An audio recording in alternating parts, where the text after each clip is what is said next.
Hey everybody, welcome back to the stream. I know it has been quite a long time. Hi Delete, hi Pocket Sands, and everybody else who is currently here. Yeah, so there's a few things that I want to talk about as far as Dark and Darker goes, because I saw that Ironmace made an official statement on the just on the game in general. But I also want to talk a little bit about myself as well. Just a heads up, part of the reason I've been gone for so long is over the last month, 1 week for the entire, like almost the entire week, I was super sick. I was in bed for a lot of it. Um, I couldn't really do anything. I also sprained my hand, which made it kind of hard to play games for a while. It's finally getting better. And I also got sick a second time over the last month. So I've actually been sick twice, I guess from holidays, just being near people. So between getting sick twice and having my hand sprained, it has not been a very great month for streams, because I actually wanted to do another stream before now. I didn't want to wait a month, but it just kind of ended up that way, unfortunately. I didn't actually mean for that to happen, but yeah. But yeah, that's where I have been. Hey Callum, welcome. Yeah, everything's been going all right, man. All right, so a few things for today's agenda, you call it. I do want to briefly talk about the announcement that I saw that I completely missed because I've been sick for so long. I feel like the last week has been like a blur for me. I didn't even realize that Ironmace released an announcement, like with some info about the court case. It's mostly from what I can tell, because I skimmed it already, just kind of reaffirms what I had talked about from last stream a month ago, with the article that wasn't directly from Ironmace, but instead it was an article just from like a random news outlet that I happened to find a link for. Outside of that, after we discuss the like lawsuit info that I got from Ironmace, I do want to play a little bit of Dad, just because I haven't played it in like so long. I just wanted to play a little bit.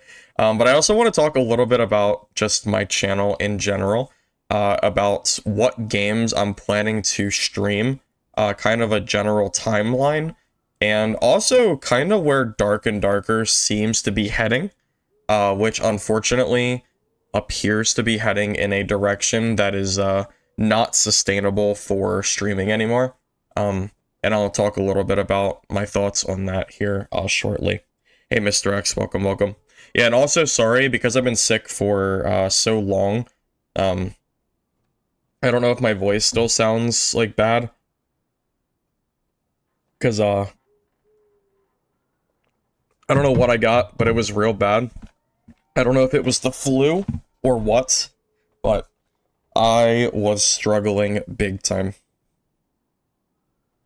So I don't know how many of you guys are even still like interested in this kind of information, and I'm sure a lot of you have probably already seen it too, but it's probably just because I've been out of commission for like over a week. I didn't even see this announcement post until I think it was earlier today. So I wanted to just briefly discuss that. Yeah, Delete, that is exactly right. Dark and Darker's player count has fallen quite a lot. So, like, just to give you an idea, we are in a pretty dire spot at the moment. We are down, I mean, if you just look at it from a, expanded point of view, like from way back when we first started, it is very clear to me that Dark and Darker is heading into a path that is very, very hard to recover, if not impossible. So just keep that in mind. I think that we're getting to the point, player count wise, that Yeah, very, very likely. Dark and Darker is not going to be sustainable at all. From what I've noticed, because I've still kept a little bit in like the loop of, the creator scene of Dad, as small as that is now. It seems like the creator scene has shrunken by quite a lot, and the player base is following suit. So between like the views being very low, almost no content being created for Dark and Darker, and then also just the general game state not really improving like I think a lot of us were hoping it would improve. We've kind of gotten to this point of Dad, unfortunately. Hey Zell, you probably weren't like here when I said it. I've been sick for 2 out of 4 weeks of the last month, and I sprained my hand, so I've been like pretty preoccupied. So yeah, I might have saw your message and like not replied, but yeah, things have just like been like it's been a rough month. This has been like the first day that I've actually like been able to stream. I've actually wanted to stream before now. I wanted to stream last month, like over this last month a little bit more, and I just couldn't do it. I've just been so like out of it. It's been really bad. I've been surviving on like medicine keeping me afloat. So, sorry. Yeah, things have just not been going very great, unfortunately. Hey Milo, welcome. Well, yes and no. Yes, it is probably gonna be time to move on from Dark and Darker. I mean, I don't think I have to sit here and tell you that I've kind of already moved on from Dark and Darker, obviously, because that's a big reason of why my streams have been so slow. But I also don't want to quit streaming outright. I know I'm sure there's been some of you that have wondered, like, where the hell at, like, where have I been? Am I even, like, did I quit streaming completely, or, like, what's going on? No, my plan is not to be, like, my plan is not to just stop streaming forever. So I did check Midnight Walkers, even though I don't know how good that game is going to be. It is the next game that I am, because I've already done a lot of streaming on my channel for this game, and it got delayed. So, as of right now, the game is supposed to release on January 28th. So this is probably going to be the first game that that really brings me back to streaming in a more consistent way. Because right now, there's no games that I actually want to stream. At least consistently. There are brief periods of time where I enjoy playing Dark and Darker, but the problem is the game state is not super great, even though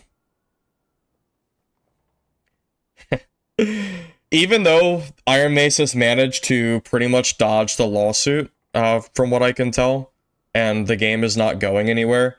Unfortunately for SDF, he has not quite been able to lead the game into a direction that has pretty much sustained the game, for lack of better words. I think I don't have to tell you guys this, but Arc Raiders has basically taken the extraction genre, like, by the balls. Basically, if you're not Arc Raiders, it seems like your game just doesn't exist. I know there's like a few others that are like still have some players, like Escape from Tarkov, I think. But as far as the melee extraction genre goes, I don't know about you guys, but like it feels to me like this genre, like I know that the melee extraction is niche, but oh man, has the first person, third person shooter like really completely strangle how, like, I just feel like they've just taken over, so for me, I tried Arc Raiders. I even made a video, like one video just for fun, but it got copyright struck. I ended up privating it because I wasn't sure if I was gonna get like a mark on my channel, but I just made it for fun, so I left it up for a while. But like I just don't think Arc Raiders is that fun. Like I really tried to like Arc Raiders, but I just couldn't do it. So I will not be streaming Arc Raiders probably ever. I am going to focus my channel exclusively on melee extraction games, or really like whatever I want to play, but but just Not Arc Raiders. So as far as my channel goes, January 28th is the date that I'm aware of that's coming up closest, that will hopefully give me something to do on my channel and, you know, do more consistent streams and, you know, maybe actually post some more content. Now, real quick, because the primary reason I even streamed, well, there was two reasons. One was talking about my channel, and then the other one was talking about this Ironmace thing. So I want to briefly just touch up on this really quick. So this is Ironmace's statement for the Supreme Court appeal. It's on Discord, so I imagine some of you have already seen it. I've just been so, like, sick over the last week that I just haven't really been able to, I just didn't, I never saw it. I also haven't been playing Dad, like, at all, so keep that in mind. So Ironmace has filed an appeal to the Supreme Court regarding the appellate court's decision. We would like to explain the background and our position to everyone who loves Dark and Darker, because obviously there was a risk of Dark and Darker getting removed off the Steam store. It already got removed off the Epic Games store, so at least to me, I didn't really view it as an impossibility that it did get removed off of the Steam store, but it looks like that is not going to be happening. Well, no, Zodian, Arc Raiders has, like, taken over, like, pretty much everyone, man. It's crazy. I mean, I get that you don't really find it fun to watch, and I definitely understand that, because I don't really get the appeal either. But Arc Raiders' Twitch numbers and player count numbers is completely unrivaled to everything else currently on the market. Because, you know, the games that I'm looking forward to the most is Midnight Walkers and Mistfall Hunter and Hunger. And Mistfall Hunter is probably the one that I'm still most looking forward to, even though it got delayed alongside Midnight Walker, so I don't know exactly when it's going to be releasing. But that's actually part of the issue, and, like, a big reason why I've stopped streaming so much, because there's nothing to stream. There are no melee extraction games out for me to actually play. It just is what it is. Alright, so after conducting a detailed comparison between Dark and Darker and Nexon's P3 project, the appellate courts clearly reaffirmed that the two games are fundamentally different, and Ironmace did not infringe upon Nexon's game copyrights. So I talked about this last stream a bit from a separate article, not from Ironmace, and I said that basically the game was no longer in danger of getting removed from the store. There was still some infringement, like there's still some kind of cost, the last I checked, that Ironmace will have to pay Nexon, but as far as the direct infringement, this has been, like, pretty much taken down or denied. In addition, the amount of damages and allocation of litigation costs recognized in the first trial were significantly adjusted in Ironmace's favor. Yeah, some people also told me that I was, like, a little bit wrong on my info, which my fault, I guess. The article didn't even have this info. It was, I guess, somewhere else that I wasn't aware of. So basically, Ironmace paid Nexon all of the money in, like, that beginning trial. And then the article that I read, where there was going to be, like, a 3.4 billion won difference in money, turns out Ironmace actually already paid that money. So Ironmace doesn't have to pay more to Nexon. Ironmace is getting a refund from Nexon. So anybody who's worried that Dark and Darker is, like, gonna run out of money because of the lawsuit, like, that actually will not happen. Because the only way that happens is if Dark and Darker, like, dies. Because they don't have to pay more money at this point. They're getting a refund of money. So as far as expenses go from the lawsuit, as far as what they're saying and what my understanding is, like, this is not going to be a problem for them anymore. So keep that in mind. So yeah, they're going to get a refund of 3.4 billion won, and all provisional seizure measures previously imposed by Nexon, including copyright, game revenue, and even personal assets of employees, are being lifted. So yeah, obviously things are going well for Ironmace on the lawsuit front. No rest for the wicked? Wait, what do you mean? Are you asking about different games that are coming? Have I ever tried WoW? Yeah, I play Turtle WoW off stream, but you're not allowed to stream that. Yeah, I play that, but really I play that because I'm waiting for these other melee extraction games to come out, to be honest with you. That reached a point where neither me or a single one of your friends played this game. I'm not surprised, though. I've, like, pretty much moved on, too.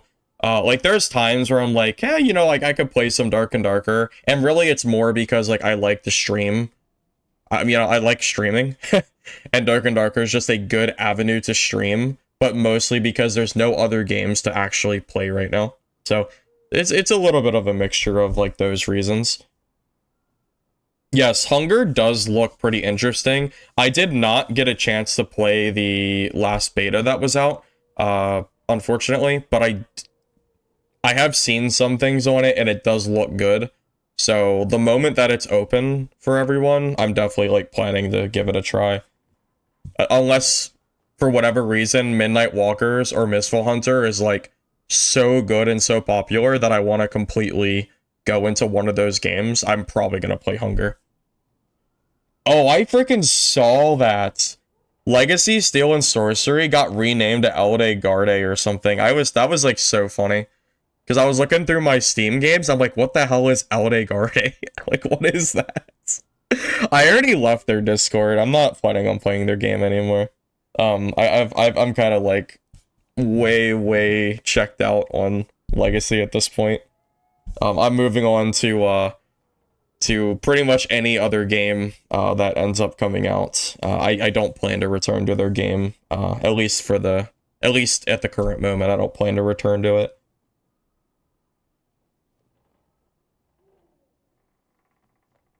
Now, please, Ironmace, channel this win into some meaningful updates.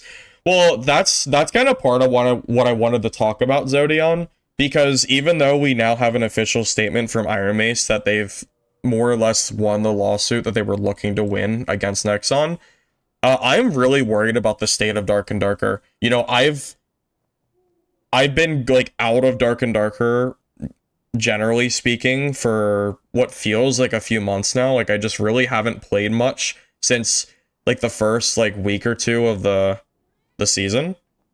And I've kind of, like, seen some of the updates they've done. For example, I saw that they messed up, like, Arena, and they made it, I think they changed Arena to be self-found way late in the season, so they, like, messed up everyone's gear. So everyone who's been, like, farming up gear for the whole season, they all got screwed. And then you, like, if you get to a certain ranking, you have to play solo in order to play Arena, which makes no sense whatsoever. I don't know what they're doing. Like, every time I see, like, an update from them, it's just bad for the game. So I am very worried. Although, worry is a strong word. I'm not really worried about Dark and Darker anymore because I don't really care about the game that much, generally speaking, outside of, that I still, like, kind of enjoy the game, but I don't. But, like, I'm so checked out of Dark and Darker at this point that if something were to happen to it and SDF were to, like, continue to release bad updates, I really wouldn't be surprised, to be honest. If it happens, it happens. I mean, the reality is, if my channel is going to have any sort of longevity at this point, the only way that's going to happen is for Midnight Walkers, Mistful Hunter, Hunger, or a Miracle melee extraction game to come out that appeals to my interests, that, like, kind of similar to how Dark and Darker used to. But yeah, unless that happens, we are, like, really like, things just really do not seem to be going very well for, you know, just Ironmace in general. Solo only. Yeah, Mr. X, so in Arena, if you hit a certain ranking, you can only solo queue into random trios to fight other players. So, like, you can't queue in as your, like, let's say you have an Arena team and you play with 2 other guys. If you hit a certain ranking, you can no longer queue with those guys. You have to queue solo random trios. So, yeah, That is changed. I think, I mean, so as a solo player, even I think that's a stupid decision. Why would you, like, a big part of Dark and Darker at this point, like it or not, has become Arena. You know, there's people that log on only to play Arena on the weekends. And it's also kind of like the end game activity, because that's where you can use your gear, like, without losing it. So I don't really understand why they would do it the way that they've decided to do it. It's very, very strange. Yes, I know that Legacy got renamed. I don't really understand why it got renamed. My guess is that Legacy had like a really bad rep to it, or maybe they thought that Legacy was a bad name, which it kind of was. I don't know if Elde Garde is like much better, but again, I don't really care. Like at this point, I don't really foresee that game like going very far, unless like some miracle happens. I'm kind of like out of that whole loop at this point. I don't really care that much. Why isn't there a game to replace Dad yet? All the clones just don't hit the same. Well, Skeensy, the problem is that the games that are releasing to hopefully have any kind of competition with Dark and Darker, they all got delayed. So a big part of why I've been so like absent on streaming, it's not entirely my fault, even though like part of it is. All the games that I was looking forward to were supposed to release by the end of last year, like by the end of December. Every single game got delayed. Like Midnight Walkers and Mistfall were really like the big two that I was planning on playing on my channel. And Midnight Walkers was supposed to release in November, I think. So I was supposed to have a very long period of time of having alternative games to play on my channel. If I had, you know, Midnight Walkers 2 months ago, there is a there's an alternate path where my streams, maybe they never stop like they did, and instead I'm consistently playing Midnight Walkers instead of like Dark and Darker or whatever other game, or I just ignore Arc Raiders or something, right? But you know, we've gotten to the point now where because those games have been delayed, I was left with nothing else to play. You know, I mean, you got to think about it, man.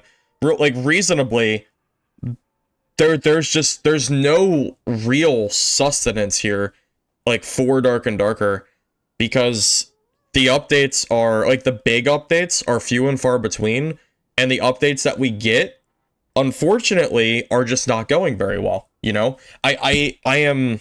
You know, I would like to consider myself an unbiased party at this point, even though I've sunk in a lot of time in the Dark and Darker. But I don't actively, like, I don't hate stream the game, right?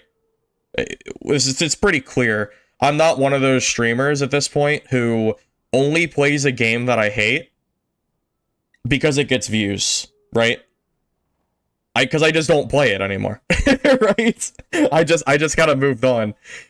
So we're at the point right now where I'm waiting for one of these other games to release, and it looks like, was it January 26th? January 28th. I have no idea, right? I have no idea whether Midnight Walkers is going to do good or bad. I don't know. I don't know if Mistfall Hunter is going to do good or not. I don't know. I think Hunger is going to be good. I don't know when it's going to release. There is just so... There's so much uncertainty on this genre that, quite frankly, I'm kind of worried, like, I guess for my I'm more worried about my channel than Dark and Darker, because I don't want to abandon my channel entirely, but it's almost been kind of forced onto, like, I've almost been forced, like, what is it, forced my hand? Did I say that right? Sorry, I'm still, like, recovering. I'm still, like, struggling a little bit here. I'm trying my best. I'm surprised I haven't, like, coughed or anything yet. Maybe that part of the sickness is gone. But yeah, I'm at the point where I don't really know what the hell's gonna go on, for my channel in general. Because if all these games fail, like, I am so screwed in terms of making content that I enjoy. And people have asked me, like, why not just play this game or this game, right? Like, why not just expand your channel? The true reason, or like the true answer to that is, number one, it's really, really hard to create variety content. It's really hard.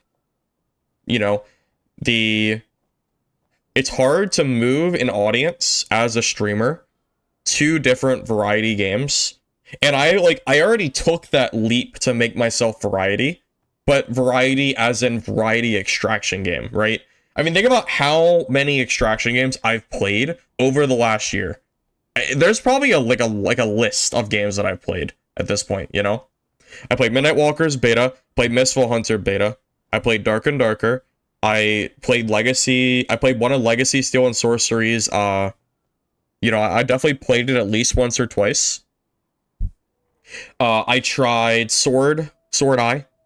I tried that color game. What the hell is that game called? It's like, it's an extraction game, but the game is really vibrant and bright, so things get like kind of crazy on like the screen.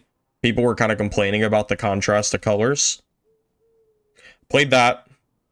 There's more. There's absolutely more games that I played. You know, I've lost count. You know. But yeah, we're at the point now where I really feel like I've cemented myself and I've done well at Shadows of Chroma Tower. That's the game. Yes, that's the game. Thank you. That's it. I don't know why I couldn't think of it. Probably because I haven't played it in so long.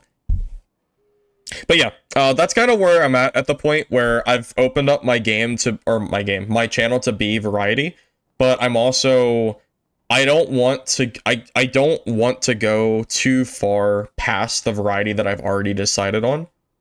So that's kind of where I'm at the moment. Why not Arc Raiders? So far, it always seems that I play RPG themed extractions. Arc Raiders, quite frankly, is not that fun. I don't have the same hype that everyone else seems to have on Arc Raiders. Like, I don't know how else to say it, but I gave Arc Raiders a serious try. I really did. I played it way more than I even wanted to, with the intention of, if this game clicks, I'll start streaming it. And I couldn't do it. I tried, man. It's not fun to me. Shooter, like, the mentality in that game where everybody is like holding hands in solos, that entire thing is like its whole ordeal. It's like that's its whole ordeal.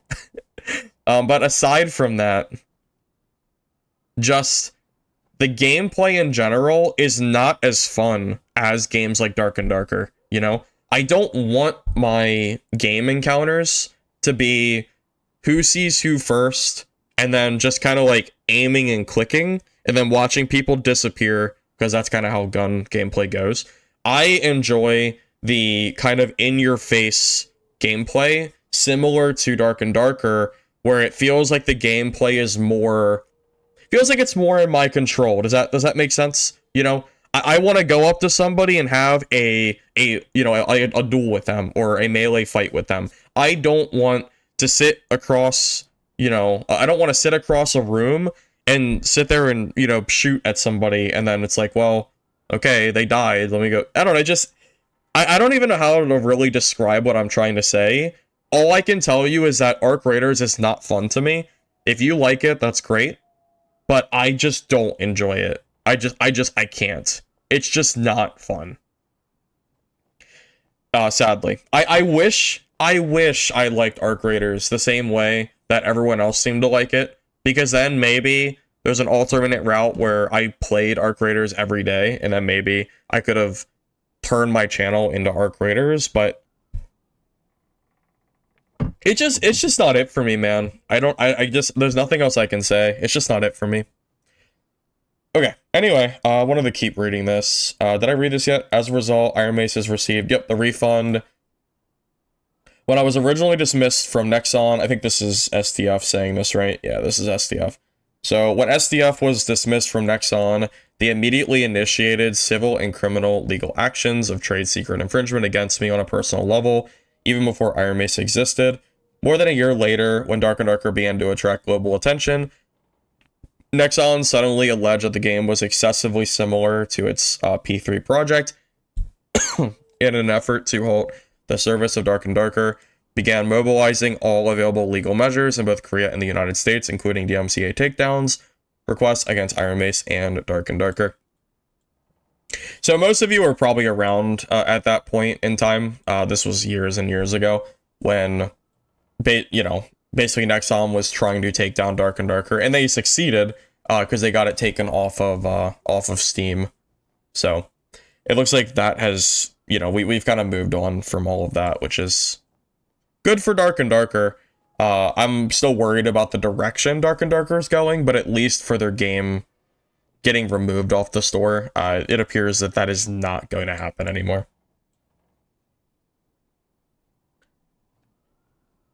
Actual skill-based games where it's not just mostly about time to kill. Well, I mean, there's definitely, there has to be some level of skill to arc raiders, right?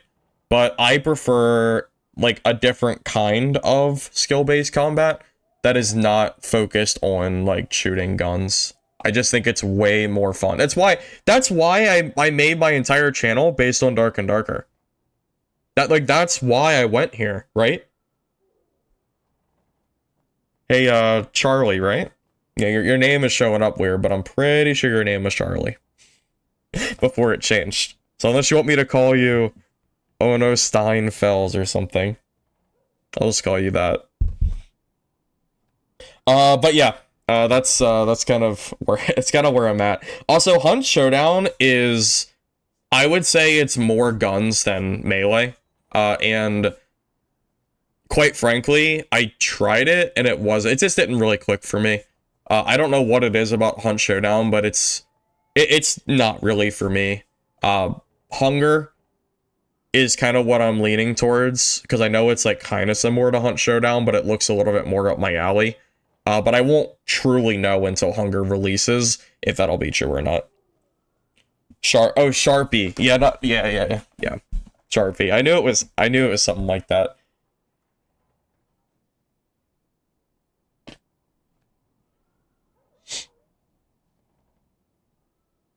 Also, I saw someone's message earlier. I didn't ignore it. I did read it. There's been a whole conversation in the community about Druid. I feel like I'm having deja vu because I've been complaining about Druid in this game since it released. And then people would just shit talk me and tell me that I'm just bad and that Druid's like not broken, even though it's always been broken. And then Druid would like get nerfs, and then people would say, oh, see, Druid's nerfed. It's fine. But they were never actually nerfed, like, not to the point where they didn't break the game. And apparently everybody's now talking about Druid again, and I feel like I'm back in 2024, or frickin' whatever. Because, like, literally, like, just who, like, I don't know, man. It's not like a surprise. Of course Druid's still broken, you know? I can see the level of updates that Dark and Darker has been getting in this. Like, it's not surprising. I mean, most people here shouldn't really be surprised that, Druid is still so oppressive.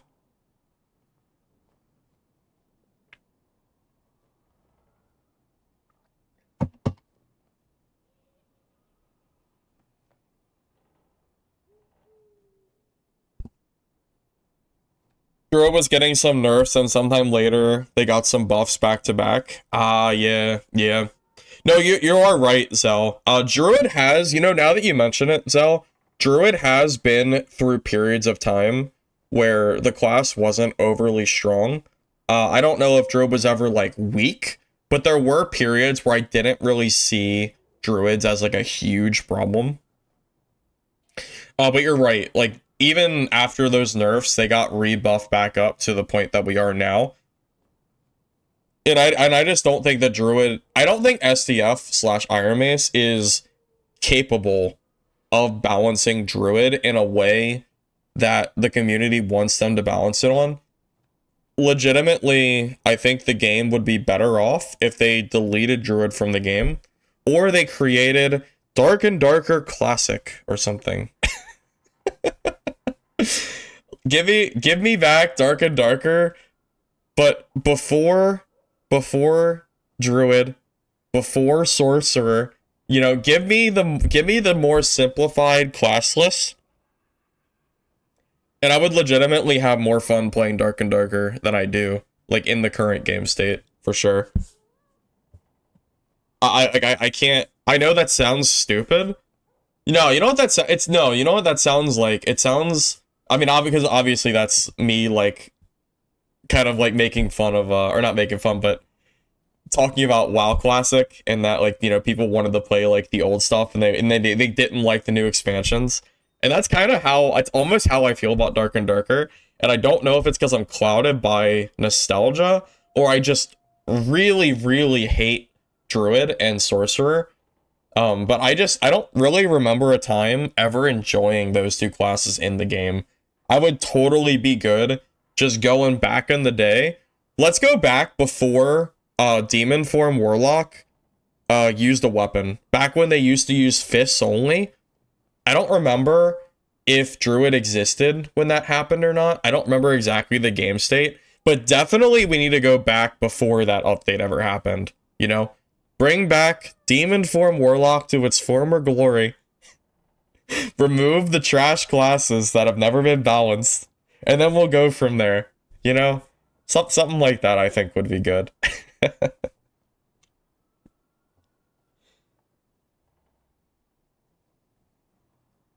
Baron Panther buffs cause the current climate for Druid, but also the class is fundamentally broken. Well, yeah, I think, well, the problem is Druid goes past 330 movement speed, which is what SDF decided would be the staple of how fast classes could move. And the problem is, when you balance solos based on 330 movement speed, but then let one class go as fast as they want no matter what, and, like, not just fast, but past 330, of course you're gonna have balance issues. If Panther Chicken Jump was speed capped at 330 movement speed, like it was significantly slower, maybe Druid wouldn't feel as, like, oppressive. Or maybe if Rat Form wasn't so small, or if Rat Form existed at all, you know? There's definitely things that you could do that would be, like, you know, kind of a band-aid fix to making Druid not feel so stupid. But unfortunately, Ironmace has not been able to figure that out. I actually saw Leaderboard hold up. Is it still... Yeah! Oh my god, here it is. Look at this shit. Look at this. Look at, they're all Druids! Look at this. Druid. The top 8 are all Druids! I mean, come on, man. Come on, man. You telling me Druid's balanced? Come on. This is so stupid. This isn't even solos, right? This is all game modes. Oh my god, that's so funny. Alright, okay, so 1 through 8 is Druid. 9 is Barb? Is that Barb? I think that's Barb. 10 is Druid. Okay, it is Barb, because Skinny Pete only plays Barb. So, Barb, Warrior, maybe? Or Fighter? It's been a minute. Fighter, Warrior. Fighter, Druid, Barb. Okay, so top 20, 15 of them, right? 15 are Druids. So 1, 2... 3, 4, like 15 or 16 are Druids out of the top 20, and then there's like a few Barbs and Fighters, and that's basically it. I guess 1 Rogue at 21, but that's crazy, dude. That's insane. Like, oh my god, man, that's crazy. That's so silly. What's happened, man? What is going on with Ironmace? God darn it, man. TTV, Lil D Wago teams constantly since Wipe started with 2 other Druids. He's not banned. What do you mean? Like, he teams with other Druids in solo? Well, that's even more cringe if that's true. That's actually crazy how cringe that is. Hey, Kodoku. So we're talking about the lawsuit. Basically, Ironmace won the lawsuit, and I'm talking a little bit about... basically, Ironmace is getting a refund of money from Nexon, and the copyright claims that Nexon gave have been, you know, pretty much disputed at this point.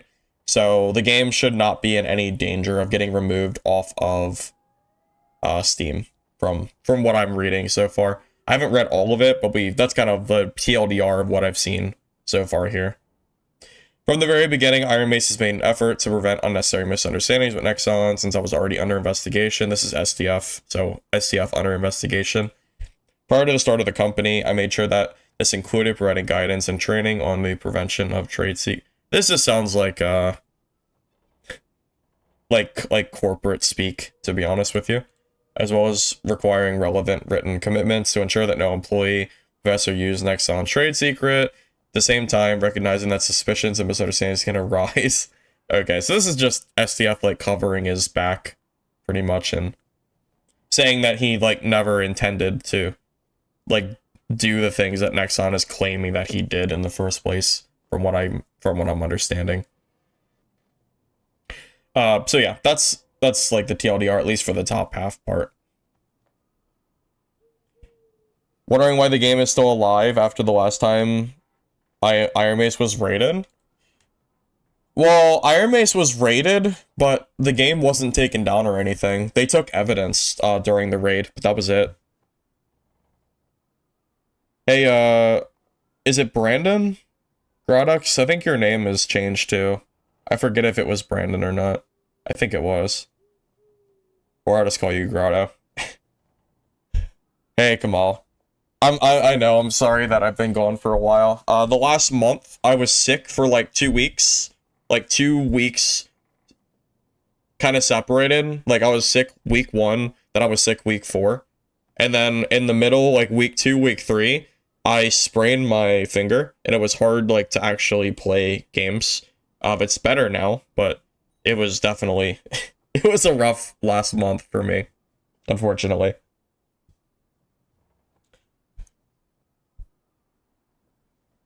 Wow, really? That's actually pretty messed up that Druid guy does that. Why doesn't Ironmace ban him? Never mind, that's probably a dumb question, but that is pretty messed up that he does that. Well, no, at this point, Ironmace has been cleared of, like, the lawsuit stuff. I mean, it's pretty clear that SDF did not steal what Nexon was claiming that he stole. Otherwise, the courts would not be, you know, going in Ironmace's favor here. They wouldn't be getting money back from Nexon, and their game wouldn't still be up, right? So it's pretty clear that Ironmace has won the lawsuit.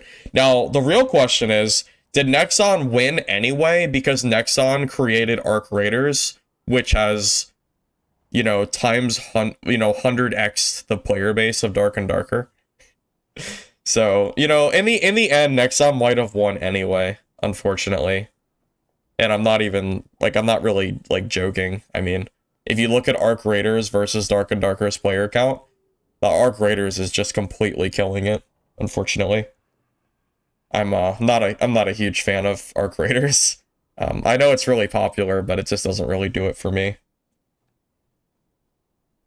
Wondering where I've been?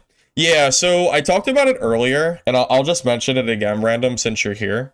My plan is to come back and do more consistent streams once more melee extraction games come out for the channel. So, Midnight Walkers, I will probably do some streams and, you know, all that fun stuff. Mistfall Hunter, I'll definitely do some streams and stuff. And Hunger, too. Those are the 3 that I'm currently, like, most interested in playing for the channel. I saw that Vault Breakers had a playtest, but I missed it. Maybe Vault Breakers could be good enough to play on channel. I don't really know exactly. But I will just tell you straight up, I will do everything that I can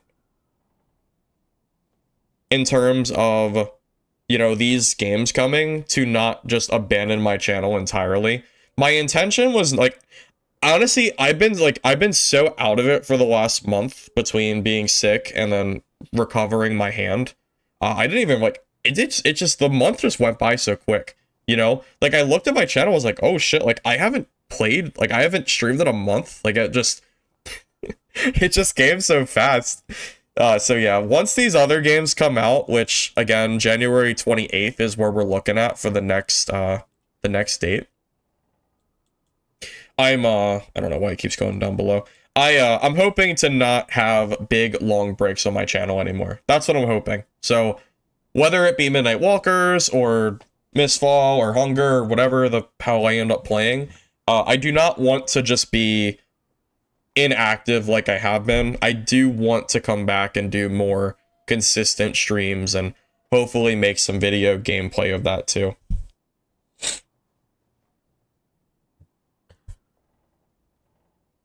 Well, actually, SWAT, so I don't really like talk about it a whole lot on stream, but I can like briefly mention it. So back during the Dungeonborn days, which I've already seen Dungeonborn mentioned at least 5 times today. Every stream it seems like we talk about Dungeonborn. So during that game, I actually made pretty good money. Because of the I got some money from the devs to play it, and I also just really liked the game. I know people like still don't understand, but Dungeonborn was one of my favorite games extraction wise to play.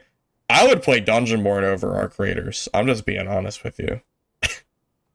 So I was making pretty good money back for DB. DB died, and then I started doing variety, and I was still making decent money.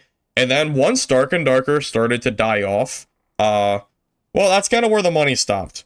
So right now I'm in the process of, I'm trying to figure out what kind of work I want to go back into. Because I used to do tech work, logistics tech work for companies, like big companies like Amazon and IKEA.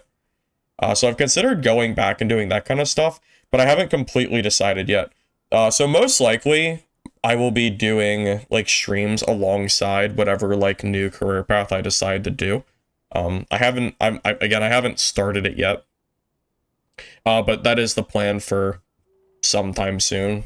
Because realistically, I think these games that I'm playing are too niche, realistically, to make enough money to live off of, because things have gotten so expensive. Also, considering that it's very unlikely that any of the games in particular get popular, quite to the point where I was during the Dungeonborn days. Most likely that will not happen. So I'll probably end up doing like stuff side by side, once all that gets situated with. Hey Jack, it's good to see you too, man. Yeah, I'm glad you like it. I do plan to make some more content once these other games start coming out. So Ironmace won in the appellate court, but they're also appealing to the Supreme Court. Did they still pay a smaller judgment or something? So, Bubbles, my understanding is the money that Nexon... the money that Nexon got from Ironmace in the very beginning, like when everything was first going on, it was... I don't remember the exact number. I think it was somewhere between 7 and 8 billion won. And Ironmace is getting a 3.4 billion refund from Nexon. So, if you're worried about, like, Ironmace not having the money to pay for the court costs, they're actually getting money right now from Nexon. So, like, they're not going to be net positive from the beginning, but they are going to be getting that money now, which is good for them. That's when you found me. That game was fun. Oh, you found me from Dungeonborn? That doesn't surprise me, to be honest. Dungeonborn was, I think, the peak of my channel in terms of streams and videos. I think every time I did any kind of content on Dungeonborn, I feel like just the views in general were just very high, right?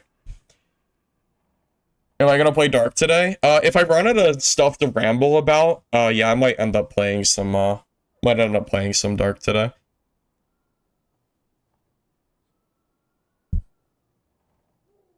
Am I gonna play the Apogea playtest January 15th? That is a good question. I don't have a confident answer for that. I'll just say that I'm considering playing Apogea. I don't expect Apogea to become like a permanent long-term thing for my channel, but I might give the playtest a try, and if I do, I'll stream some gameplay of it for sure. You enjoyed watching DV, but you didn't enjoy playing it? See, for me, Dungeonborn was very, very fun. There was...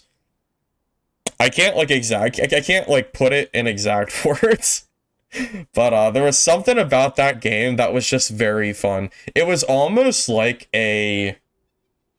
It was like Dark and Darker, but it was very, very different. It was more...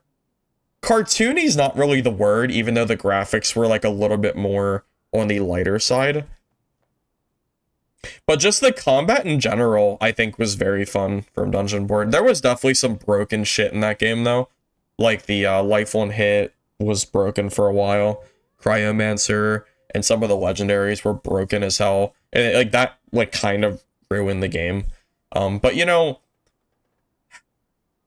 if the Dungeonborn developers, or I don't know exactly what happened, but if the development had not been so poor, I really, truly believe that Dungeonborn would have remained as a, you know, at least a somewhat decent title. Even if it hovered around a few thousand players, I don't think Dungeonborn would have been completely cut off like it had been all that time ago. But yeah, we're kind of at the point now, like, I've seen some people definitely coping, saying that Dungeonborn will come back, and I really don't think it will, which is... you know, kind of just is what it is. Now, I will say, to me, Mistfall Hunter is basically what Dungeonborn was, but better. I'm actually gonna be really sad if Mistfall Hunter releases and the game ends up flopping. I will be very sad, because it'll almost be like Dungeonborn dying a second time for me. I don't know if people share the same feeling that I have in terms of Mistfall Hunter's gameplay, but I just really, really enjoy, I really enjoy the combat feel. I know it's not exactly like Dark Souls. Like, it has like a Souls-like feeling to the combat, but it's not Dark Souls. But just that general feeling, it feels like the closest we're going to get for a very long time to an extraction game that also has like Souls-like combat elements to it. Because, you know, we had Night Rain, but Night Rain isn't PvP. Night Rain was PvE. In terms of Souls-like competitive PvP extraction games, if Mistfall flops, I don't think we're getting any game that's even remotely similar to it for a very long time, which is unfortunate. And unfortunately, I also agree with you. I think Mistfall Hunter's chance of succeeding like to the point where something like Arc Raiders has done is very, very, very low, which is unfortunate because I really enjoy the game. But the game might be too hard. That's part of the problem with this genre. There are certain games that are doing very well. I'm just going to say Arc Raiders because it's the easy choice, or the easy pick. And it's very clear that Arc Raiders is much, much easier to play than a game like Dark and Darker or Mistfall Hunter, or just name any other melee extraction that's ever really released. It's very clear that they're made more for the casual player, which I think is why they've done so well. Because the, you know, just call it like, you know, the dad with 3 kids that wants to play like 2 hours a week, 3 hours a week or something. Like, he actually can play the game like that, and there's really no issue because it's a first-person shooter or third-person shooter, so you can kind of kill anyone with anything. I think part of Arc Raiders, like a downside to the game, is that the end game, like, guns actually don't feel that great for PvP. You're better off just using some of the early game guns. Like, I remember I just ran like the Stitcher and Pharaoh for a while because that's all you really needed. And yeah, I just ran around and PvP'd quite a lot with the Stitcher, and I never really felt like I needed anything else, you know? The more expensive guns, I don't think give you like that much of an advantage, and the time to kill was so fast that people usually didn't have a chance to react to my Stitcher, like, fire. Like, usually they would just die in the first clip and it'd be done, you know? Hey, Prince, I've been doing good, man. I wanted to do a little bit of a discussion stream today. So we're here talking a little bit about the Dark and Darker lawsuit, a little bit about the future of my channel, all that jazz.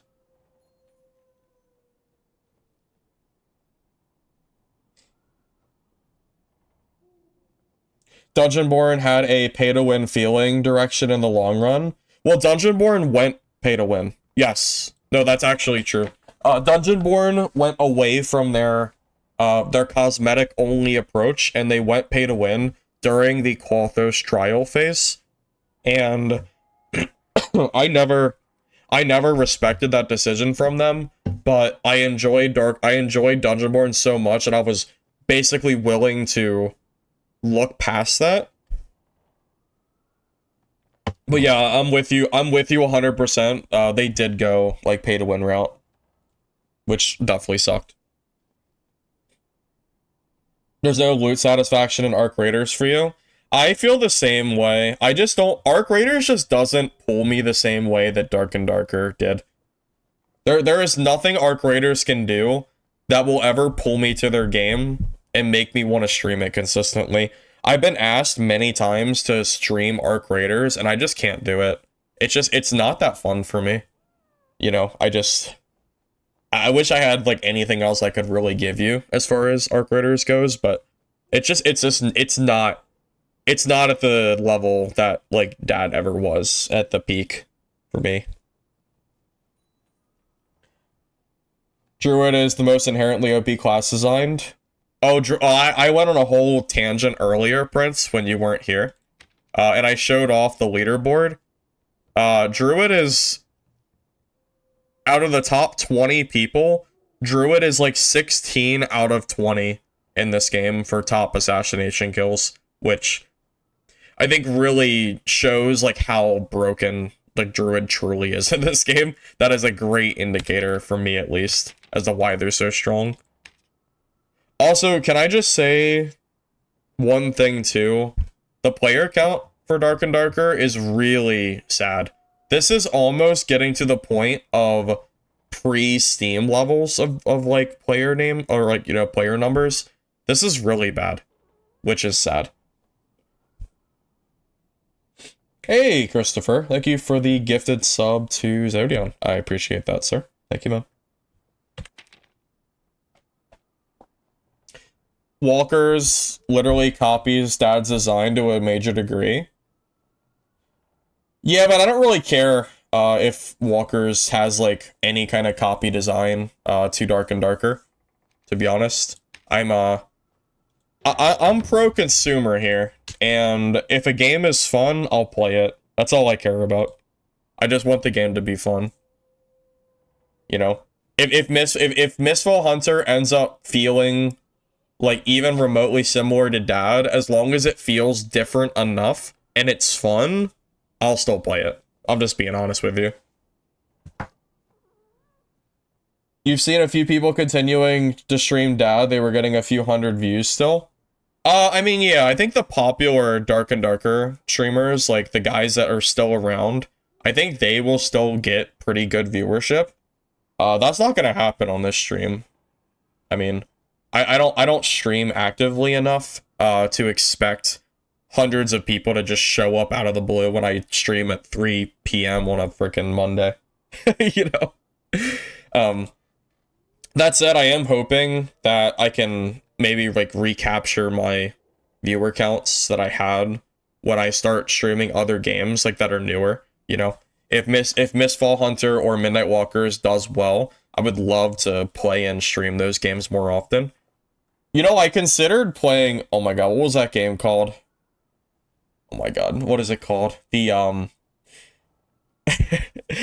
the waifu Dark and Darker game? What was that freaking game called? I don't remember. Why am I drawing a blank on it? Dungeon Stalkers. Yeah, I was gonna try Dungeon Stalkers again, and it turns out that game is also dead.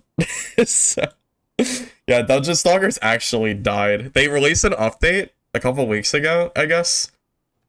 But yeah, this game has died off completely. So I ignored that one as well. I totally would have played Dungeon Stalkers though. If they had thousands of players on, I would play it for sure. Even though it's like a pretty mid game, I would just play it just to have like something else to do and play. Yeah, I know.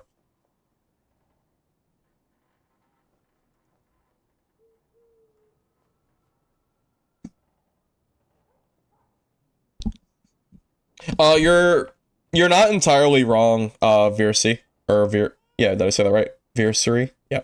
You're not entirely wrong. So even though Dark and Darker is at a good spot, and I use quotes because I say that in terms of the lawsuit, we're also at a bad spot in terms of the actual game itself. Unfortunately. Also, can anyone tell me? I heard murmurs. I don't remember exactly what game or what it was. Maybe it was Project Vision. I heard that one of the games that one of the old DAG creators were trying to make, I heard that there was some issue with their game development, and it's like, I don't know if it's been abandoned or what, but I talked about it on stream, and then I heard that like some bad things went on with their development, so I'm not surprised because game development's pretty hard, but I did hear that things were not going so well on that front. It was Kaz, the main developer, left. Oh, so did Kaz abandon the game? Or is Kaz still trying and the other guy left? No. So there's two games. Ryan 6 days a week and Kaz. There were two creators that were trying to make a game similar to Dark and Darker. I didn't know what game it was that was getting or that had like a bunch of issues, but I guess it was Kaz's game, which is Project Vision, I believe. That apparently is not doing so well. And again, anybody here who is familiar with game development at any level, because I just know it's hard. So anyone here who's at all familiar with how hard it is to truly develop a game like Dark and Darker, especially with no experience from scratch, knows how tall of a feat it is to create a game like that.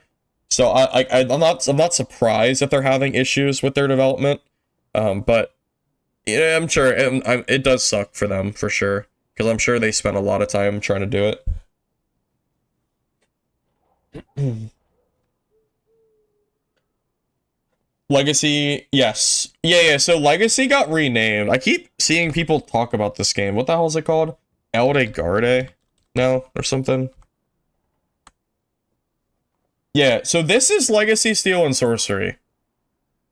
So, yeah. This is Legacy. That's why if you look back, way back to their original release, it shows, player counts numbers. Because this is just Legacy. So I see people like talking about this game, and yeah, so I'm just putting it out there. Leaderboard is Legacy, Steel, and Sorcery. All they did is rename it. It's the same game. It's it's the same company, the same people. Everything is the same. It's just a different name. So I see some people asking about that. So yeah, this is their game. So yeah. Okay. How does it show up if you look at Legacy? That's a good question. I don't know. I can check. I don't know if anything will show up. Oh, it literally shows up as Leaderboard. If you go to Google and type in Legacy, Steel, and Sorcery, Leaderboard, this is what shows up. So this has been like rebranded, basically. Yeah. Exactly. I didn't say Karazen is done with Project Vision. I never said that. All I said was that there was a hitch in their development where I heard that some people from their team left the game. That's all that I knew. Yeah, I'm not saying that he's done with the game. I'm sure he's still working on it. I'm just saying that I know there was some kind of hitch in their development where apparently like one of the big developers left the team. That's all I know. Also, thank you, Christopher, for the 2-month resub. I appreciate that, man. Thank you very much. Well, I do think Legacy, Steel, and Sorcery was a pretty bad name. So it's not bad that they renamed the game. I don't know if Alde Garde is a great name, but Legacy definitely like wasn't super great. So, I mean, they kind of had to do something because apparently the game is releasing this month, like officially releasing. But I also am not, I'm gonna be real with you, I'm not super confident that Legacy will ever garner like a big player base. I think it just kind of is what it is. I think they tried, and I just don't really think they're going anywhere. Maybe I'm wrong. If I'm wrong, like that's great, but you know, it's been 7-8 months since the peak of their game, which was a free weekend. I know you can't see it. I think this is a free weekend at least during their major update. Yeah, things have not been going very well for them over there, unfortunately. All right, where did I leave off on the Nexon thing? As a result, 2 rounds of search and seizure conducted in January 2022 and March 2023 during the development of Dark and Darker, as well as forensic analysis by the National Forensic Services and evaluation by the Korea Copyright Commission, it was confirmed that Ironmace neither possessed nor used any development material from P3 Nexon. The injunction court, investigative authorities, and the court of first instance all consistently determined that Ironmace did not use or possess Nexon's materials. So SDF is just basically repeating like what I've been saying for the last hour or whatever. TLDR, Ironmace did not take from Nexon like Nexon said they did. So that's why Nexon is going to have to pay Ironmace back money that they got from a long time ago. And most likely the game will never be in any danger of getting removed off Steam or anything like that.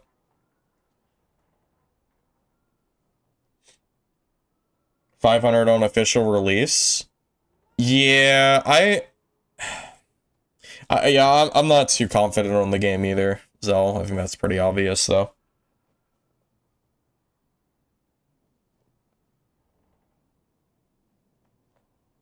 That was a fake one. Another free week on front Steam page and OTA streamers January 21st. Are you talking about Legacy, Steel, and Sorcery? Like the are you talking about the release for the game? Do you think that Legacy has a chance to actually garner, you know, do you think that Legacy has a chance to garner thousands of players on launch? Like, reasonably, do you think that is achievable? Considering the last 2 launches and their free weekend they had couldn't even really garner anything past that?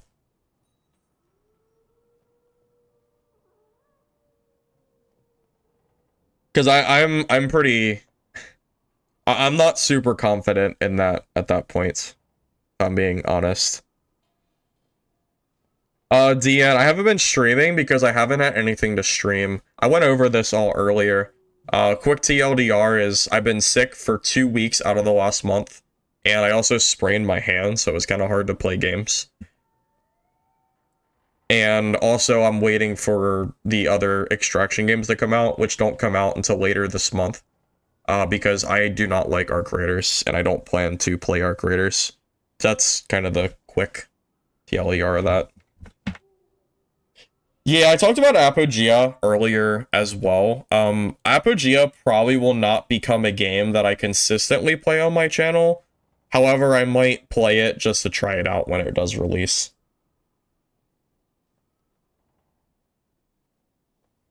Actual marketing is going to happen. Asmongold already streamed Legacy, though. Legacy was streamed when it first released, like, a year ago. And they only got, like, 2,000 or 3,000 players at most. So, I'll believe it when I see it. When their game releases, I'll look at their player count and then, you know, I'll just kind of see it for myself, you know?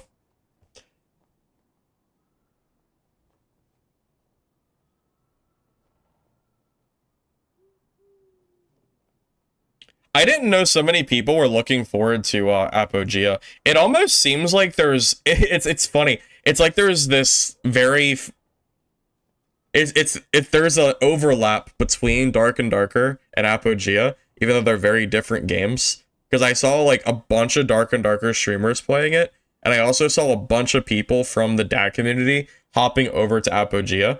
So I don't know if it's like the old school MMO style that is just it just happens to be liked by the same people that like Dark and Darker or what. But it is funny to see how many people are looking forward to that game.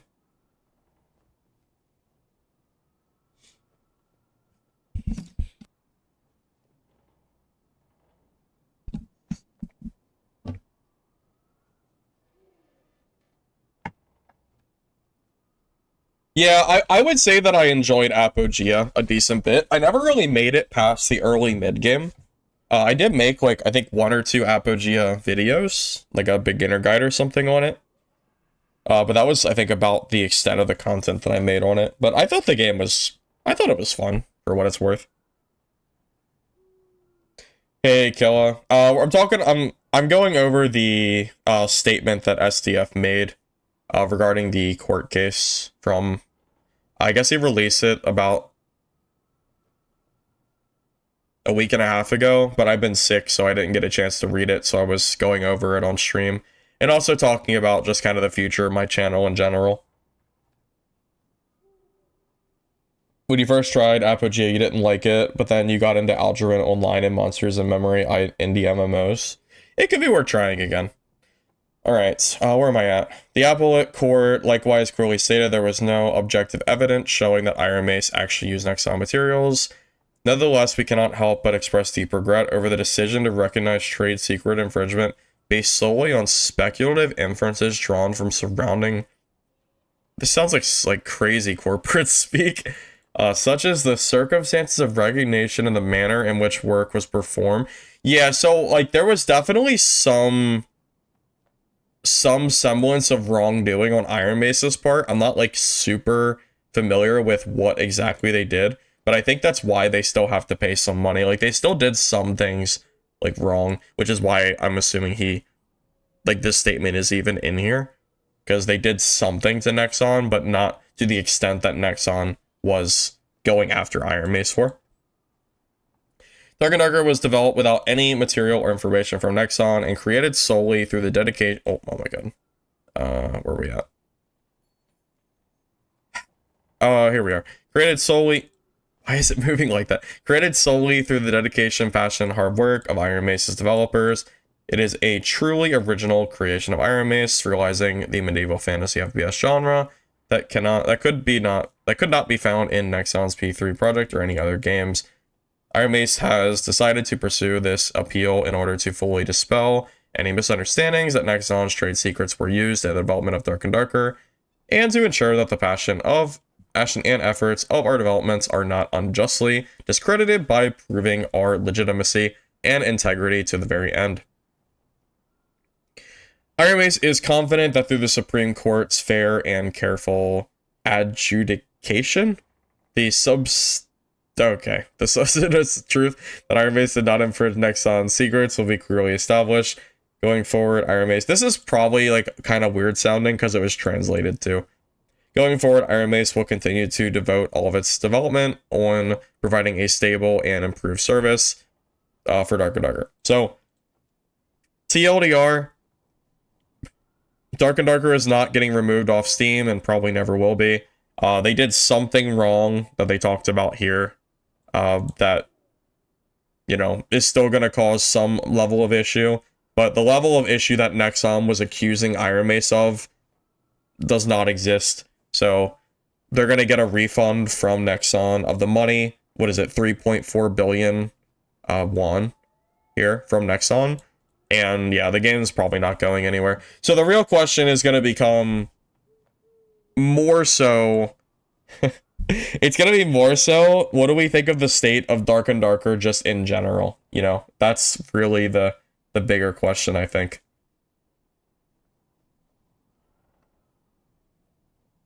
Is Demon Glee Fighter still a thing? I have not played Dark and Darker in a month. I have no idea what's even going on right now. I think I'm gonna just play some wizard and just gotta chill out, and we'll just see if lobbies are even like filling or not. Really. I'm not like trying to like take the game too seriously at this point. We'll just gotta play and just chill, you know? Because I was planning to play a little bit anyway. I have seen some screenshots from Reddit of people waiting like 5-10 minutes for certain queues. Because don't forget, Ironmace opened up the game queues by a lot. So how many where's it at? There's 1, 2, 3, 4, 5, 6, 7. There's 8 servers with, you know, 1, 4, 5, 8, 16, 32, 33. So it's 33 queues times 8, which is 264, I think. 264 queues for 1,800 people in dungeon and then 1,600 lobby. It's not a lot. It's not a lot at all. It is quite frankly, it's not. Yeah, things are not going very good right now for I think the game in general, which is kind of sad, to be honest.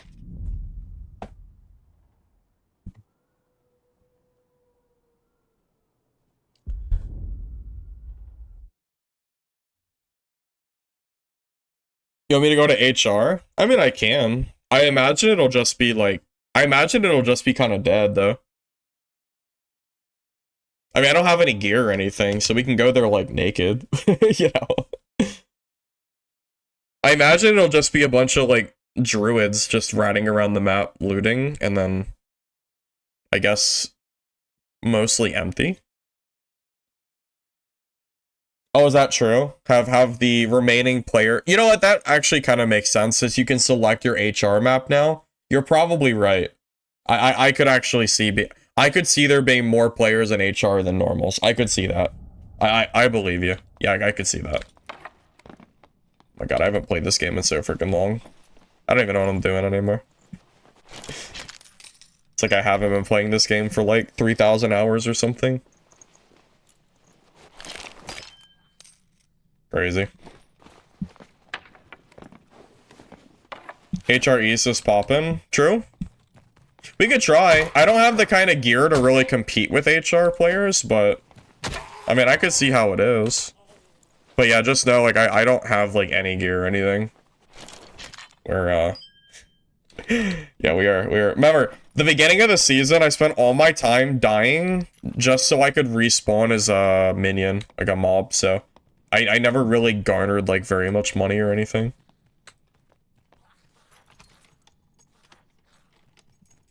Casuals are all in S2R, normals right now more dead than HR for some reason. Well, can you remind me, because I didn't read it, is normal still blue gear maximum? Because I bet you that's part of why it's more dead. Right? Makes sense. I mean, makes sense to me, right? Because people used to be able to take up to purples. So, like, you could bring a lot more gear into normals. Now it's only blue. So maybe people, you know, it's like, it's the end of the season. So most people that are playing this game are probably active players that have better gear than blues, you know? Although I tell you what, the fact that there's been 0 people in the kill feed is bad. Like, very, very bad. That means that my lobby is probably dead. Do you guys remember what it looked like months ago when the server, like, you know, when the season first started? There was 10-15 people in the kill feed by the end of the game, easy.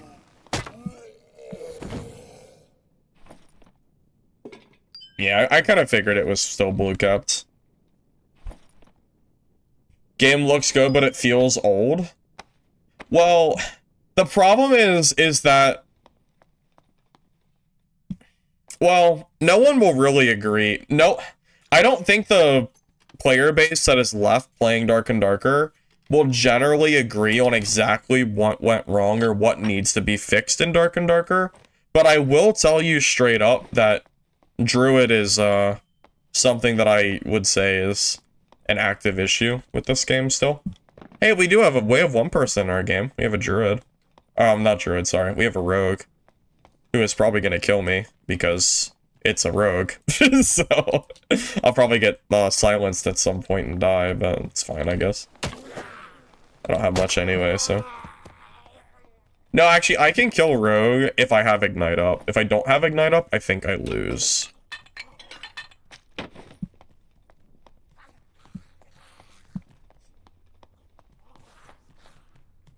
Squire to Riches is more fun for you? Is that a popular game mode? Because I don't really play Squire to Riches, because I don't play, like, trios.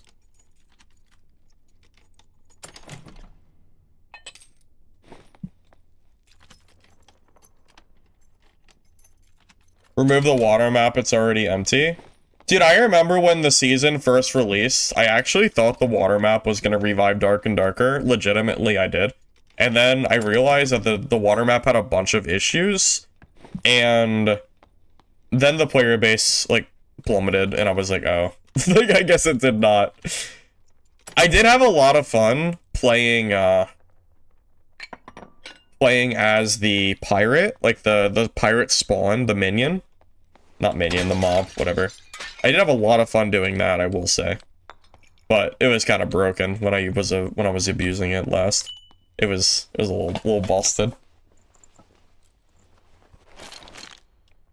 Squire to Riches is kind of dead, but you can find games easier since you can't choose the map. So it's only 1 queue per server.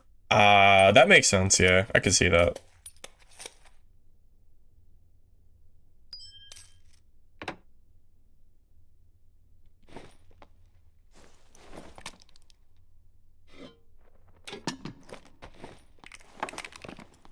Yeah, the Faustian bargain system.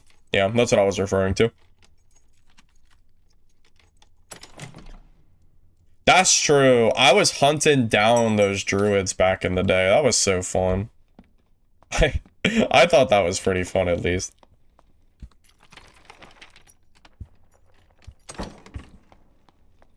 Yeah, unfortunately, water combat did not translate very well to Dark and Darker's combat.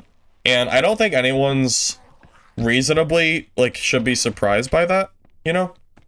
I mean, of course, Dark and Darker, that never had water combat really before, is gonna do well with a full water map. But at the same time, I was hoping, like, I didn't think the map was bad necessarily when it first released, but definitely didn't do quite as well as I was hoping it would. Honestly, the Faustian bargain system was one of the most fun times I've had playing this game, period.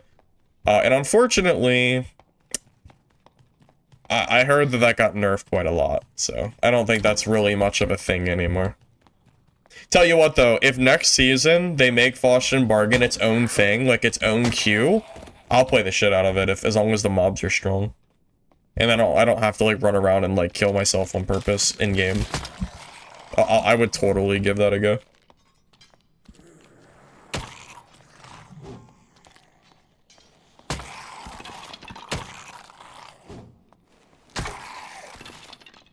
If there wasn't anything in the kill feed, you would literally assume I was in a lobby alone.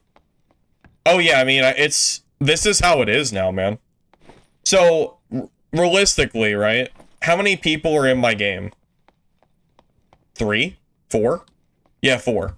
Because no. 1, 2, 4 is right. But 3 of them are dead, though. So it's just the rogue and me, probably. Like, that's just the state of the game now, you know? It's not very full anymore. There's too many queues.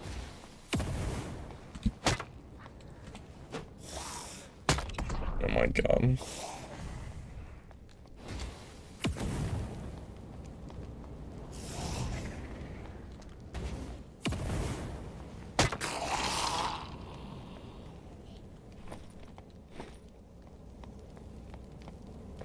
Long time no see. Hey, Maddie. I know it's been a while. The last month has been pretty rough for me. I was I was sick for 2 out of 4 of the weeks of the last month, and I also sprained my finger at a place called Level 99. I fell and I slammed my hand into a wall, and I 100% sprained it. It feels better now. Not like 100%, but it's definitely better than it was. But yeah, it was a pretty rough last month, man. I just could not really stream. Also, I've been waiting for other extraction games to come out other than Dark and Darker, and the closest one to my knowledge is January 28th. So we got a little while for that.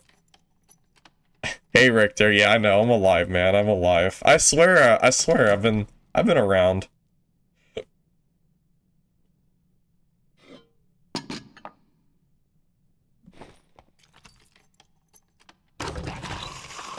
Did I break the wall? No, the wall broke my hand.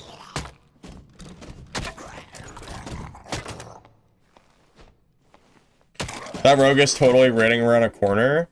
Oh, I can't wait to have an epic fight with this rogue where I walk past the, like, you know, past the corner, and then I get 2 or 3 shot from the corner, and then I, you know, restart and go again. Part of why I like playing Barbarian, because at least when you're playing Barb, if a rogue, like, landmines you, like, you can just kill him anyway. Unless they buff rogue again that I'm not aware of, then I guess it doesn't matter.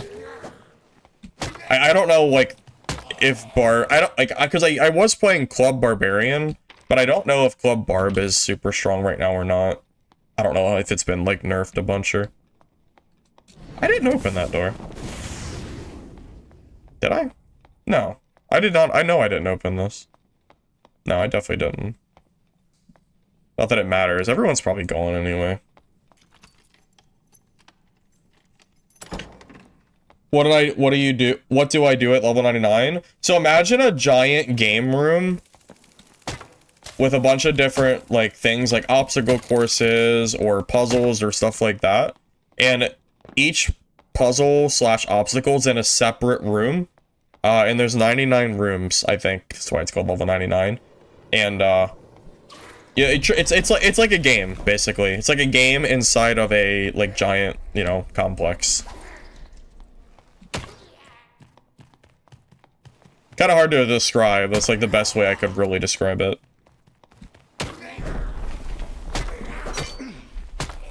Alright, well, this is a fun game. It's just, okay. I don't know where this rogue is, but I never saw him, so just reset, I guess. Club Barb is death, Quarterstaff is better? There's no way Quarterstaff is better than Club Barb. That's crazy. Oh, he was at boss? I need to check the boss when I'm playing. Alright, I'll check. Oh, he didn't even have stealth? Oh my god, he has stealth and no weak point? I could have killed this freaking rogue. I didn't know I'll start checking the boss, rooms. I definitely could have, like, actually fought this guy. Dang. No stealth, man. And a longsword wizard. Or, sorry, warlock. I didn't see this guy, though. Dang.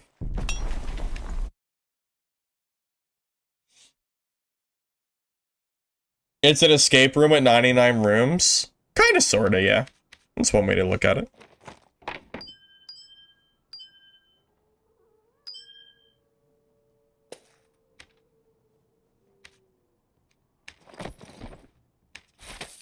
Alright, you wanna see if HR is dead or not? I don't have, like, a lot of gear, but we can go there anyway. I can go there naked.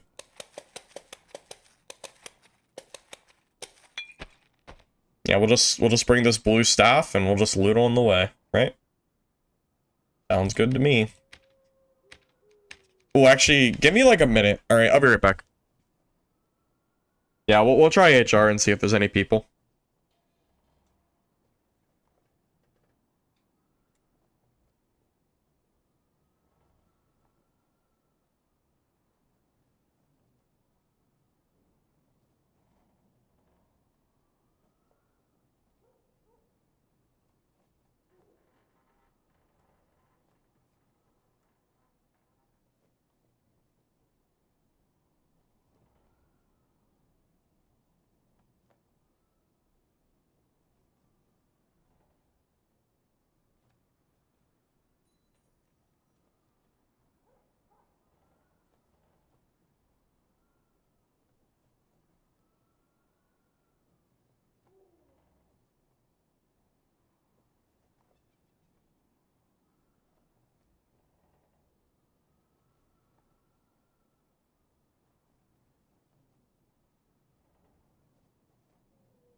Weak point would kill me faster than I can react as wizard.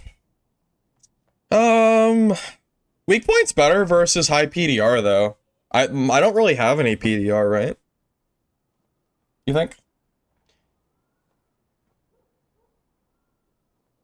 Trade if I want gear. Oh, if I want handouts? I'll let you know. We'll see. I think HR is gonna be dead, so I don't think it's gonna matter. But we'll see.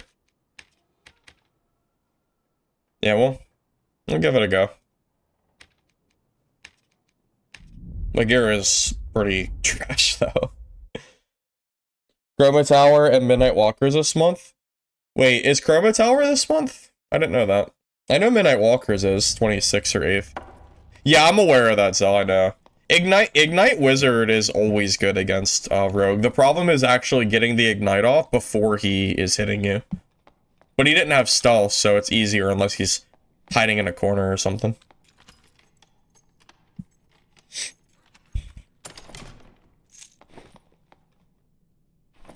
Yeah, I'm on NA servers. I'm always on NA server. Well, not always, but I am right now.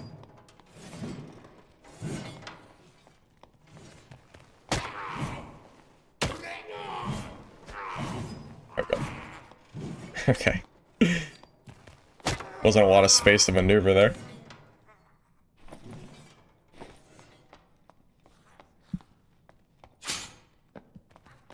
Oh, I think I had a chance against that rogue, yeah.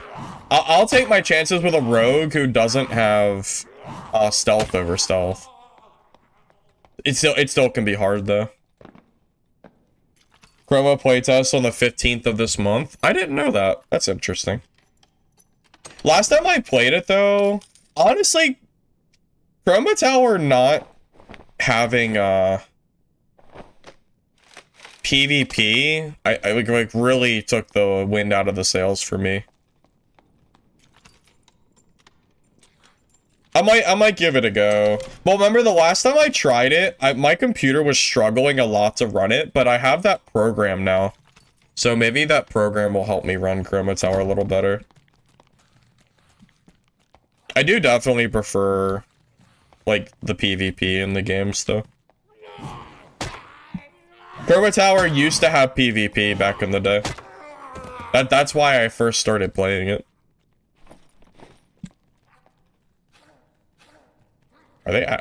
I thought they were aggroing to me.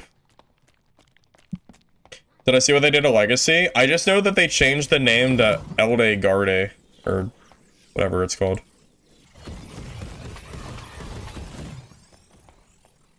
At least we can kill these guys instantly. I fucking hate fighting them.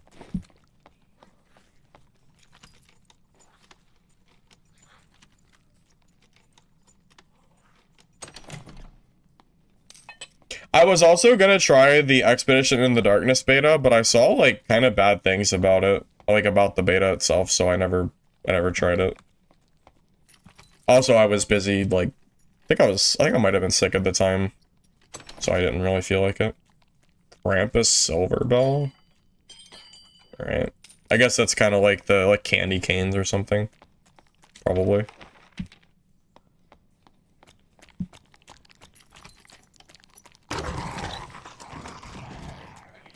Well, the problem with Chroma is that their playtests haven't had a lot of players, so they're only doing it right if their game actually, like, gets...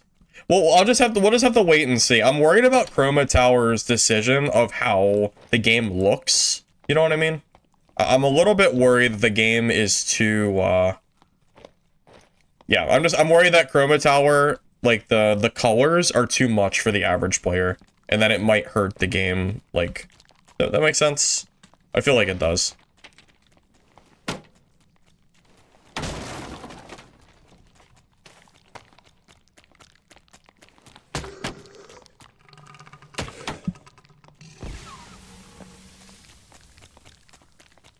Legacy has a map rotation? I'm not surprised. They have like 70 players. You kind of need a map rotation when you don't have any players. Yeah, I'm really not overly surprised on that.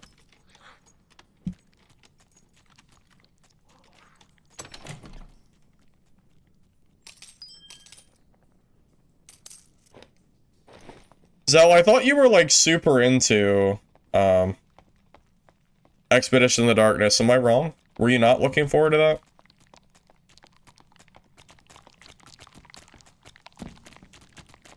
Because if that's true, that's not a great sign.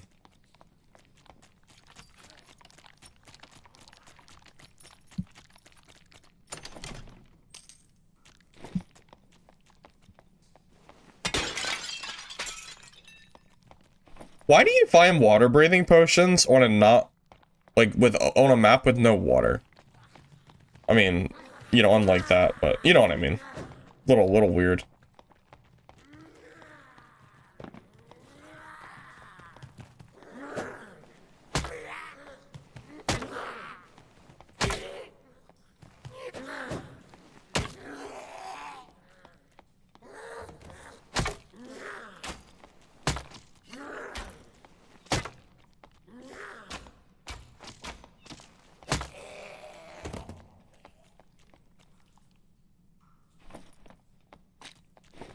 Why is there an underwater part on this map but you don't swim? Because Ironmace doesn't really do consistent things between their maps. Okay, I haven't seen any players yet. Kinda sad. Am I back to HR now that you can pick the map? Well, I'm back to HR because I wanted to see if there were any players in my game, but it appears that my game is dead right now. And I can't exactly tell without a kill feed, but I haven't seen anybody, so I'm assuming it is. I don't know. Maybe it's just because I'm not rushing for PvP. Maybe. I mean, I'm looking though. Or just kind of going at my own pace, I guess. I mean, I'm in the circle. People kind of have to come to me anyway, right? I guess there's still time. Probably gotta go to elevator. Yeah, you're probably right, honestly. That's probably true. I probably do have to rush elevator.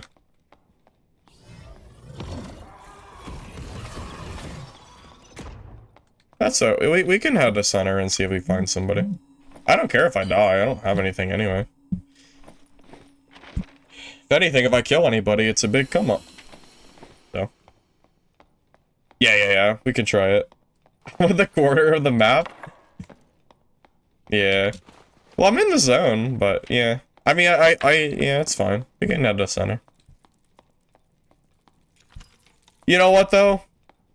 Mr. Grayson Pellegrin, let me tell you what. Back in the day, when there was a lot of people in this game, you didn't have to rush center for PvP. You could just walk in the game and find players, like, naturally by just moving through the map and looting on the way. I'm just saying, back in my day, you didn't have to, you know, rush certain spawn points just to find players. And that is true.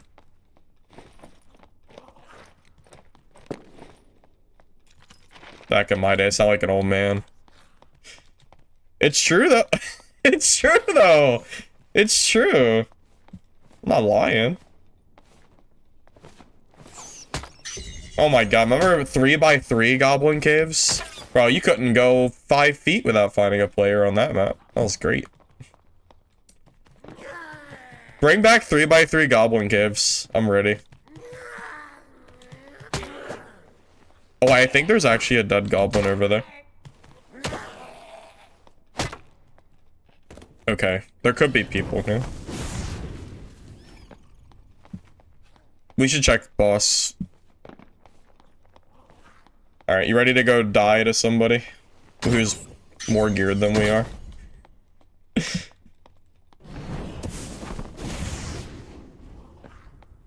My god, I haven't PvP'd in over a month. I'm sure this is gonna go swimmingly. Ooh.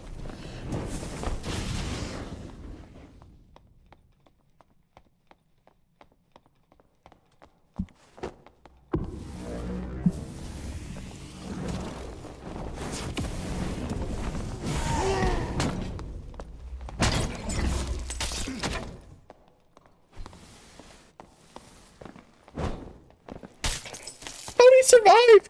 How'd he live? What? What? How'd he survive? How many hits?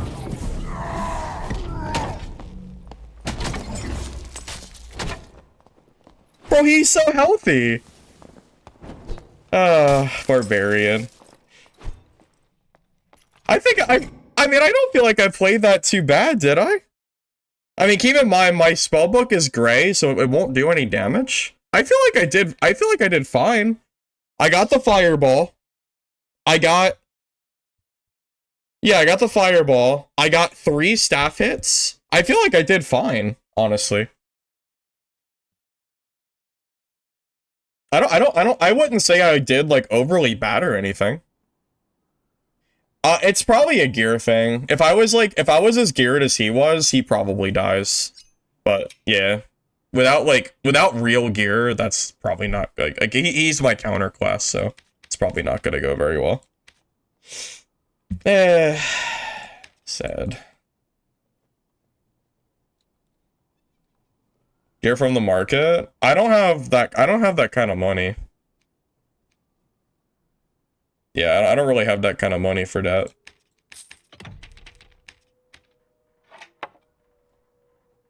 Dang, I cannot believe he had that much health after 3 hits. I think my ignite was up the whole time, too. I think it was.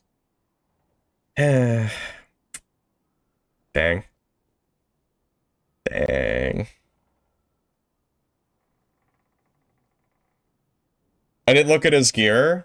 Well, I didn't have to. You could tell by the rarity of his gear that he had better stuff than I did. All right. Handout time. All right. I'll take my handouts, I guess. I don't usually take handouts, but it's either that or I'm just gonna play naked. So is that true? Actually, yeah, hold up a second. You might be. Well, I don't remember. I only have 3,000 gold. I don't have that much gold. Let me see if I can. Let me see if I have any. Yeah, if I can get any. I need true magic damage on my stuff. Wizard doesn't really work without true magic damage and a Phoenix Choker. It's basically required to play.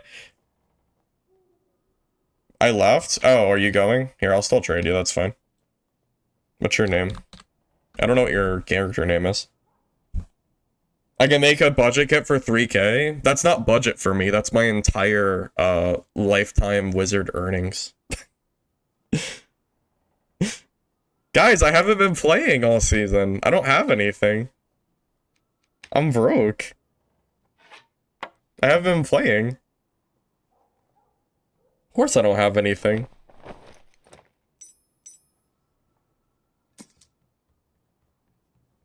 Alright, you can just call me Handout Box now.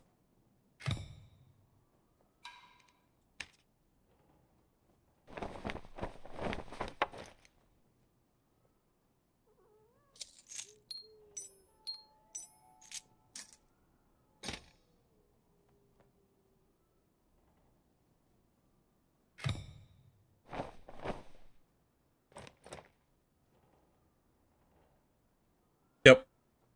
You can just call me Handout Box now. There you go.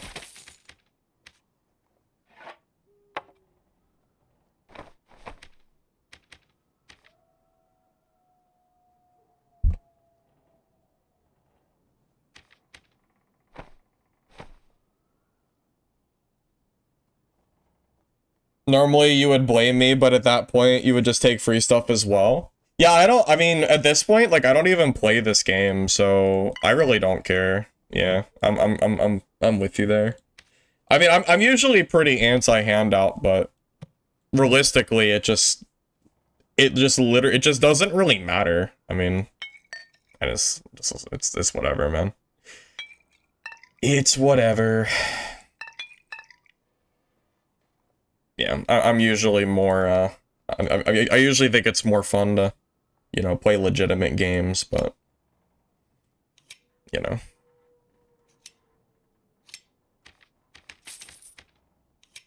Oh, that's interesting. You can buy better quality throwables at the, Woodsman. I don't think you used to be able to buy whites. I think it used to only be grays, I thought. Either they updated it or I did quests that unlocked it that I usually don't do. One or the other. It's getting wiped anyway, who cares? Oh, well, you have to understand that there's a subset of the Dark and Darker community who, to be fair, probably doesn't play the game anymore, who does not like streamers that take handouts, and to be honest, I'm kind of like one of them. I kind of think the game is more fun when you don't take handouts, but at the same time, I also don't play this game, so I don't have any gear. So, you know, either we're gonna play naked or we'll take handouts. I can't really, it has to be one or the other.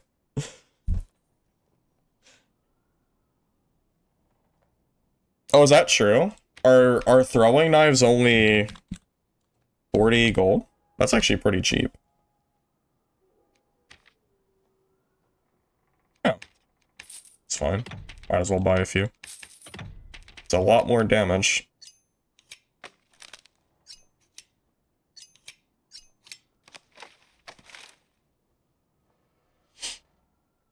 Let Wizard use Hound Skull? I thought they nerfed the Hound Skull, though. Didn't they nerf it? Maybe not. 66 armor, 23% headshot. Yeah, maybe they did not nerf it. Maybe I'm wrong. Hey, Butterbee, welcome, welcome. I know. It's been a rough month. I've been sick for like 2 weeks out of the last month, and then I sprained my hand. Oh, and not only that, I brought my car to a mechanic, and they put a battery in my car backwards, and it blew my main fuse, and I'm still, like, my car is at the shop right now, like, finishing the repairs from the damage that they did. Like, a different shop to get that. It's been a rough month, man. It's been rough, man. Everything that could go wrong in the last month has gone wrong. It's just been really bad. Not great, man. Not freaking great. How do they do that? Oh, they did it twice. So I went for a battery.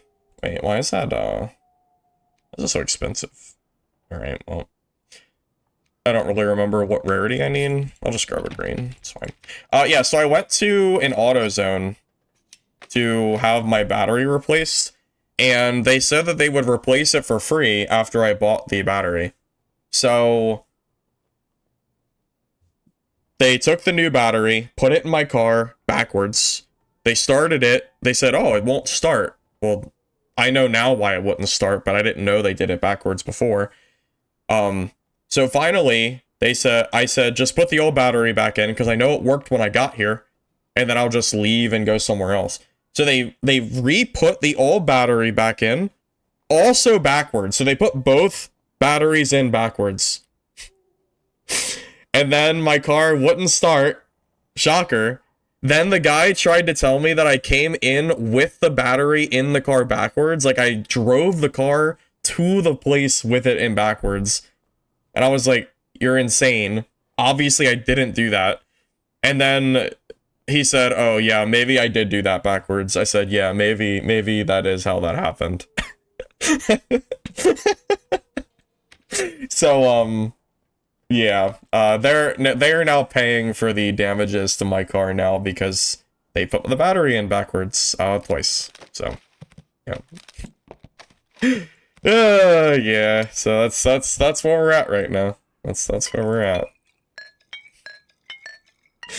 So, yeah. Anyway. Yeah. It's been a tough month, man. I don't know what else to say. And then not only that, but you know, then it's like all this other shit with like just, you know, the games in general, where I want to I wanna like stream, and I feel like I can't stream because all the games that I want to play aren't out yet. So it's like, I don't know, it's just been rough, man. Not great is all I can really say. Well, yeah, of course it's not. Of course it's easy to do. You just frickin' match the plus and the minus with the, what is it, transponder? Is that what you call it? You just match it and then you just do it. I would have did it myself, but he offered to do it for free, and I was like, and they were gonna recycle the battery as soon as they were done, so I would save money. So I was like, yeah, like, sure, I'm gonna let you do it. Why wouldn't I? I should have just did the damn battery myself, man. Freaking felt like a fool.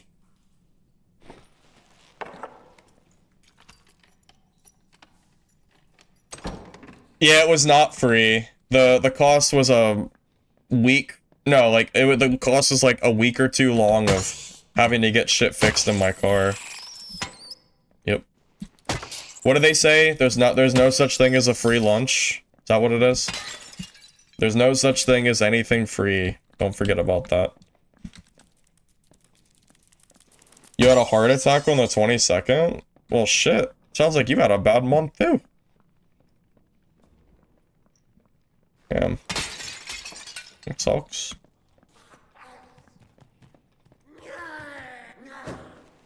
Oh, even better. It was 2 different employees that did the battery backwards.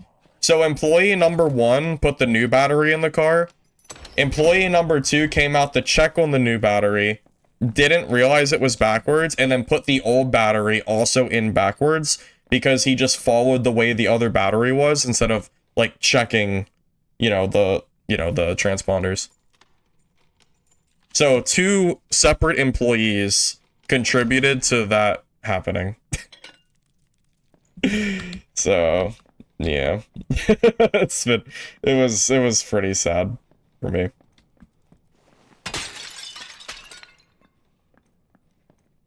Arcos, do you work at AutoZone? That'd be pretty funny if you did.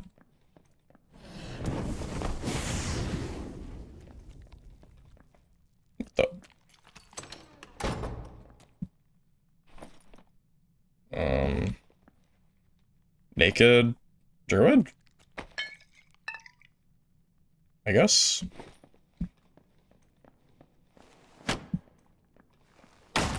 Wait, you work at an AutoZone, Arcos? That's actually really funny. Yeah. That's actually so funny. Yeah. Yeah. So I'm still waiting for the shit to get fixed completely. It's at a dealership now.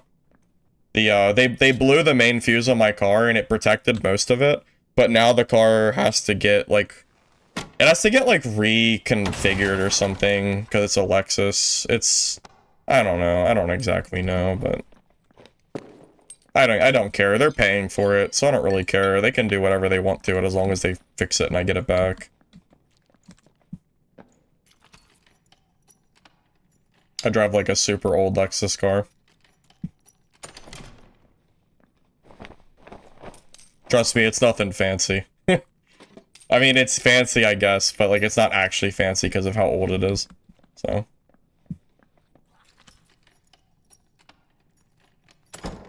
I've gotten my battery replaced at AutoZone before. I never had any issues, but, I guess there's always a first, right?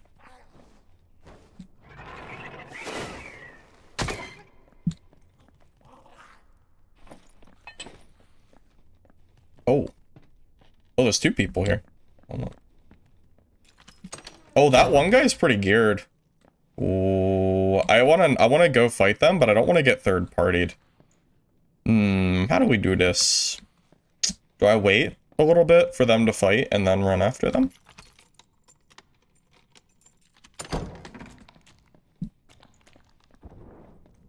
Grayson, I hope you know that I'm probably gonna die with this gear, because I'm pretty rusty. Just so you know. Because I'm gonna run in there and probably get third-partied or something.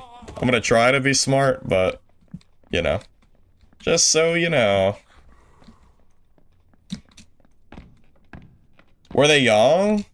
No, they were probably, they were at least, but they had to be at least between, like, the one guy was probably in his 40s. The other guy was probably in his 30s, maybe? No, they were definitely not young, yeah. And the one guy even said that he was working at AutoZone for 5 years. So yeah, it's, you know.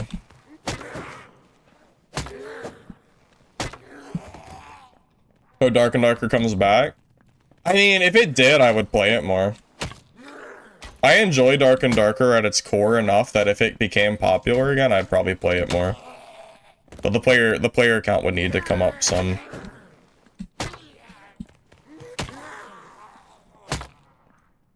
Maybe they were drunk? Nah. I mean, I think it was just it was just a mistake. It was just, the problem is, like, that's a big mistake, you know? It's a small mistake with really big ramifications. I don't think I need to tell you how bad it is to start a car with the battery backwards for over an hour trying to, like, start it up. I don't think I need to tell you how bad that is for a car.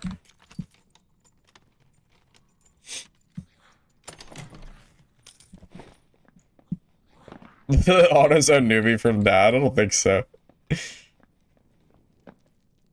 Actually, you know what was really funny? It caught me off guard. I went to, like, a fast food place, and I guess the app, I don't know why, but the app had, like, you know how, like, some of the apps will, like, it'll have, like, your name on it? Well, apparently my name on the app was Firebox, and I was so confused. This was like months ago. I was so confused because they said, because someone said, "Hey, Firebox, your food's ready." I was like, what are you talking about? What? Just caught me off guard. So I had to disable it on the app. I guess I didn't have to, but I did think it was kind of weird. The attack's so slow? Yeah, I mean, welcome to Wizard. Welcome to Magic Staff Wizard, you know?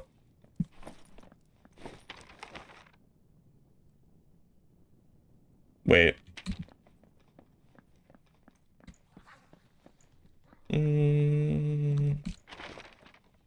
I'll just wait till I find someone again.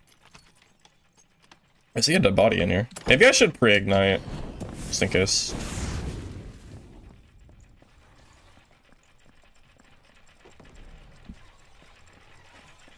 There's a guy below.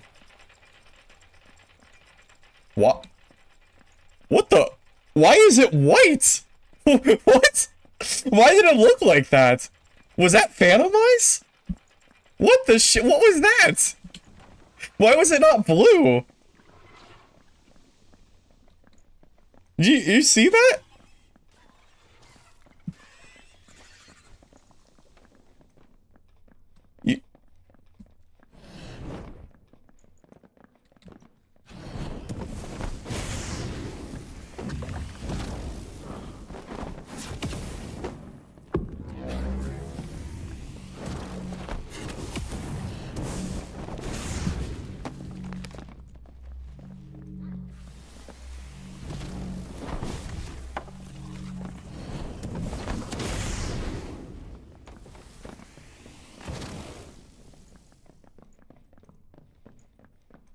You must understand.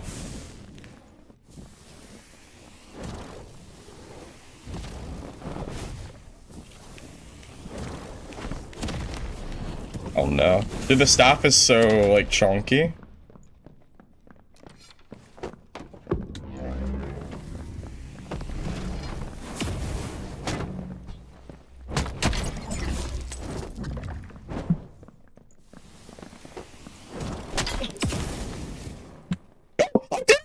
Oh, I did it! Yes! I did it! Oh my god, I haven't PvP'd in like a month!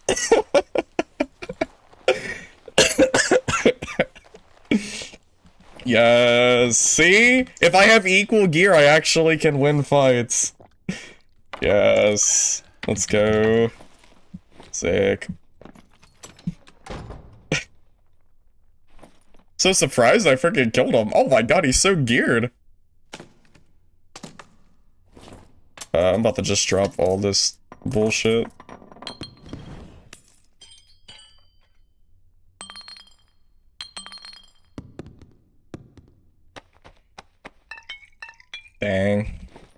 0 to hero, I guess.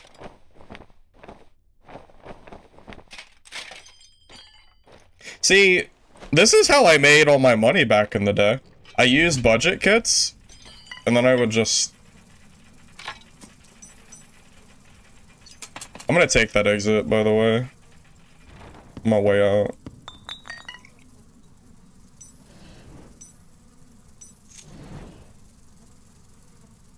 Dang, this gear is good too, but I'm full.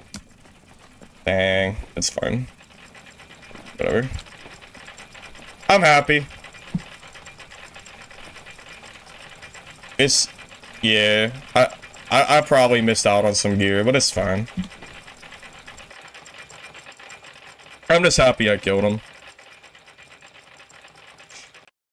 Oh, man.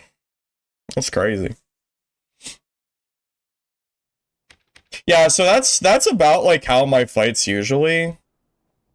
like, that's pretty much how I make all my money. At least that's how I made it back in the day, you know? I would use the Squire thing. I would set up, like, multiple cheap budget kits. I would go in, I would PvP in HR, I would kill super geared players, like this. I would sell their stuff, buy budget gear, and then that cycle would just, like, keep going. That Warlock's kit's worth a lot more than mine. Yeah, I think you're right. This kit's kind of nuts. This kit's pretty crazy.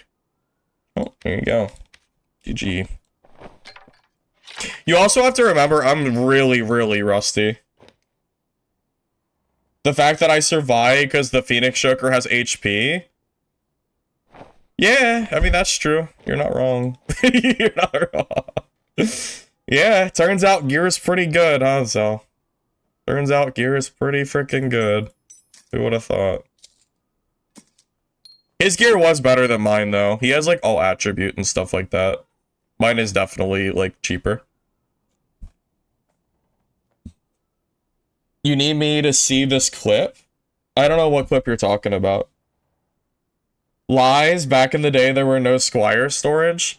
Yeah, but I'm referring to when there was Squire storage. Okay, if you, I mean, just take out the Squire storage then. Instead of the Squire, I would just leave it in my stash and leave it in, like, rows, but same difference. I would still use, like, budget gear to, like, kill players.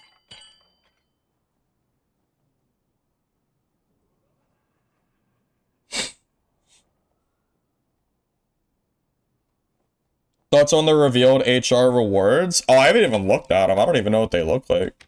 What do they look like? I don't remember how to view them. How do I look at the rewards? Wait, this is from last time, right? I don't think I did these. Yeah, I don't think I ever did the last season. Did I not do any of this? I guess not.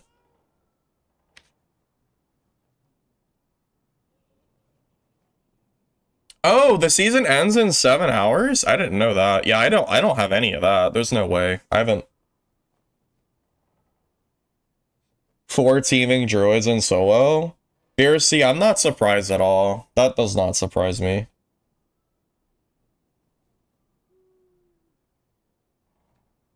Everyone loves... Oh, our death step, like, new bis?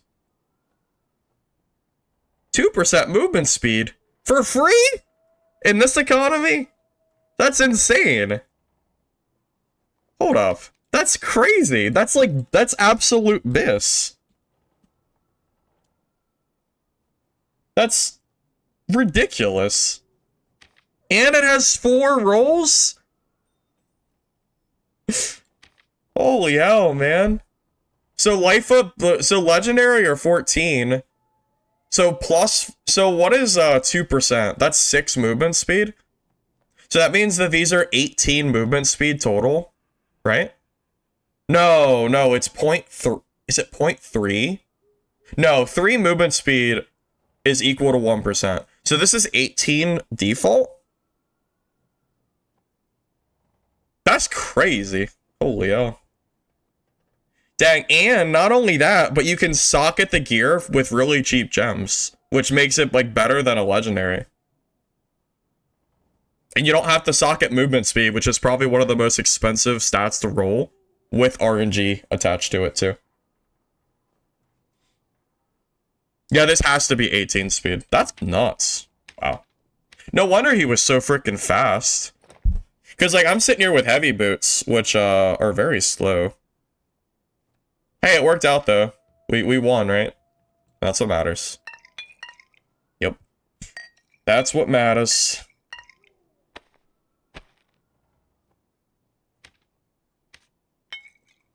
All thanks to Grayson and his gear set that he so kindly donated. It is funny that that Warlock's kit is worth more than, like, my entire stash of gear. Because I don't think there's any way I'm killing that Warlock unless I at least have, like, a good budget kit ready. Because Wizard's very, like, gear reliant. Switch to Hall of Flame High Roller. Oh, this is the new stuff? What is that?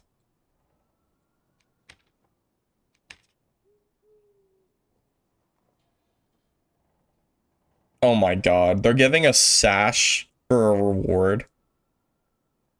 I mean, I actually, if it looks, maybe it'll look cool. Do you guys, does anyone remember the freaking cloak skin? The Moonlight skin? I thought this was gonna look so good, and in practice it looks so freaking bad, I just don't even use it. Maybe it'll actually look good, and not like this Mooncloak skin. Hopefully.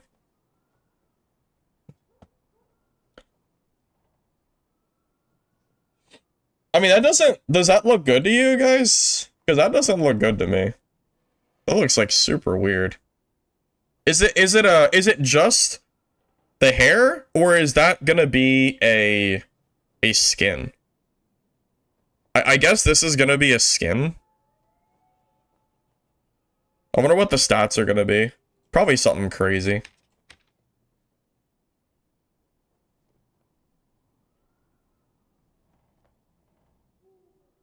Grind till Pathfinder, he looks kind of tough.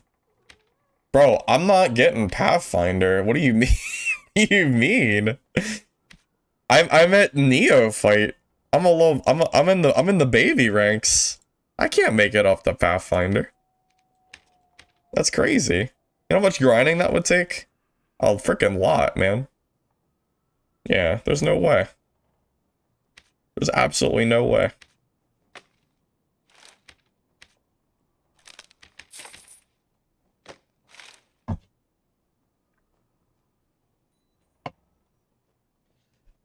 Oh, someone mentioned that earlier. I thought they were joking. We're getting a lava floor next season? A volcano lava floor?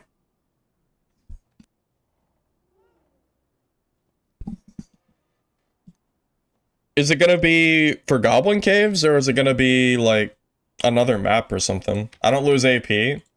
Yeah, but, like, the amount I would have to play to actually get that would probably be a while, right? I mean, I would think it would be, at least.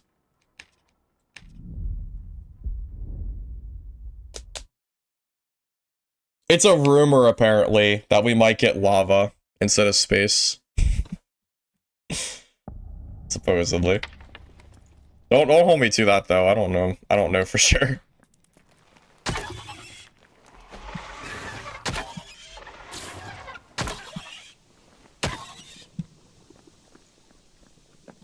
Lava in space?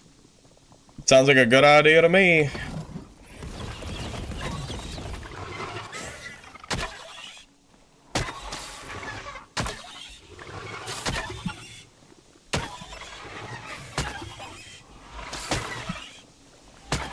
God, I forgot how freaking tanky these centipedes are.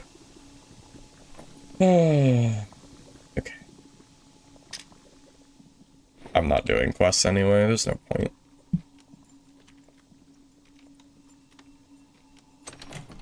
Do we really need another map, though? Like, Truly, truly. Do we need another map? Cause I kinda feel like we got plenty of maps. Unless that map is a down floor to Goblin Caves. Like a red floor. Like unless we get that, I don't really care that much. Druid's gonna get space oil form. Just kill the entire lobby. Yeah, that sounds good. That sounds good. Right up his alley. Absolutely. For sure.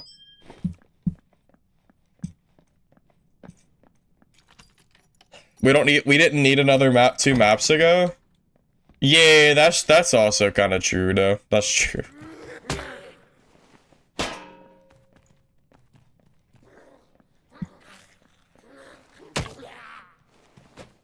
Dude, Arc Raiders, if it wasn't for the fact that it's a shooter, they do everything basically perfectly.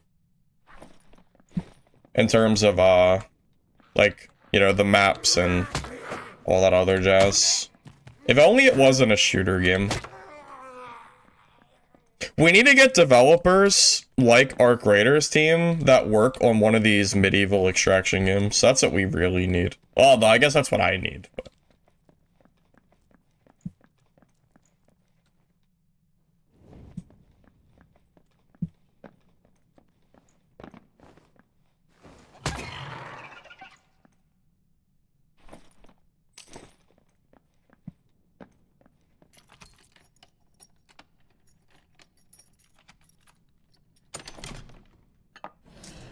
Quite frankly, yeah, we could have gotten a second floor to Goblin Caves years ago. And it would have been way better for the game than some frickin' water map. What was SDF thinking? What do our players want? Another level to Goblin Caves? Or do they want a water map? What the heck, man? What is this?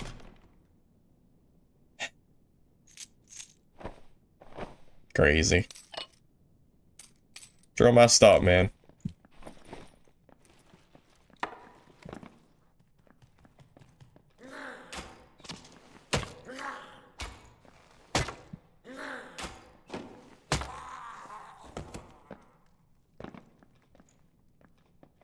You bought that game and refunded an hour later? Oh, you mean, Arc Raiders?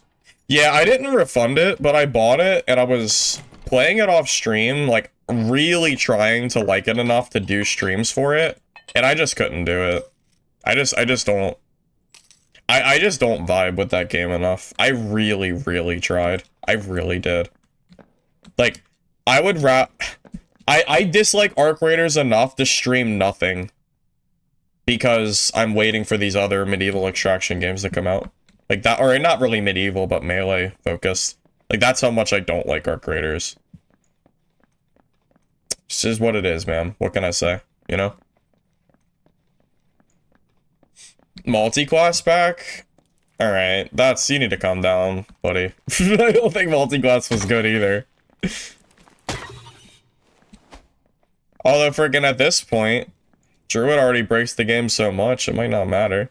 No, I'm just kidding. You don't want multi-class.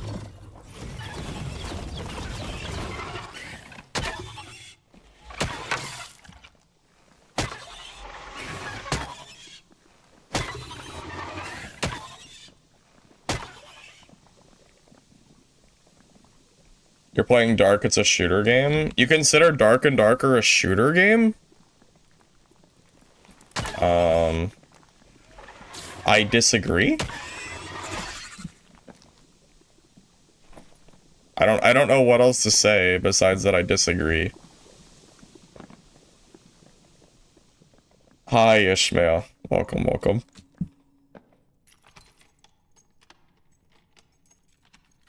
It's fine if I think it's fine to not like, just because a game is popular doesn't mean I have to like it. I mean,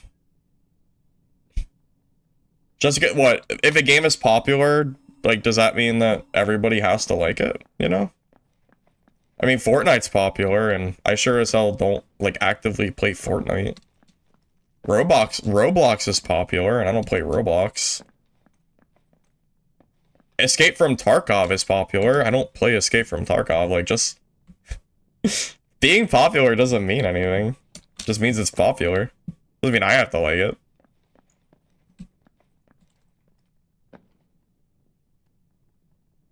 Yeah, so Midnight Walkers, I think it's the 28th of January. So we have, like, 3 weeks-ish. Somewhere around there. I don't play Roblox? Yeah.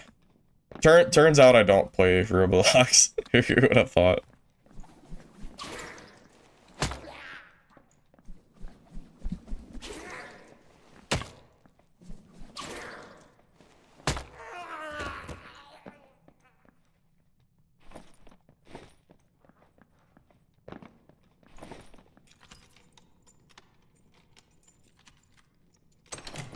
But no, real talk. I'm telling you, once Midnight Walkers releases, I do plan to do some more streams for sure. For sure. Outside of that, I haven't really decided yet, so... yeah, we'll play it by ear. But I definitely plan to do more consistent streams. Did I hear something? I don't think like a potion, but I don't think anyone's here. Yeah, because that goblin would be aggroed. Yeah, I don't know.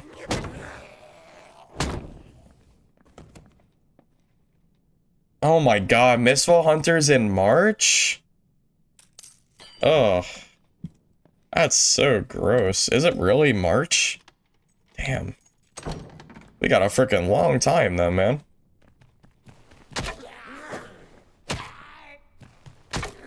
Actually so sad.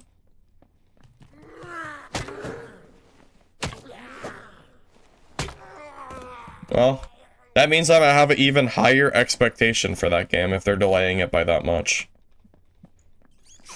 Hey, well, at least that gives me like a month or two with Midnight Walkers. So hopefully Midnight Walkers doesn't crash and burn. Because Dungeon Stalkers didn't last very long, so hopefully that's decent. Hey, W-Foo. Yes, I am here. I know it's been a while. I've been kind of sick over the last... I've been sick twice over the last month.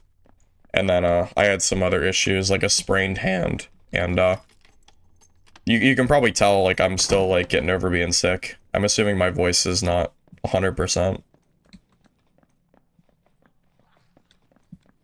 This has probably been the first day in a week that I was physically able to stream. I don't know. I don't think it would have been possible before now. Oh, shit. Alright. Picked up a little bit.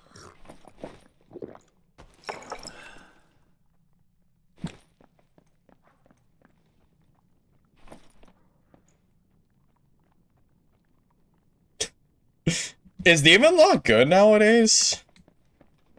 I thought Demon Lock was like super nerfed. Just got here, the lawsuit you mentioned is the one against Nexon?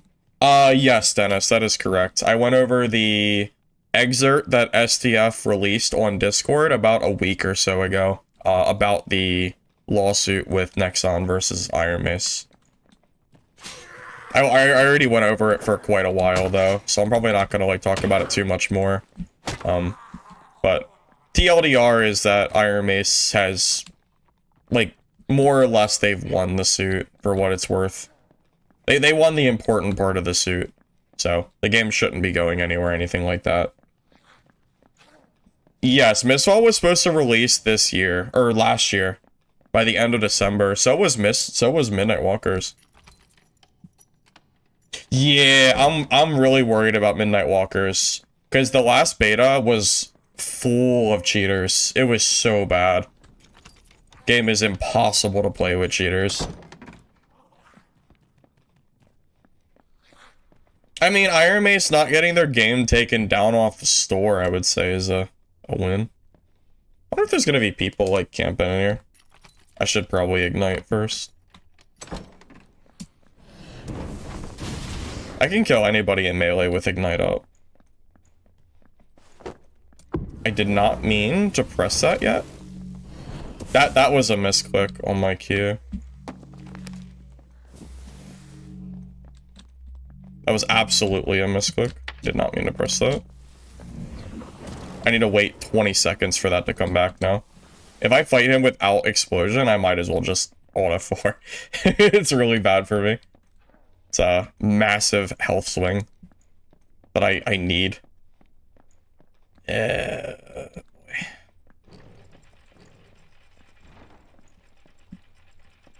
Is there another person over here? How many people are in this room? God damn!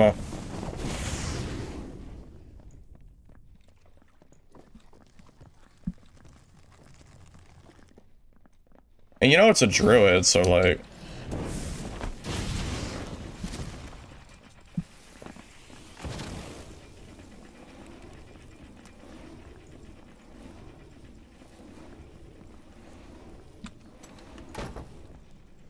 It's a druid, so like, he can kind of do whatever the hell he wants.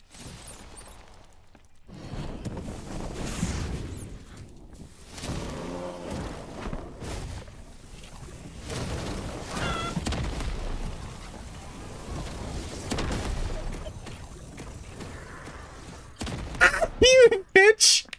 Oh no, I'm gonna die to the zone! No, no, please! No! Please!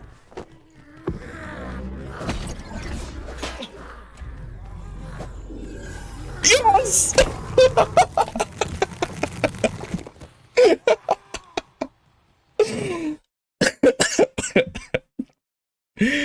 Yes! Killed the druid and made it out alive. What a W game. Yes. Easy. Easy. Wasn't even close.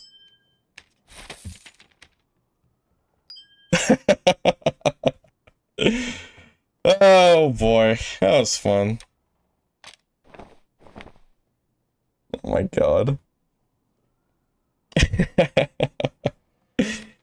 Oh man. I'm shocked I survived that. I don't know if there was any...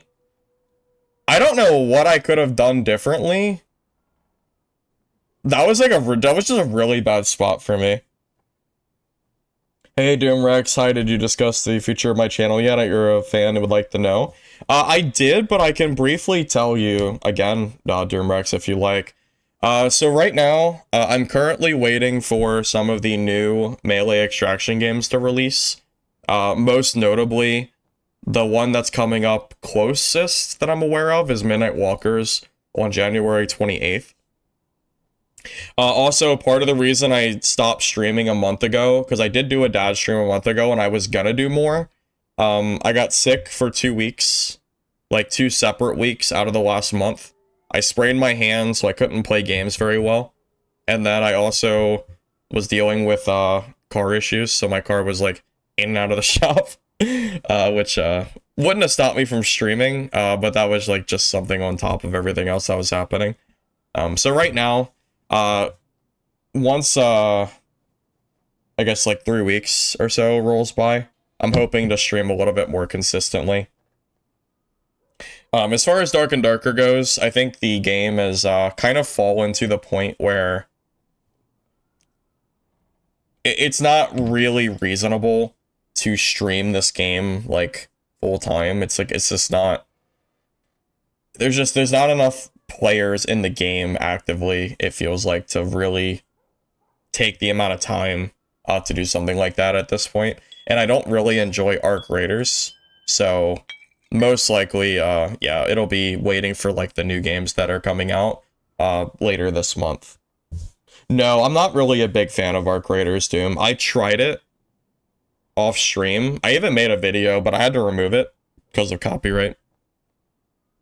I've really tried to like Arc Raiders, but it just wasn't for me. I really just do not enjoy it very much. Stream sniping in this game is bad because the player base is low. Yeah, I could imagine that being the case. I could see that. I don't imagine there's gonna be that many people rushing to snipe me, considering, I don't think the streams are, like, that big or anything, right? But if it happens, it happens. I'll just go back and play, like, some normals or whatever. It's not a big deal.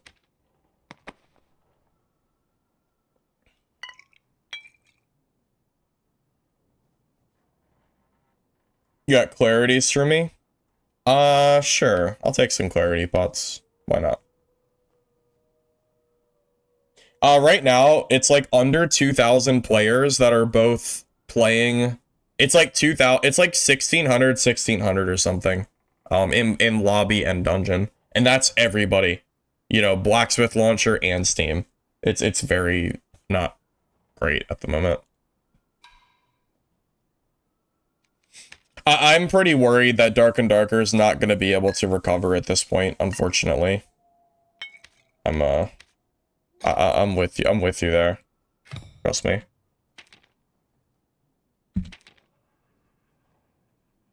Willing to buy egg?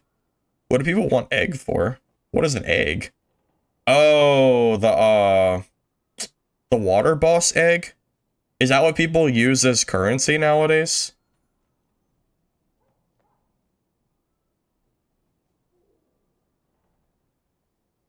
Maybe, I don't know.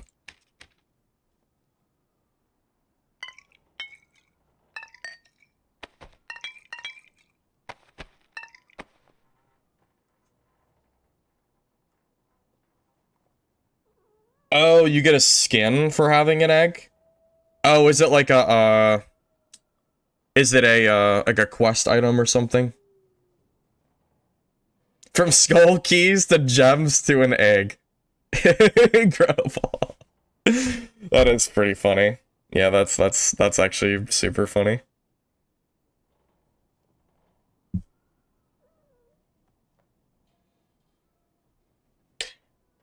I mentioned that earlier. I talked about the Druid plague that's going on. I killed a Druid my last game, which was pretty good.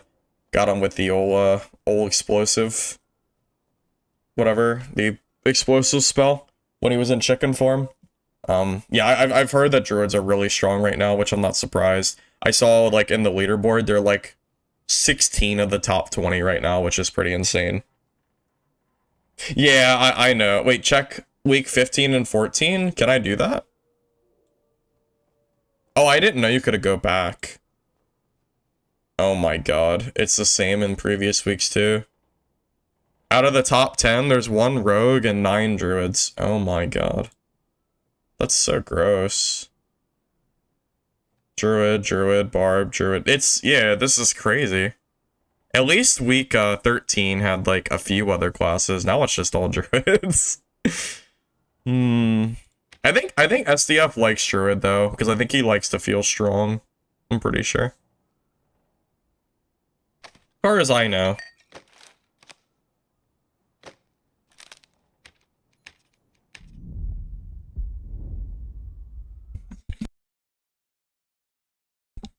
Honestly, Bonk Wizard is not that bad against Druid.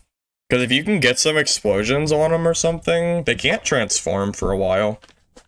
And Bear Form is, like, you know, free to get explosion. The issue is running out of spells and then dying because of that.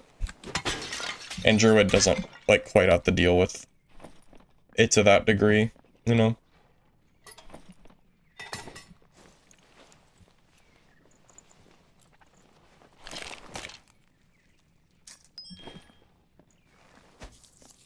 I forgot the Winsman axe existed.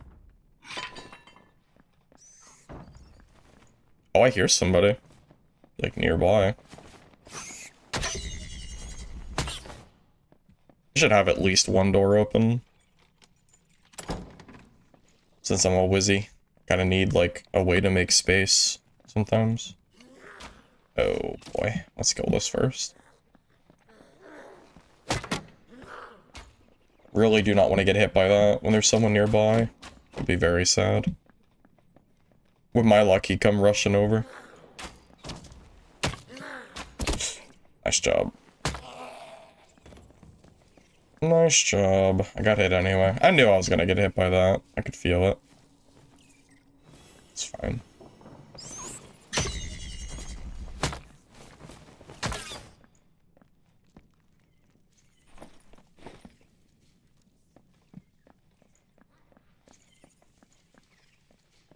I'm online, Dark is back. I don't know if I go that far, man. I'm just I just wanted something to stream so I could just hang out, you know.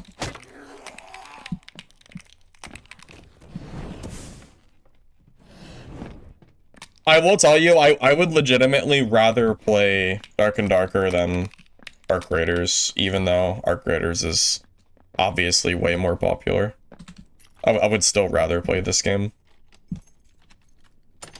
In terms of, like, streaming content, this game is just more enjoyable for me. However, the viewership for this game is, not doing so hot.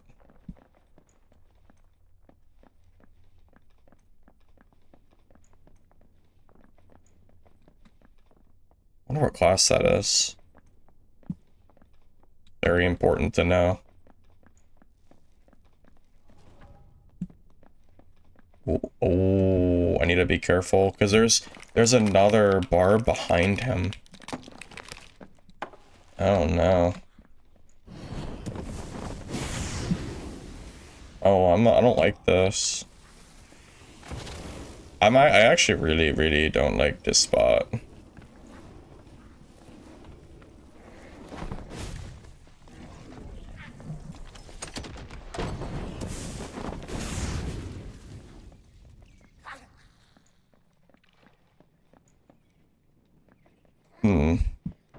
I'm a little bit worried. Because I think there's another barbarian that I saw. It's diffing time. Yeah. Barbarian versus wizard. There's only one way this can go anyway. There's one direction this can go. And we all know what direction that will be. Yeah. Oh boy. Yeah. Probably the hardest matchup for me. Next to, like, Druid. No, Sorcerer might be worse. I don't know. And they're all kind of bad. I don't think Bonk Wizard's, like, that crazy right now. I cannot believe I just hit that. Mouse.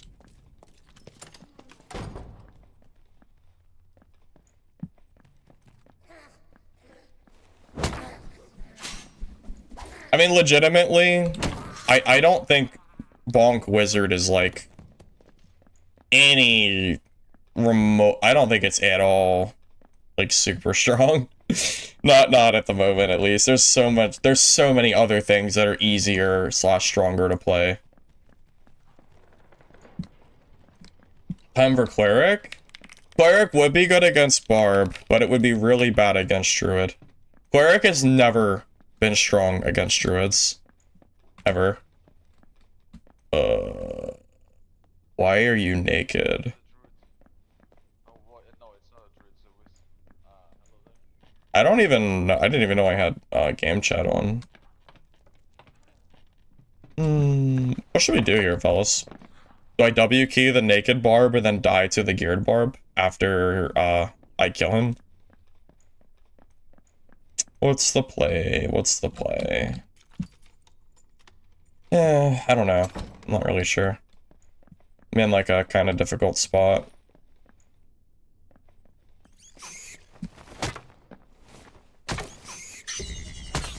I think I should clarity plant.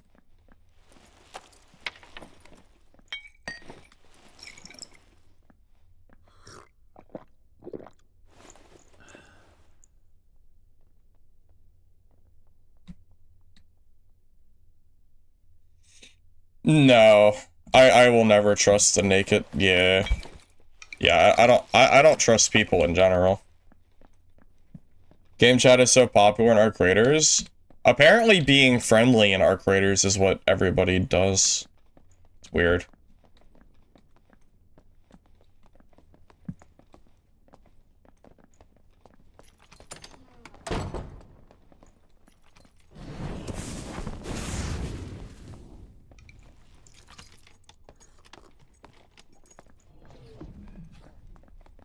Oh my god, I knew it! I knew there would be- I didn't know it would be a freaking rogue, but... Oh, fuck me, man. I'm gonna die to third party, aren't I? Alright, Grayson, say bye to your gear set, because this shit's gonna be gone soon.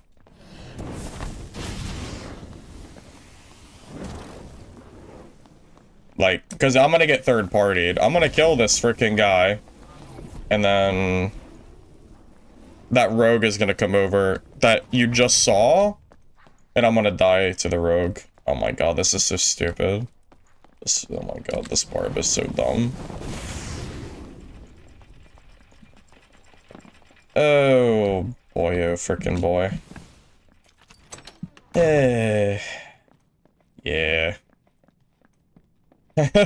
Oh my god. Oh, the third party.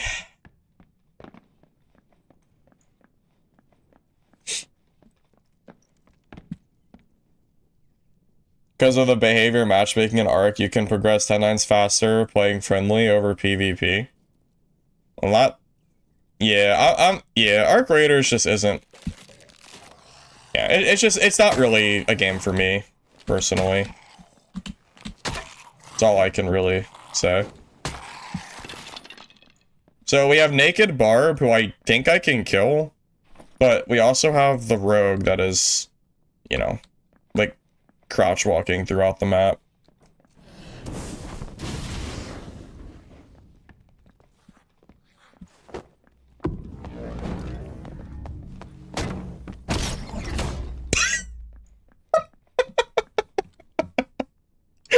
Okay. Well. Okay, well. Goodbye, Rogue. See ya.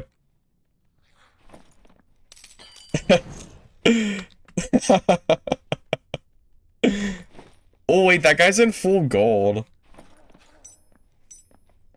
Hold up.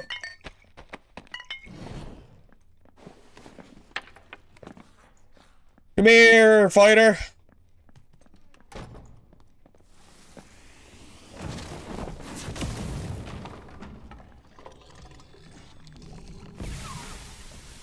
Wait, Cleric? I thought it was a fighter. Wait, oh, is that a full gold, Cleric? Oh. Maybe it, wait, yeah. Alright. No, I don't think it's fighter. I think it's, Cleric.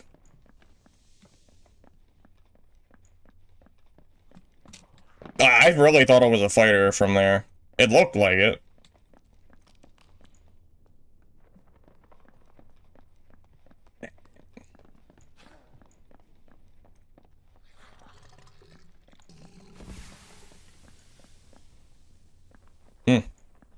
This might take a minute.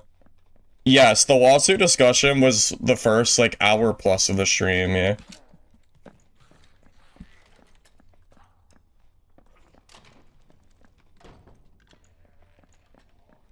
I'm gonna try really hard to fight this guy. I don't stand a chance. Yeah, but I ain't no bitch.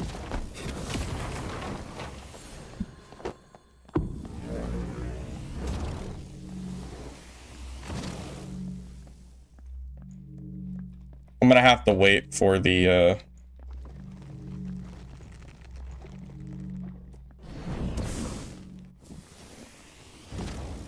Yeah, I ain't no bitch. So. He popped early, and then he didn't push.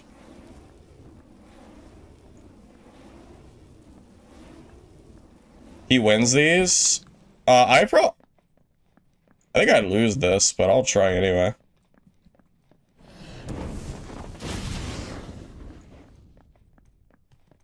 Wait, where'd he go? He's gone! I don't know where he is. Dang. He's gone. I get my portal open, I guess.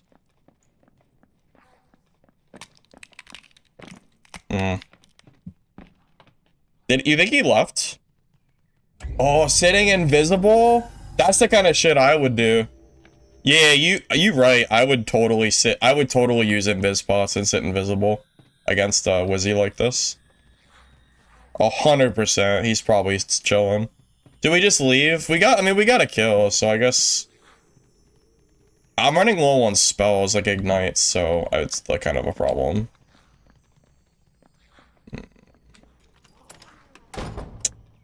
We just take the W, take the kill we got, and reset.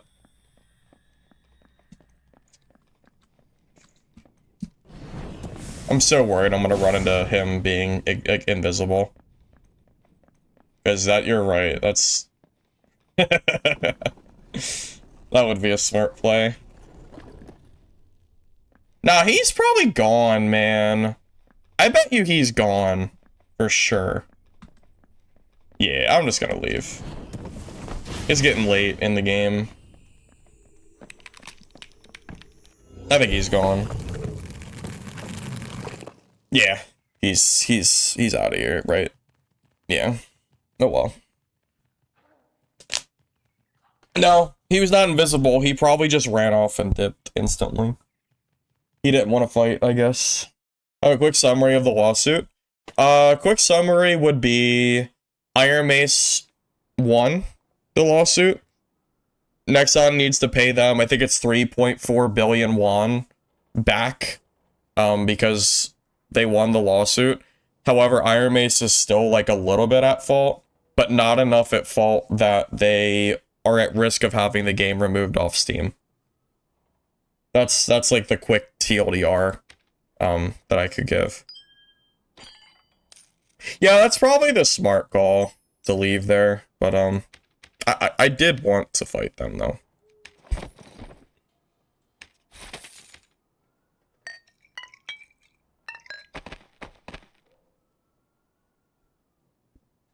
The problem with baiting out Smite is it's easier said than done. Baiting out Smite is more of a skill issue for him than it is for me. Because all he has to do is wait to pop Smite until he's at the point where I can't back away. Because my character is kind of slow. I'm only at 304.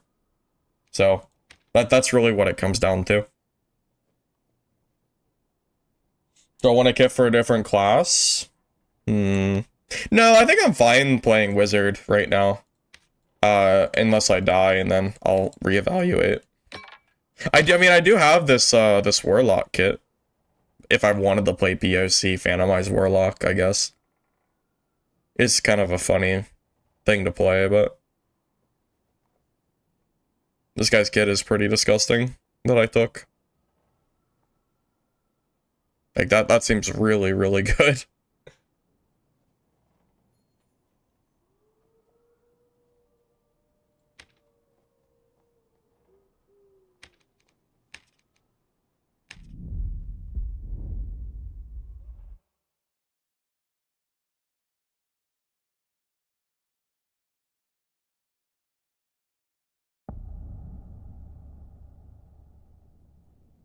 What I guess true fizz?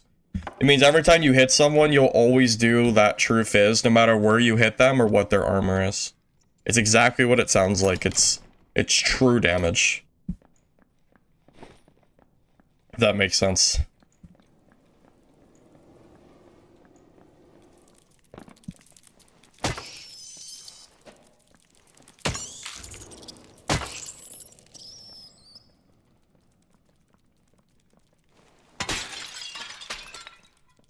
Yeah, basically, yeah, it bypasses your armor. That's another way to look at it, yeah. Although I think I might have said that in my thing too, but...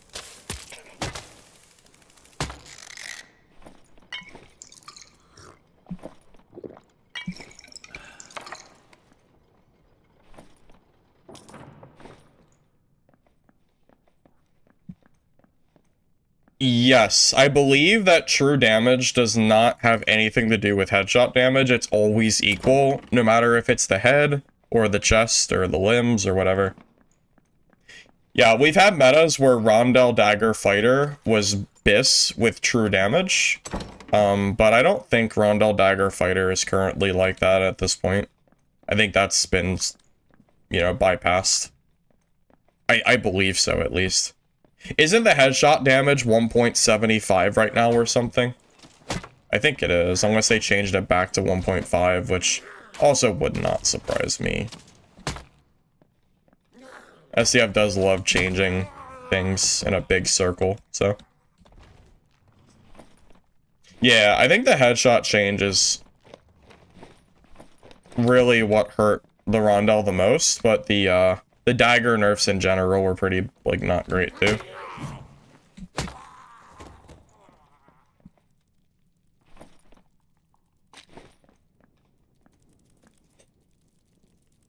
No, there's true fizz and true magic damage. That exists. The Phoenix choker that I'm wearing right now is true magic damage.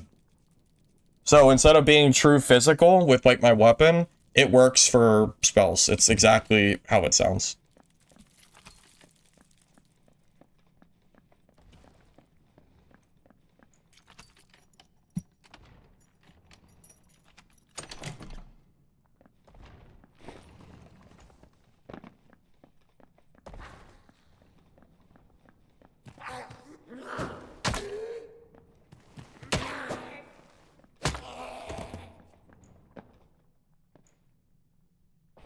You mean League? I don't know anything about League.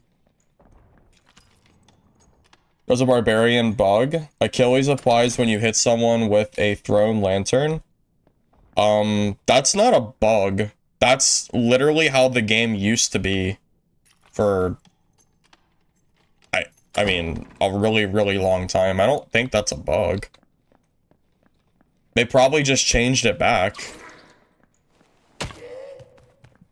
I know, because I won the Soapy tournament, I think, with that lantern strategy. Way back in the day. So, I'm not sure if I'd call it a bug. Unless the devs have confirmed it's a bug.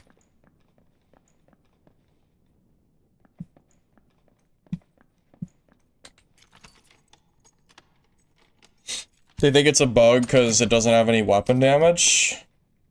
I mean, yeah, I guess you're right on that regard, but it did used to work that way. So I don't know. Yeah, I mean, they took it out and it came back.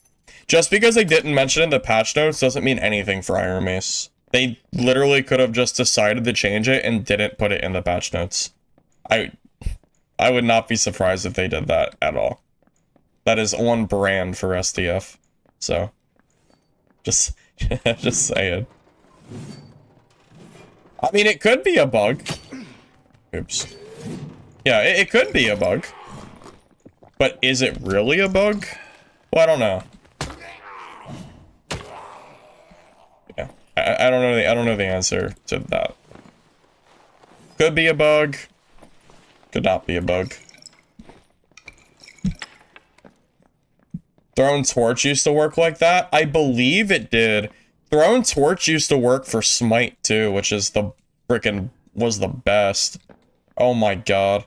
Does anybody remember the frickin' Torch Juggler? I used to run around with the Torch was my weapon and I would just kill people with only the Torch. And I would throw them like, it was, my god, it was so good. Those were the days. Back when Cleric actually had range. Even though it was kind of scuffed.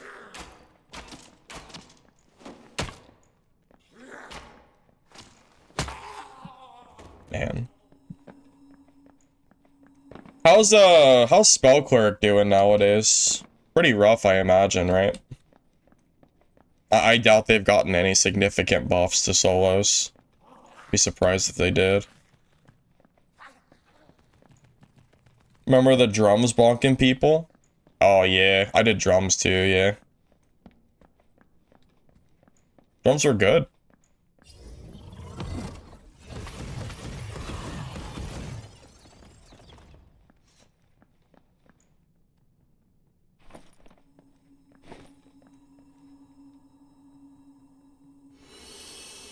This is kind of funny as someone who never played this game, just bopping goblins on the head with your stick. Wait, Clap, have you've never played this game? Are you saying you've never, or are you saying that it would be funny to, like, as someone who's never played it? Because I do admit it is pretty silly. I would definitely agree with that. You play the other one like it? Oh, you mean Dungeonborn? I'm assuming. I'm gonna assume you mean that game.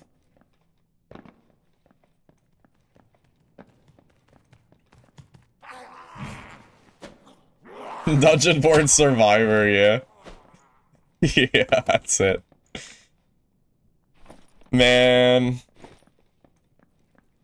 I would play Dungeonborn again with if it was under new management with a better development team.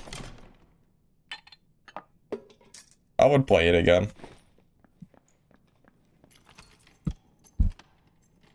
Dude, imagine how good it could have been now. Imagine if Dungeonborn had a legitimate like development team. After all this time, it could be so good by now. It really could. It's crazy. Damn. That's so sad. It's so sad. The fuck, man. Oh, remember Rondell Dagger Crystal Ball Fighter or Wizard? I mean, that was good too. Back in the day. Dude, I held the Dungeonborn line until there was no line left to hold. I did. I tried. I really did.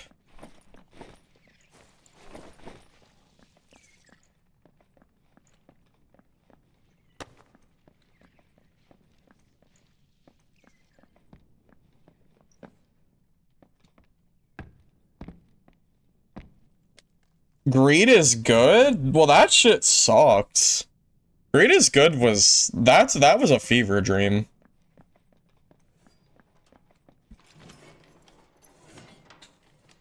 What is the war with Dungeonborn? Dungeonborn died a long time ago. They pulled the plug on it. Yeah. They took it out back and shot it. What do I think of the future of Dan? Worried that they're bleeding too many players, even if they don't have a lawsuit pending anymore. Still worried about the game in general. There's a guy who was trying to make a game like Daddy's a streamer. Yeah, I heard it's called, yeah, Project Vision. I heard it was like some of the big developers for the game abandoned it though. So I don't know what's going on with it at this point, to be honest.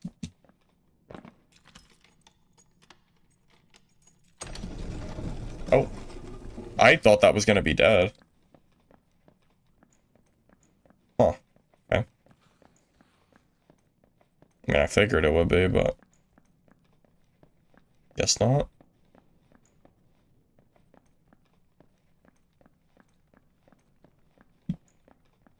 I am pretty excited for some of these other melee extraction games to come out, just so I have something to play on stream again, consistently. That'll be nice. It does suck, you know, with, like, how much time and effort I've, you know, spent on building, you know, like, my channel and all that other stuff. It does suck that I feel like I'm in, like, this point where, like, I can't really stream. You know, and like, there's nothing I really want to stream. I really don't like that feeling at all. You know, I would love nothing more than to have something to play for stream that isn't just Dark and Darker. I very much hope that these games coming can replace them for me and will be successful. Because oh boy, do I need something new. You check on me if I played other stuff? Well, I will be, Clap. I will be. I'll be playing Midnight Walkers on the 28th of January, I believe it is. Mistfall Hunter and Hunger are also coming out sometime in the next, like, 2 months, I think. So right now, I'm literally just waiting for those games to release, you know? I don't plan to stop streaming for good. As soon as those games come out, I will be playing them. I'm just trying to be patient. But it does absolutely suck not having these games to play. And I do not like Arc Raiders, so that's really not an option for me. Goblin Cage is kind of empty. Dude, I'm telling you, Butterbee. I think it's just the game's population, man. I think Dark and Darker, like, the player count is just low, man. There's a lot of queues, and there's not a lot of people. And that's really what it comes down to, you know? There's like 230 queues, or more, and there's less than 2,000 people in dungeon. I mean, you don't have to be a mathematician to look at those numbers and realize why the lobby feels so empty. Why is Legacy failing? Well, they changed the name of their game, but it's definitely, that didn't like fix it or anything. I don't really know what went wrong with that game. I just know that things did not go very well for them. You're giving Skyrim a try? Skyrim's always fun. Yeah, Skyrim's always cool. Dig it. Arc Raiders is just a better division. Yeah, I mean, Arc Raiders, I don't think it's a bad game. It's just not really a game for me. I just don't really think shooters are that fun. I think for what it is, Arc Raiders is an objectively good game, but I do not understand the hype around it. Not the hype that they have now.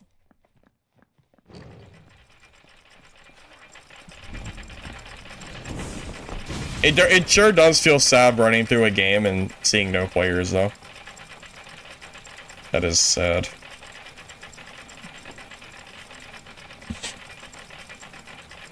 You were gonna play Fallout 4 modded, but Bethesda broke all the mods again? Oh, is that true? Oh my god, there was a player? Oh my god, no way. And it's a longsword fighter? That's basically free! No! Oh my god, this guy would have been free. Oh my god. That's so sad. The freest freaking matchup for me. Longsword fighter. And I freaking... Oh my god. And no second win? Oh man. Freaking lucky guy. Tell you what. It was so late in the dungeon, I didn't think anyone was left. I didn't think anyone was even in my game to begin with, to be honest. I mean, I was looking. A player, oh my god, is real, man. Oh my god. Oh man, that's so funny.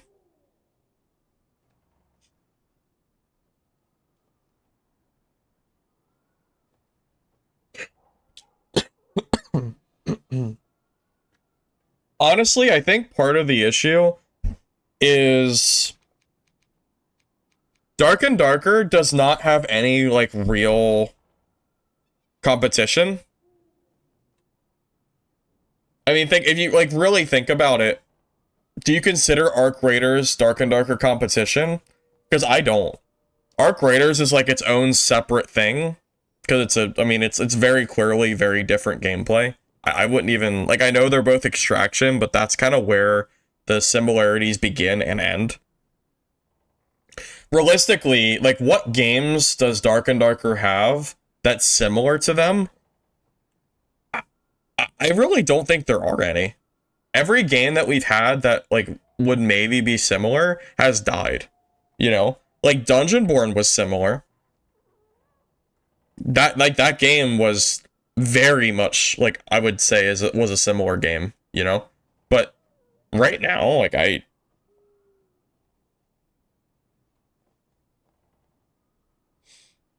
Yesterday you played with a full lobby and blew ruins all night, but they were the same people mostly.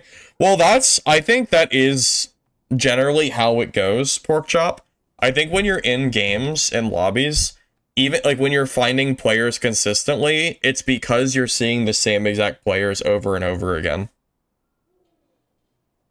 You can claim a free winner plate? Really? I mean, I guess I can claim it. Where's it at? Bro, there's so much stuff in the freaking shop. Oh, that's a skin? A race? Alright. I don't see a winner plate. You know, the game hasn't changed a whole lot, but the shop sure has. I don't ever remember seeing all this freaking bundle stuff in the shop.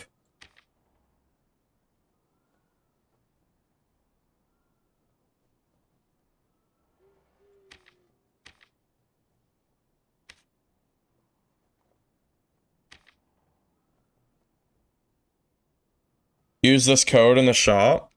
Oh. Let's see. Here, can I copy and paste it?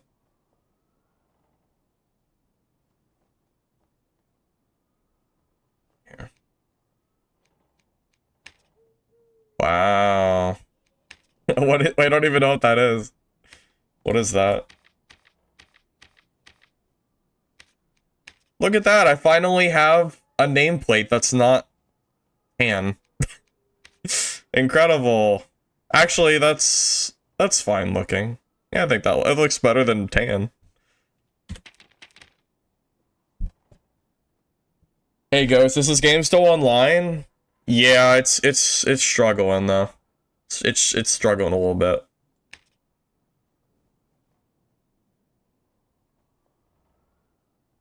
Battlefield 6 has SDF syndrome? What the hell does that mean?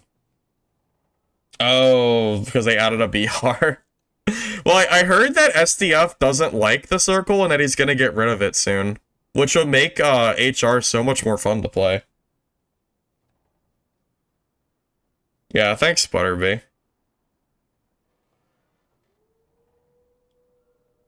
Does anyone else need that code? I can paste it in the chat if you don't have it. Here. Go wild.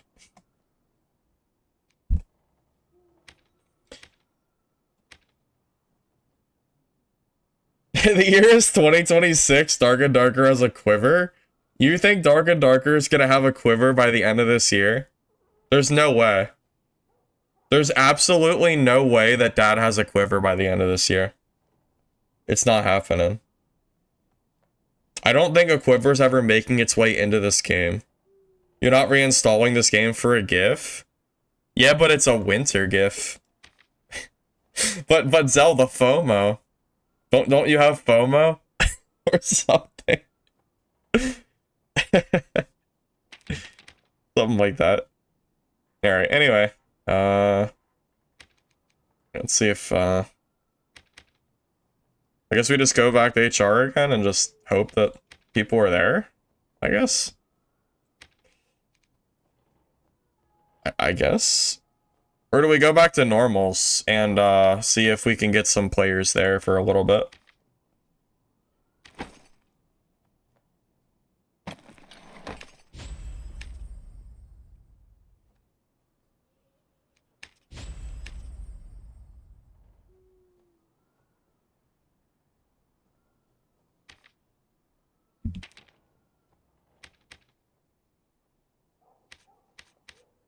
You think there's more people in ruins? Is that true? You think so?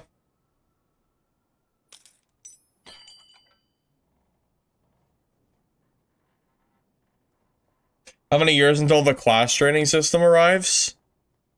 Dude, this class training system has said in development for so freaking long, it's insane. We've been waiting years. Dude, this is why I like Mistfall so much. Because they already have a bunch of systems in place that I've been waiting for in Dark and Darker that just never came, you know? Like, legitimately, man, like, Mistfall already has, like, a full, like, multiple skill trees for every class, like, how, like, Dark and Darker doesn't have that, you know? But the game's not out yet, so it doesn't even freaking matter. We've been waiting since, like, the early playtest days, I'm pretty sure, for that to happen. Well, So this training got replaced with the multi-class system. And then after multi-class failed, they brought back the new training system in development update. And now we've been waiting since then pretty much. Yeah, it's been tough.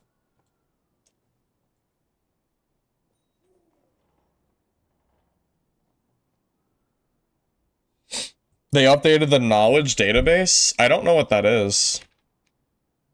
In-game? I don't know what you're even talking about. Knowledge database? Or you mean like the outside wiki or something? Call you crazy, but these games need a PvE side?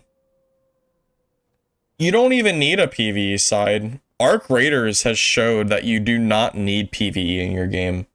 All these games that are like similar to Dark and Darker that were trying to shoehorn PvE mode into their game and failing, we now see why they're failing because you don't need a PvE mode. Arc Raiders is doing perfectly fine with no PvE mode at all. They're doing just fine, you know? However, that comes with a caveat that your game is casual enough for people to actually, like, you know, that your game is casual enough to play for them, you know. You have like a question like, is your game good enough, or sorry, is your game easy enough for the dad with 5 kids that plays 2 hours a week to play your game? If the answer is no, then well, sucks to suck, I guess.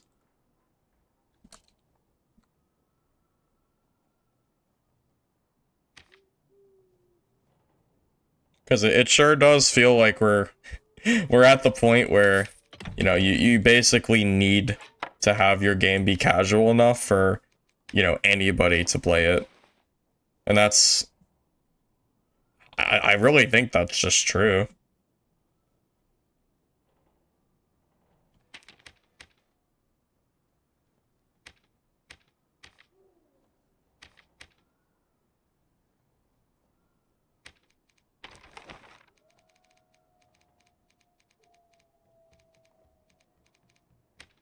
Alright. You said Ruins has good, has a lot of players, right? Let's give it a go.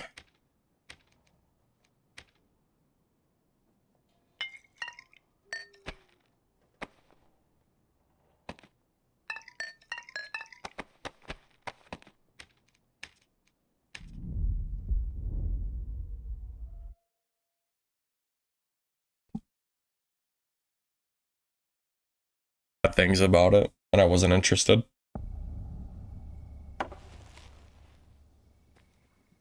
Ruins, Blue is where people are at. Yeah, I'm in Ruins now.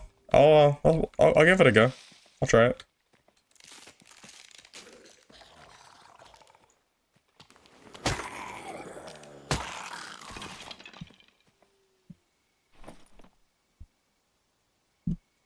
Oh, it has to be trios? I'm not playing trios. I hate trios in this game.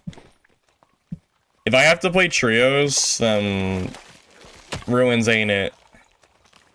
Sorry. I've never enjoyed trios gameplay. Damn, a lot of shit in here.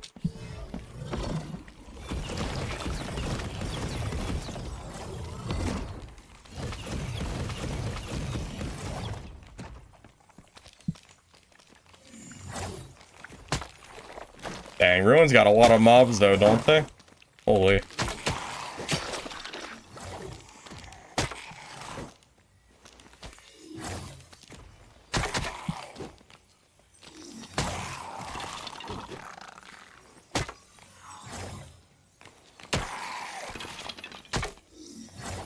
Definitely a lot more than caves. Oh my god, there's so many. It's dead.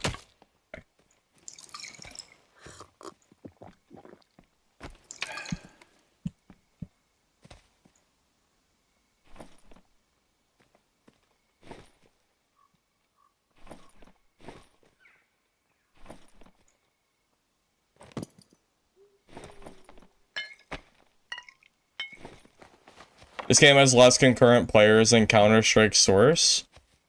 Yeah, no, trust me, man. I know. I know this game is struggling. Why do you think I haven't been streaming it very much? I mean, outside of the fact that I was just burnt out on the game, yeah. This game is, like, really fallen from grace. Trust me, I'm with you. I know. I'm not oblivious to it. You just realized? I've known for a while. Why do wizards do so much melee? Because I'm running Staff Mastery Wizard. The entire point of this build is to have melee.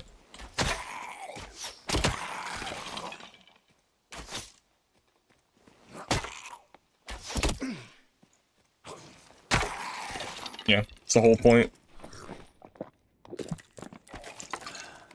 To be honest, you didn't know it got this bad?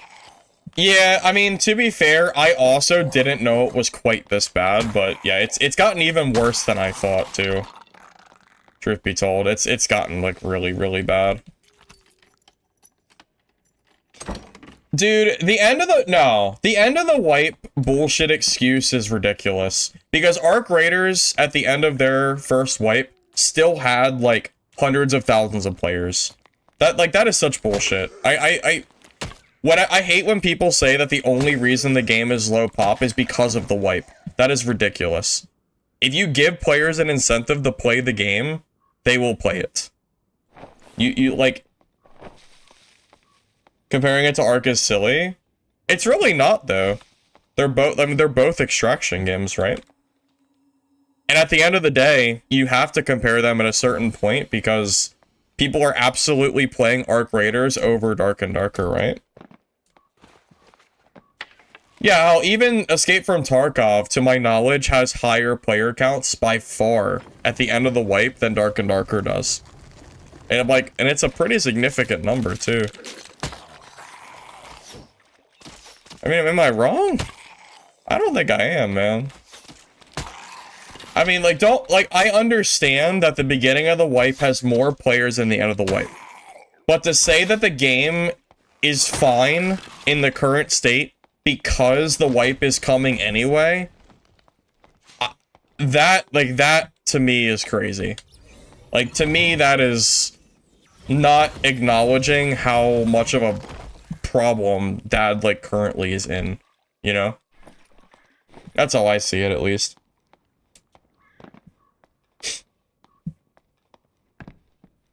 Dad is not doing it right, agreed. That's my entire, that's the only point I'm trying to make. That's all I'm trying to say. I'm not saying that I expect Dark and Darker's wipe to have the same number of players at the start and end of the wipe, but I do think that Dark and Darker has failed wipe after wipe to find a formula that maintains its players in between and at the end of wipes, like Arc Raiders has figured out how to do. You know? This is what it is. What else can I really say? I can't wear purples and normals anyway, so I'll just change that out.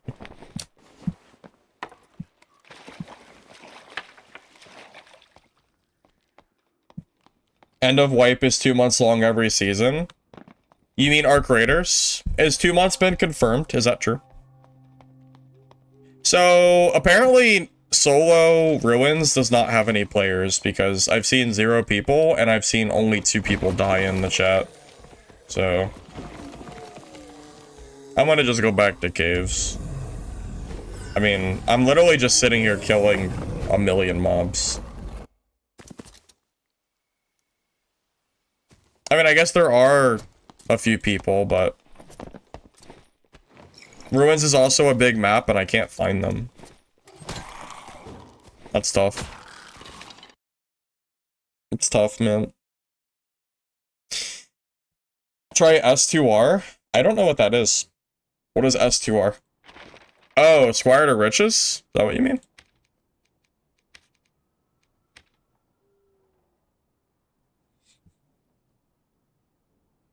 You play Dark and Darker when new season drops and play until you get Demigod, and if they bring good updates.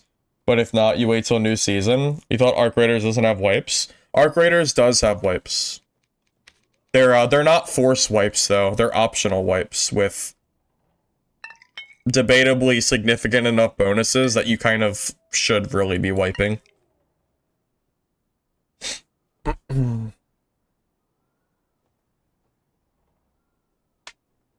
I mean, does anyone disagree with what I said? That Dark and Darker is not doing their wipes as well as Arc Raiders currently is?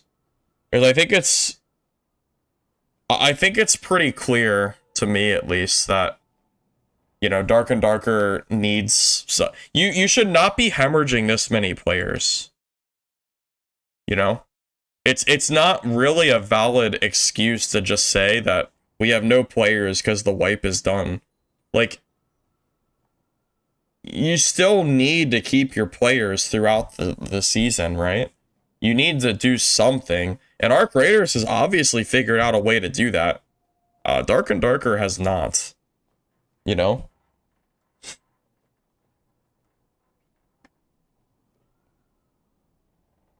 Arc Raiders has all sorts of built-in systems to get incentives. Well, yeah, Arc Raiders, you have what? Stash space that you get extra of, that you keep. You get skill points. And you get some, like, other stuff, too, I think.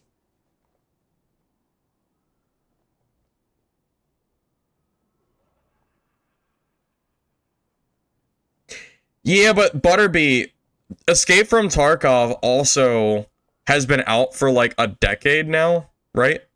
And as far as I'm aware, Escape from Tarkov End of Wipe still has significantly more players than Dark and Darker does. So I don't know if the length of time is a good reason to say that Dark and Darker is, like, okay, you know? Like, you don't have to use Arc Raiders as an example. There are other games you could use as examples there that I think it's clear that, you know, things are not going very well. I'm making you want to try Arc Raiders. I mean, I've told you that I don't even like Arc Raiders. It's because I don't like shooter games. If you like shooter games, you'll like Arc Raiders, but I just don't like them. I try, man. I was gonna stream Arc Raiders, like, consistently. I was planning on it, and then I was playing it, and like, every day I played it, I was like just dreading streaming, because I was like, I don't want to stream this. Like, I don't want to stream Arc Raiders. So I was like, what do I even do, you know? And the answer was I didn't know what the answer was. That's why I just stopped streaming for a while. Well, part of it. I had some other stuff going on too, but that was part of why I stopped. You can bet your ass though, if Midnight Walkers have released on time in November like it was supposed to, I probably would have been playing that over the last month or two.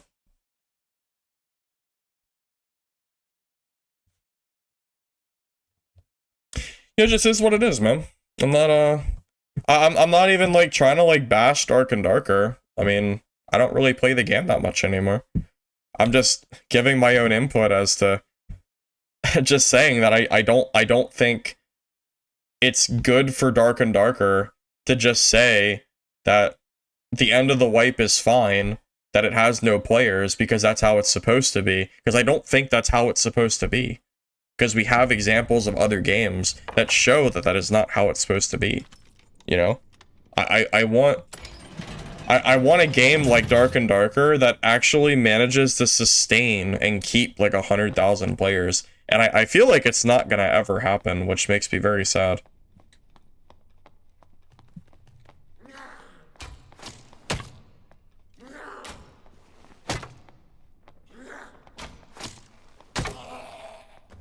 Well, that's true. The shooter genre is a lot more popular than the melee genre is. That is 100% true.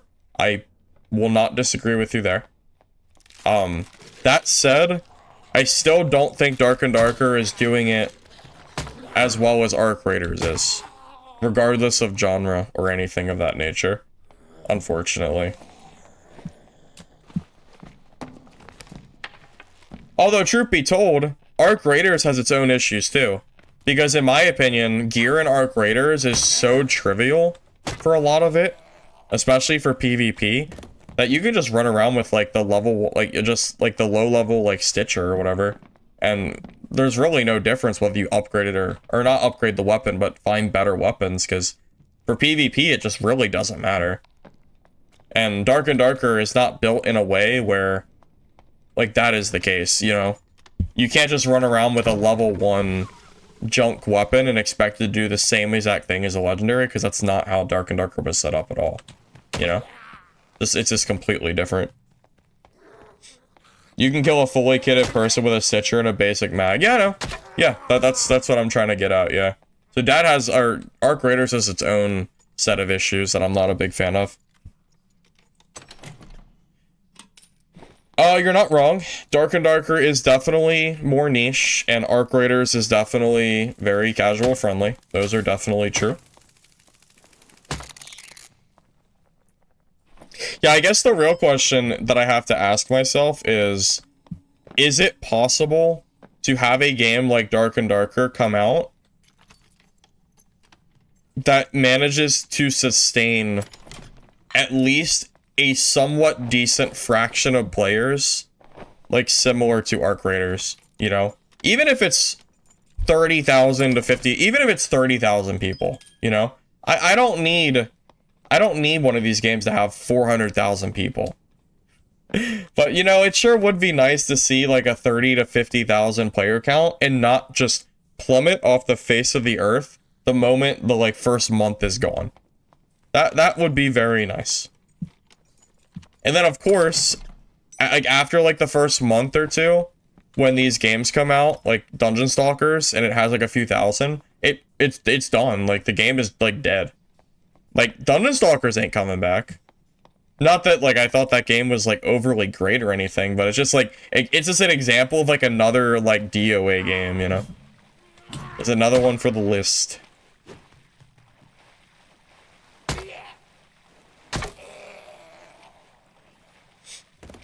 That's how Tarkov is. You can sit in a...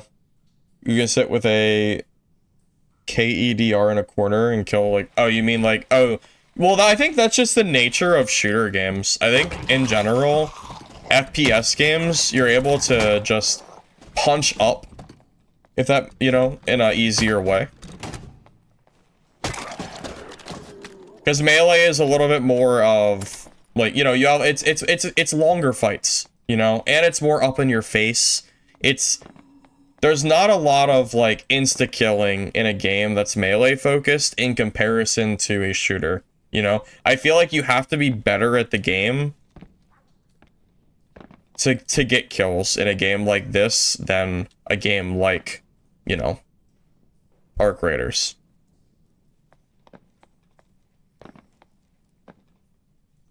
Remember casting all your spells in Squire gear at a barb and he took 10 out of 75?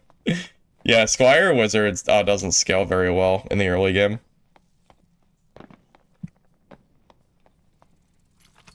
Falchion, I'm not sure if it's possible for... Oh my god. I don't know if it's possible for Dark and Darker to get itself out of the hole it's in, but I would love to see it happen. I don't want Dark and Darker to become this game that is just forever dying, clawing its way with like a few thousand players at most. You know, I don't want that. I would love nothing more than to see the game like re-explode into some semblance of, even if it's not mainstream, but just maintaining like a healthy 10 to 20,000 player count would be like, I would be happy with. You know? Like, that would be great.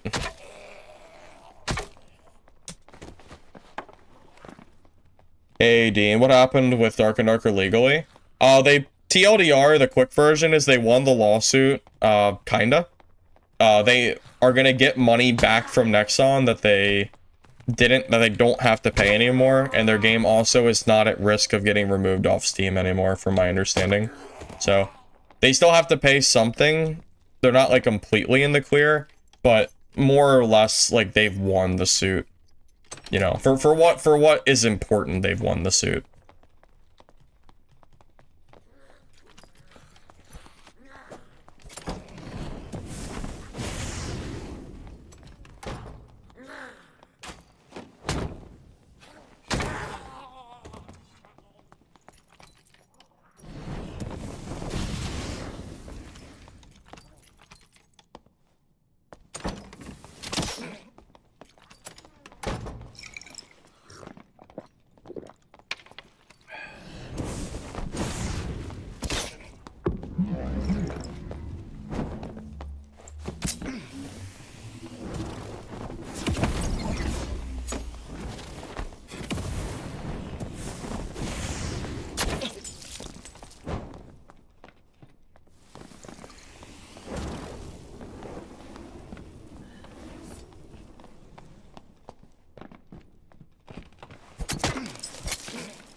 Okay.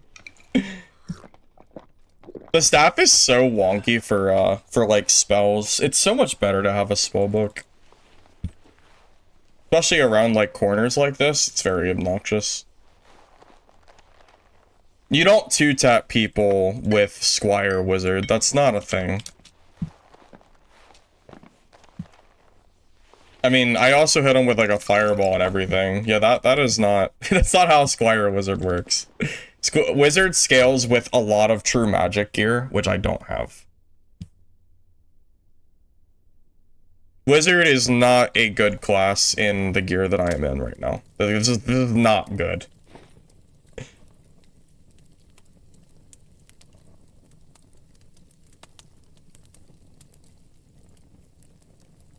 Depending on, I don't know what kind of gear he had though, but I mean, I won, but I still don't think Wizard is like inherently strong. Yeah, his gear is not like super great either.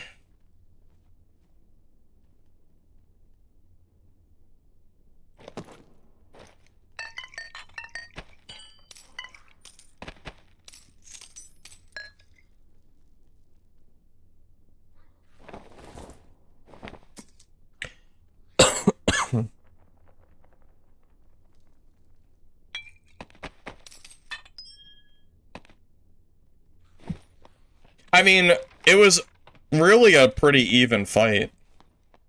We were about equal on gear. So at that point, it's just a matter of whether you think Rogue or Wizard is better in that spot, and I think I'd rather be the Rogue, personally. Because he had enough strength that he wasn't negative damage, for sure.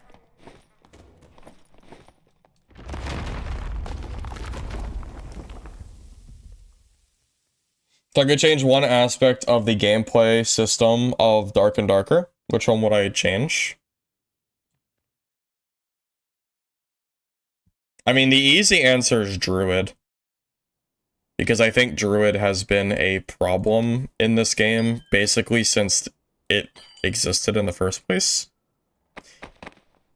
If it wasn't, but if you want to ignore Druid entirely for that question, then it would be the addition of skill trees that we're still waiting for. Either one of those I would be happy with, I would say.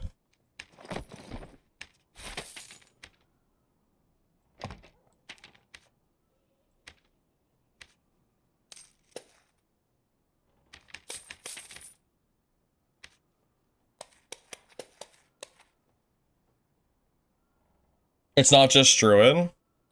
Well, even if it's not just Druid, Druid is still part of the problem, right? I don't think the game would be in a worse spot if they removed Druid. I would actually argue the game would be in a better spot entirely if they just removed it from the game. It's not going to fix the game, and you know, but it would be a start. Still no new perks. As far as I know, we haven't seen new perks for classes in many, many months.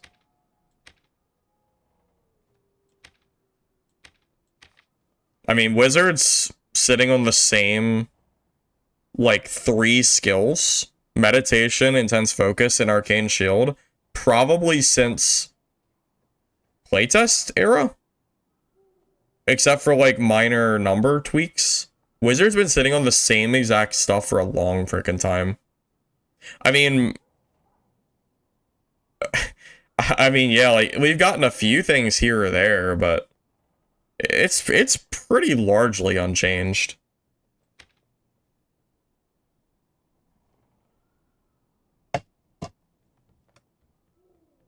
You would crunch down to the original core classes. I made a joke about that earlier, that we should have Dark and Darker Classic. I would be fine with that.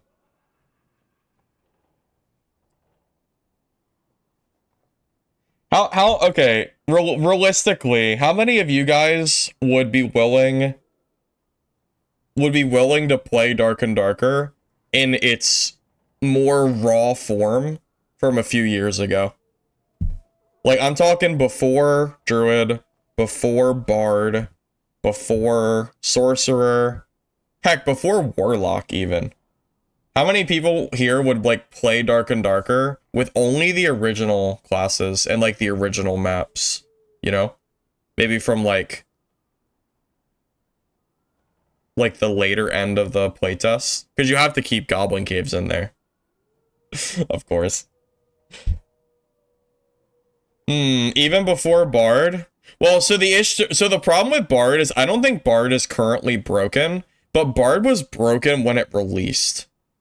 If you brought back the original game and then introduced Bard in the old form, you might as well just Alt F4 out of the game, because Bard was broken as shit back then. You have, like, do you remember how good Bard used to be? I used to go around with Bard with drums, and I would just dumpster the lobby. It was so stupid.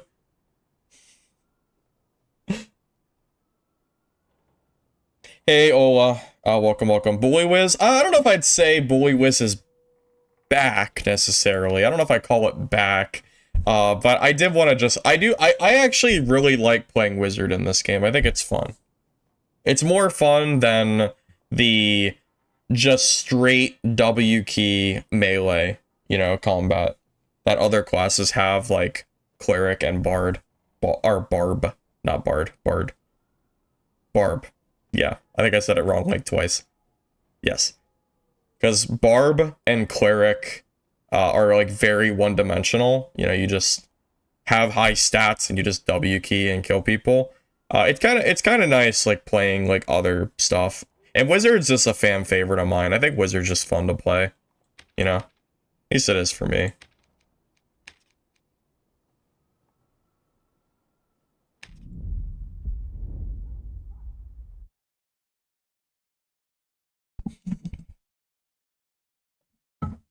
Oh my god, no joke.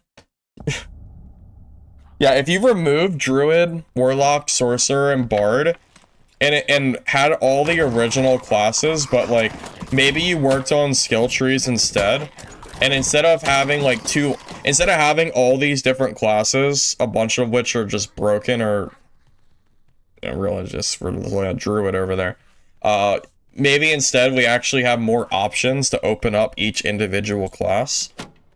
I feel like that would just be so much more fun. I would rather see like one of 6 classes in dungeon with way more customization than have, how many options do we have right now? Like 10 or 11? But then see almost the same exact perks and skills on every single player because we have no skill trees and they've been largely unchanged. Like, 100%, man.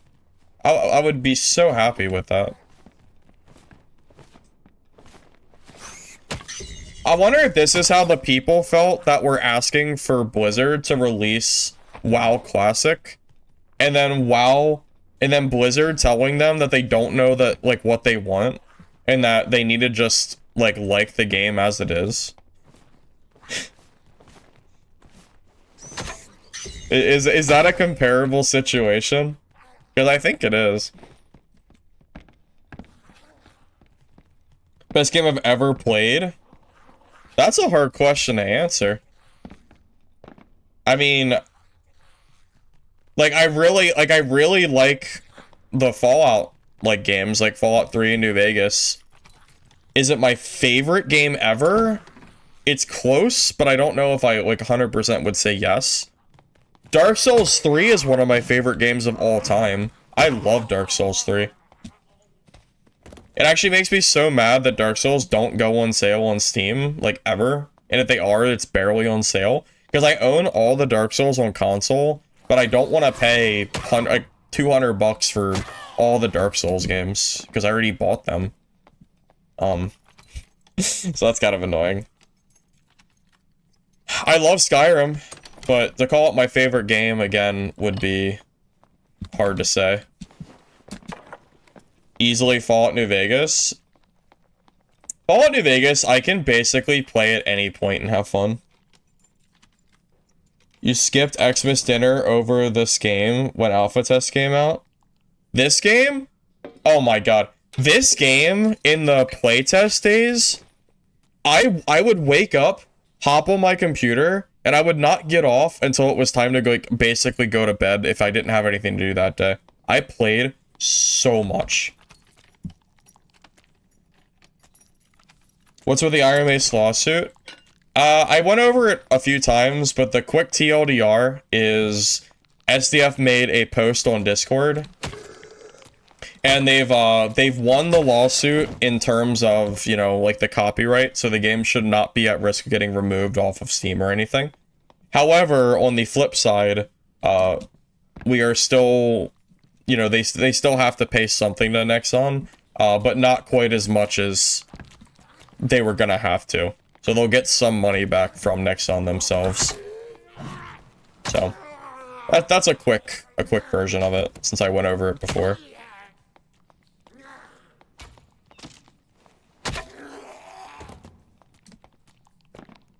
Classic WoW was good. I would rather play Classic WoW than play Retail WoW. And Blizzard saying that people didn't want Classic WoW was bullshit, because people did want it. It was super popular when it had released.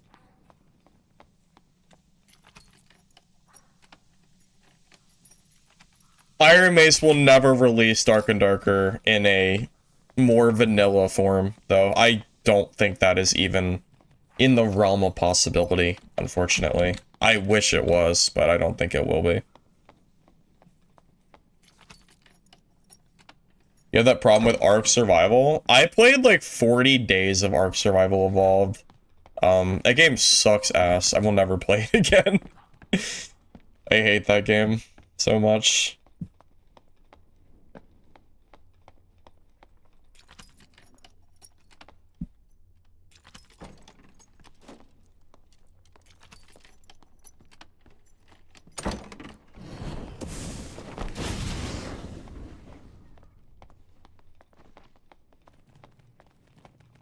Oh, shoot. No way that hit me. Damn.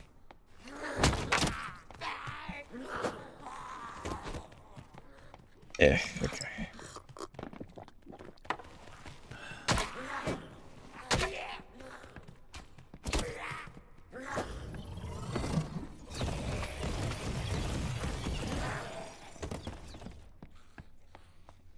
I don't know if I can kill a ranger as Bonk Wizard. I'm not sure if this is even a possible matchup for me. Well, like, if he's bad. Yeah, like, there's no way. I can't kill him in here. There's no way. That's a hard counter. There's absolutely no chance. I could try, but it ain't gonna happen. Unless he's actually the worst player in the world, which he's probably not.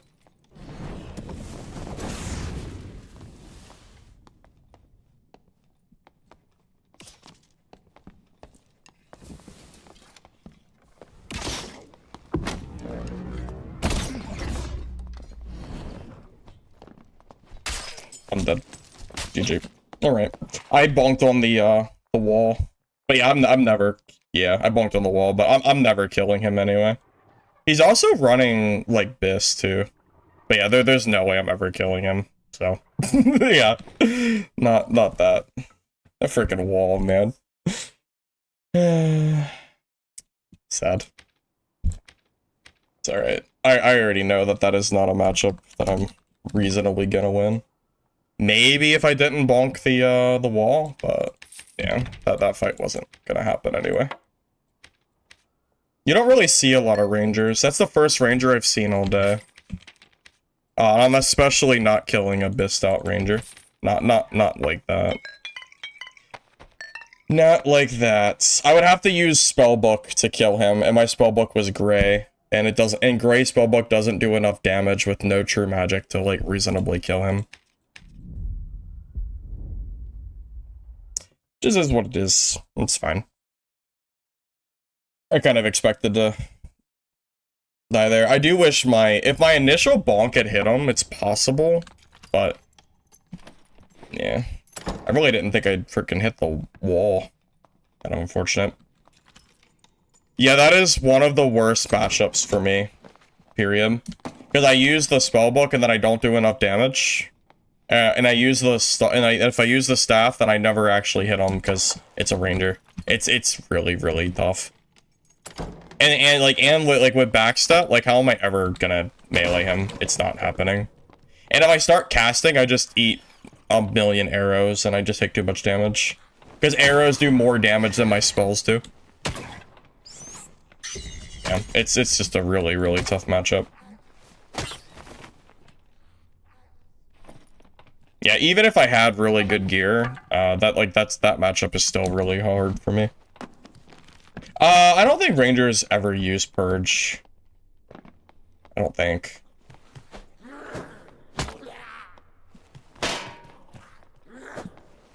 I think that Ranger could have had 1 HP. Well, I still would have died because I don't think I hit him. Even if he was like half health or something, I think he like it's still probably a hard matchup.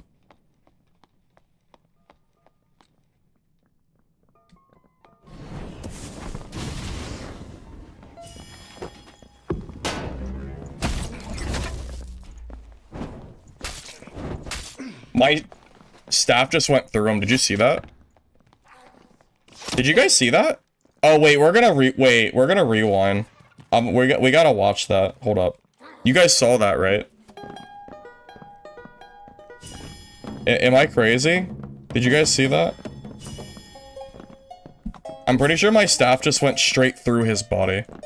Is that still in the game? They didn't fix that? That's crazy. How long has it been, STF? How do you not fix that?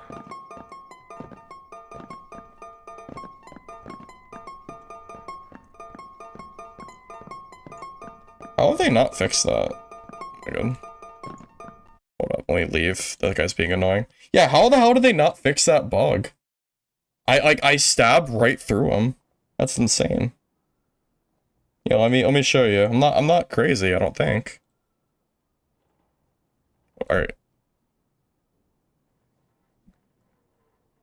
Yeah, watch this.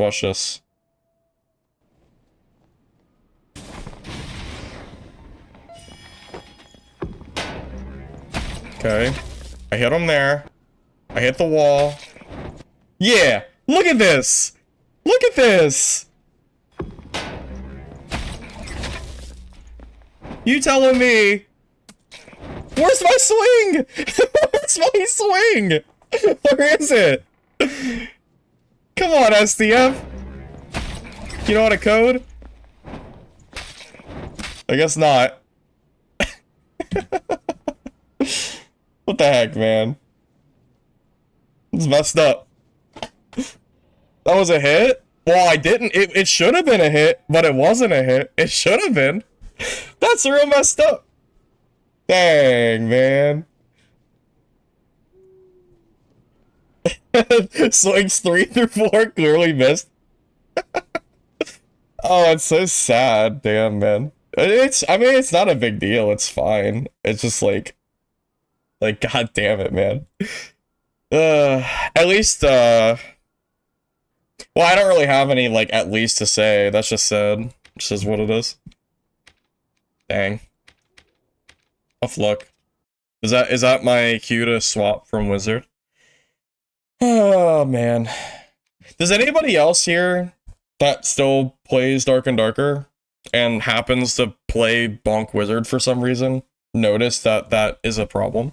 Has anybody else? Because I feel like every time I play Bonk Wizard, at least once during the stream, one of my swings goes straight through the other player.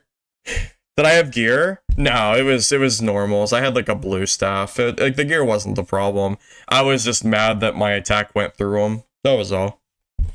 I was just a little sad. That's all.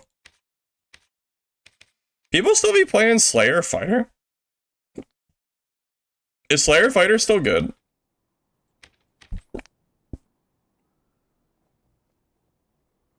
I would assume it's still good.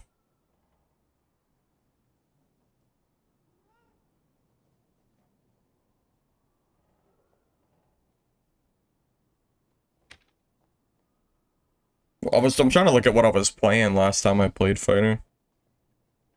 What do you do? Adrenaline Rush Sprint? Oh, Adrenaline Rush Victory Strike. Is that good? I don't remember. What does Slayer Fighter use? I haven't seen a single Slayer Fighter today, so I don't even know what the hell they're using right now. I think Victory Strike does pretty good damage with Slayer. Did you tell me that you switched your name? I don't know. I don't know if you did, Gage.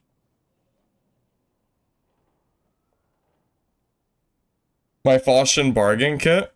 Oh, yeah, I did. You're right, though. I did do this for Faustian Bargain. Yeah, but Faustian Bargain seems to have fallen off. I don't think I really see people doing Faustian Bargain anymore.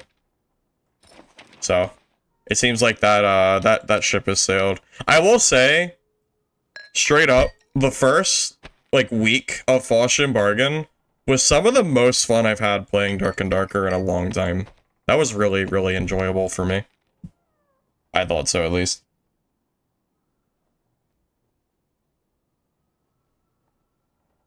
I feel like I need sprint. I feel like without sprint, I'm too slow.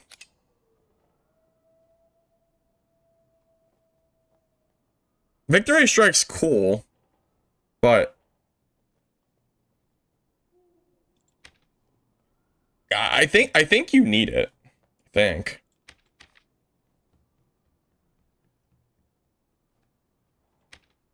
Screw it, it doesn't matter anyway. This is like the ultimate, like, Squire gear. Like, this is like... Slayer Fighter is so absurdly good compared to, like, Wizard at low gear. It's, like, hilarious. It's not even comparable. You get so many stat bonuses with no gear, it's just silly.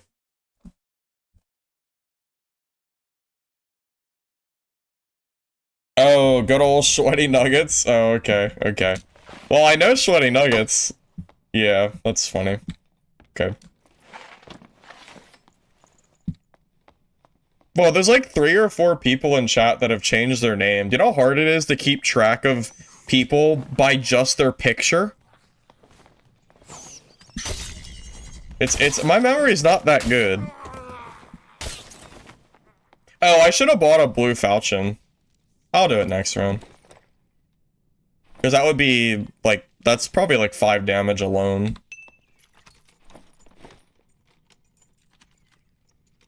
Breakthrough is also good.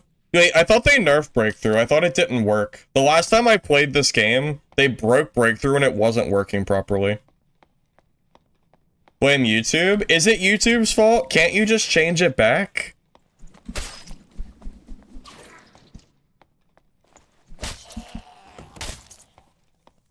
Is that a YouTube thing, or is that a you thing? I don't know what my name is. I think my name is unchanged, but it's my own YouTube channel, so I guess that would not change.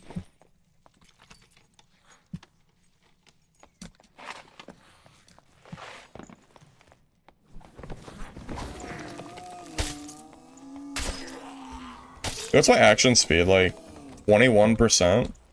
Dude, Squire 21% Falchion is so crazy. That's legitimately incredibly good. And we have 125 health too, like, so good. Oh yeah, this isn't good in HR. This is not an HR kit. This is a normals kit. Yeah, I think that goes without saying though. Obviously, Slayer Fighter does not scale well in high gear. Yeah, it's only in normals. Absolutely. Remember playing Castellan Dagger Fighter? Castellan Dagger Fighter, I think I tried that too, but I don't think it worked very well for me.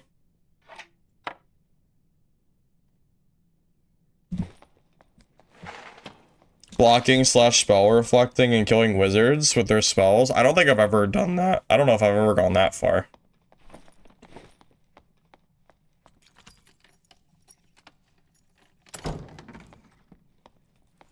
Yeah, straight up the ability to use Adrenaline. Adrenaline Rush is just insane.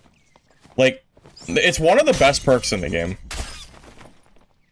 You get movement speed and 15%. Like, it's so crazy. And it works for 8 seconds too, which is so long. I think Adrenaline Rush is better.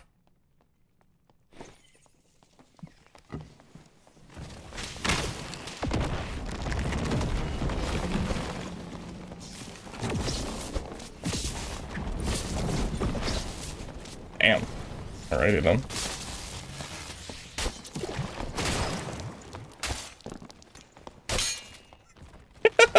Okay. Sorcerer. Meet the power of W key.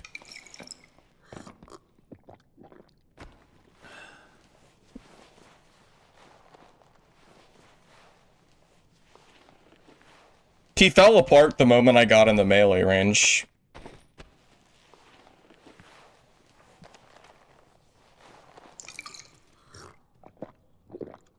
Yeah, the gray is, yeah, it's how much you can heal with bandages versus healing pots. It's recoverable HP. That's what they call it. Dang, Sorcerer is so cracked.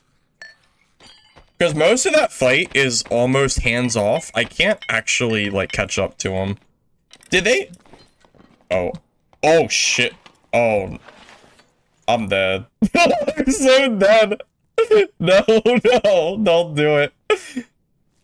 I'm so dead. Like, I can't kill a cleric.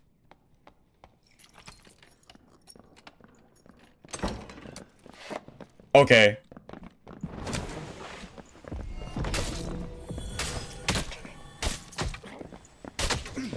I tried. I tried. I tried. I need to get, yeah, you know what? Whoever said to use Breakthrough, I'm gonna give that a go. That guy is also in Blue Abyss, by the way. But yeah, let's try Breakthrough. Because that makes two different people that it would have been good against. I tried, yeah. It's that guy is, I think that guy was in like full like blue, like good stuff. But yeah, let me give Breakthrough a go. Oh my god, these are 50 gold. Oh, that's a good deal. So my whole kit is basically 50 gold. Except for the potion cost.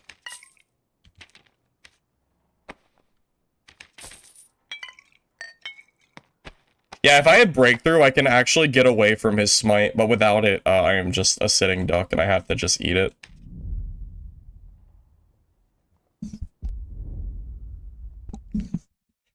You have to understand that melee Cleric is like the king of melee. If Cleric has smite and protection up, you do not kill them. That's how Cleric works. I know because I've played Cleric. A lot of Cleric. You just have to take my word for it. I thought with the free hit that I got, I thought it would work out, but I guess not. Does Breakthrough work against Sorcerer spells? Because if it doesn't, then Breakthrough is, like, kind of bad. You play Cleric? Yeah, every once in a while. Once in a blue moon, I pull out the old Cleric. Usually with no spells, though. Because I actually like killing players.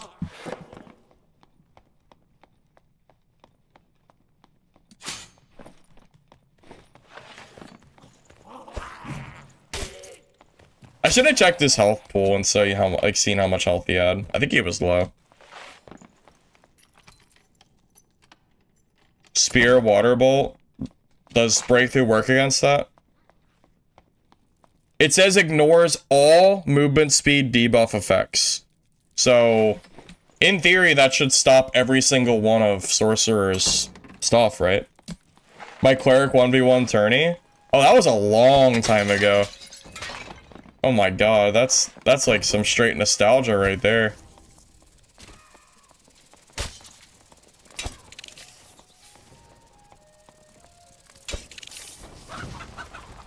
Oh.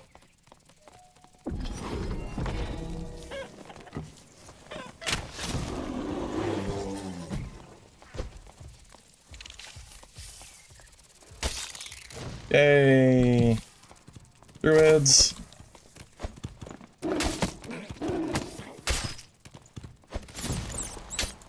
And he goes rat form. Come on!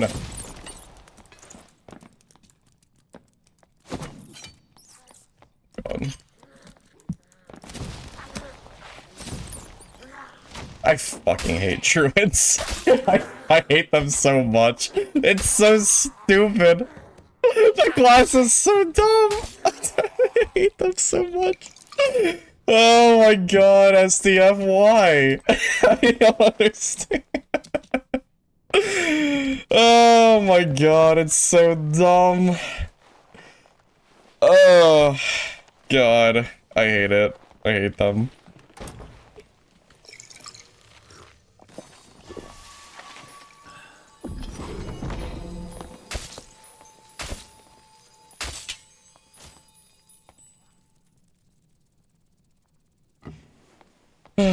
At least their brains are small.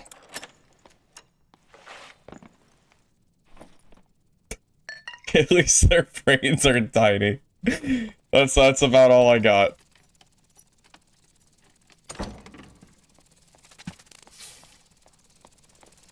So stupid. I hate fighting druids, man. Every time they go like rat form and I have to sit there and like try to pixel perfect their like little hitbox and they're like jumping around, oh my god, it sucks so much.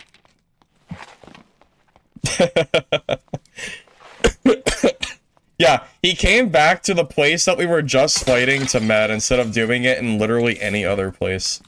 I don't know, man. That's just how druids are. It's actually such an easy fix.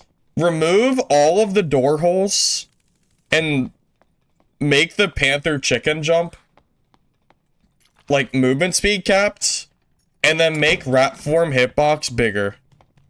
So they can actually be hit when they're in that, that form. It's so easy. It is so freaking easy, I'm telling you. I don't know why they never did it.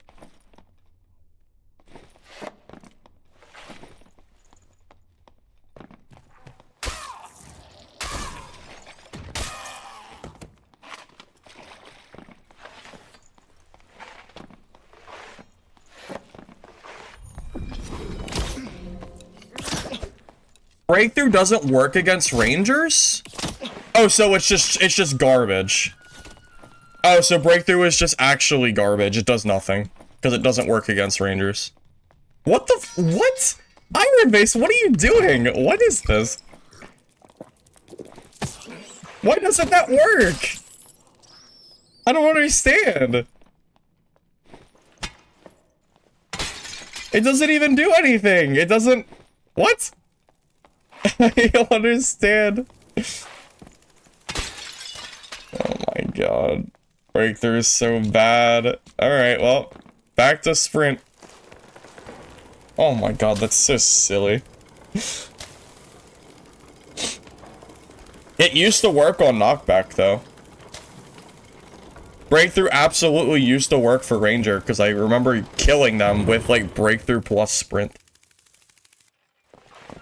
I know it used to work. There's a lot of people in my game, too. I wish I didn't have Breakthrough on. That's so silly. What's even the point of Breakthrough, then? It's just a useless perk. There's no point to take it if you can still get knocked back. That was the whole point of Breakthrough. That's the whole point. It also used to have like a 12-second effect. Now it's only 8. I think it was 12. So silly. Well, back to sprint, I suppose. Wait, they nerfed sprint. Because sprint was, wasn't it 3 stacks of 15? Wait, they nerfed this too? Well, shit, that sucks. What the hell do you take, then? Do you still take sprint?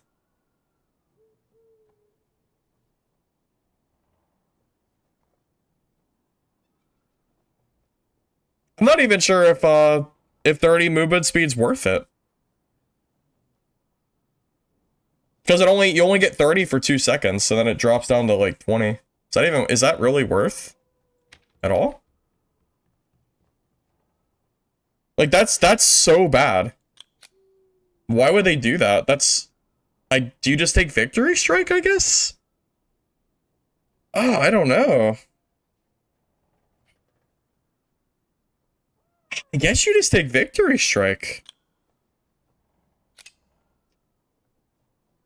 Damn, that's... that sucks, man. Breakthrough is trash. Sprint is nerfed. Taunt is only good if you're, like, super geared. Spell Reflection doesn't work on this build. Neither does Shield Slam, because it's Shield, not Slayer.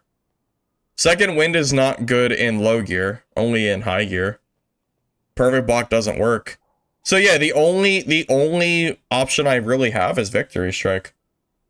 Dude, that sucks. Damn, Raiders are gonna be such a pain to fight, aren't they? Damn. I don't know how I'm gonna melee a Ranger. I guess I just don't. I don't know. That sucks. I don't know what the answer is gonna be.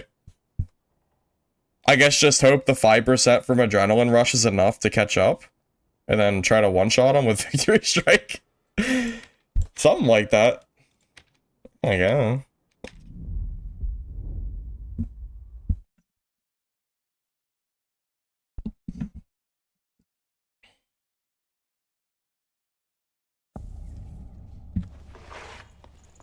I have no combo. I don't know if combo attack is super great, Zell, because it doesn't work until after the second swing, so it's the third swing. After someone gets hit twice, they're probably already dead anyway. Whereas the Adrenaline Spike gives me movement speed bonus when I go under 40% health, and I feel like movement speed is just, you know. Yeah, I should actually get a blue crossbow. Wouldn't be bad, that's true. Or enter the Ranger? Yeah, I'll try. I'll try. Dang, I just was surprised because I thought Breakthrough was gonna work properly. And then I also didn't realize they gutted Sprint. So remember, Sprint used to be 50 movement speed for 6 seconds. Now it's, well, now it just, I guess it exists, I guess. 50 for 6 was broken though. But I thought the 15 movement speed over the 2 seconds like separating them, I thought that was fine. I really don't think Sprint was OP. I think it's bad now, but I don't think it was broken.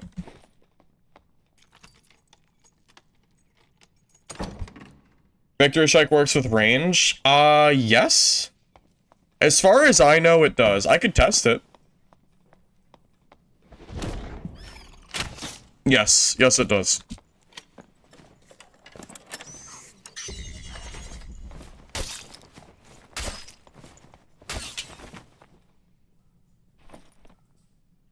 Heck, man, honestly, if I see a Ranger... Well, no, I can't drop my Falchion. I just have to go, like, fists out and just hope that I can catch up to him, I think. It's probably the best play. Well, I actually don't like trios in this game. Duos is fun, but I don't think trios is good. I'd rather play solos than trios. I think the problem is that Ironmace didn't really balance very well for their solo game mode. I think that they could have balanced it better to be more fun for solos. Mistfall Hunter has done more to balance for solos versus trios than Dark and Darker has. Because Mistfall Hunter has perks and skills that are affected based on whether you're playing solos versus trios. So for example, like, let's just use Victory Strike as an example. Let's say that 40%, they felt like that was too high for trios. It would have a little excerpt next to the perk that would say, like, if, like, it would say, like, trios is 30% damage or something. You know, they have, like, specific number tweaks for the different modes. I think Dark and Darker should have done that years ago, and it just would have been better.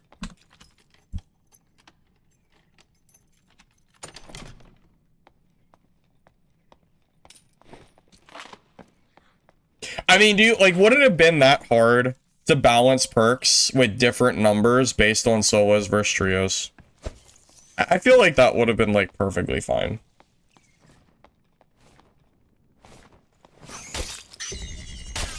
Because there's definitely perks and stuff that were underwhelming in trios versus solos and, like, would have been better off, like, having individual balancing, but they just never did it, you know? What can I say? They just never changed it. I think that would have been a great idea, but I don't think they've ever even looked at doing something like that.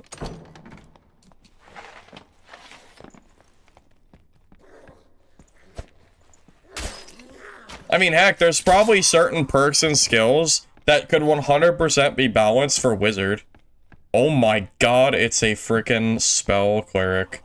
That's crazy. Spell Cleric is crazy.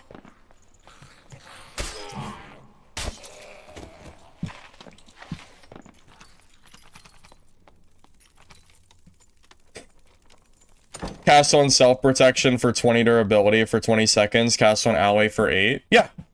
100%. Yeah, Spell Cleric got shafted because of trios in very easy to change, like, things. 100%. They could have just made stuff like protection last longer for self-cast. 100%.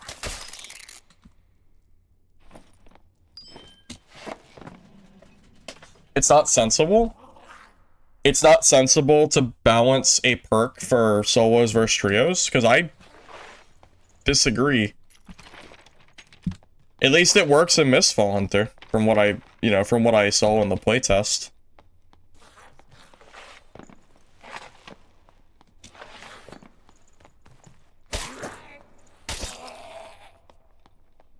Oh, the Cleric died.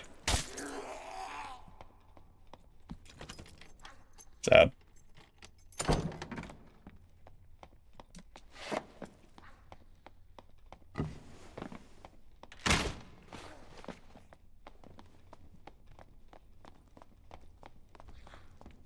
Remember, I don't have sprint, so this is gonna be rough.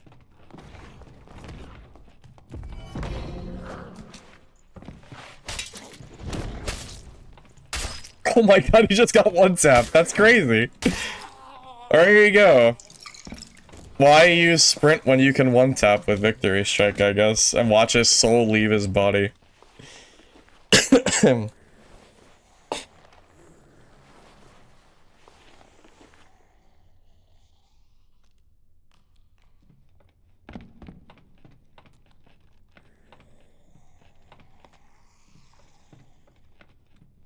What do you mean? Auto, the whole point of the system is to make it so classes see play equally in solos versus trios. Because it's very clear that certain things are stronger versus weaker in solos versus trio. For example, Spell Cleric is almost unplayable in solo gameplay. You don't see them, and you haven't seen them for a long time. There are very easy fixes that you could do to make Spell Cleric actually work in solos. I don't really understand. Like, I don't really understand that comment. I promise you, if Spell Cleric was able to cast spells onto themselves for longer, that would not suddenly make people not play the class in trio. That's not, you know.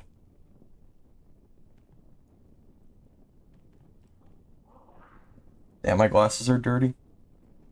Kind of annoying. I touched them by accident. Also, I think that's a common thing, too. I think a lot of games will balance from solos versus trios. I don't think that's an exclusively... It's not like Mistfall invented that or something. Plenty of people do stuff like that.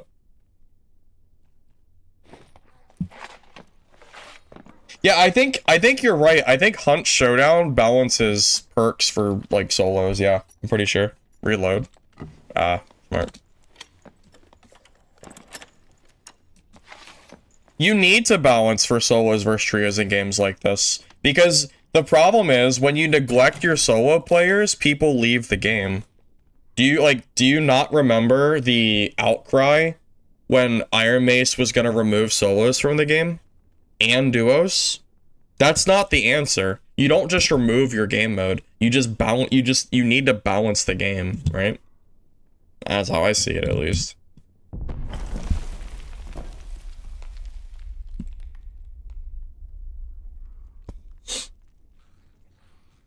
I mean, yeah, SDF learned the hard way what happens when you try to shoehorn your own ideas, which is removing a core game mode from the game after years.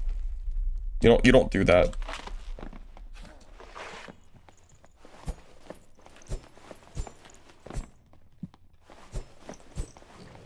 Yeah, I agree. I would love nothing more than to see SDF step up and treat this game like better balance-wise.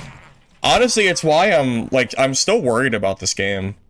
You know, even though Dark and Darker is not in danger of getting removed from the store because of the lawsuit anymore, the problem is the game itself is struggling, right? And that's a legitimate worry. I mean, I know a lot of you maybe don't even freaking play this game anymore, but I think it's still worth, you know, it's still something that I think is, I can't even talk. I think Dark and Darker is going to have a really hard time keeping players or getting players back at the rate they're going with updates, you know, and no amount of winning a, you know, like the basic lawsuit of not getting removed from the store is going to fix that, unfortunately. Which, kind of sucks, to be honest.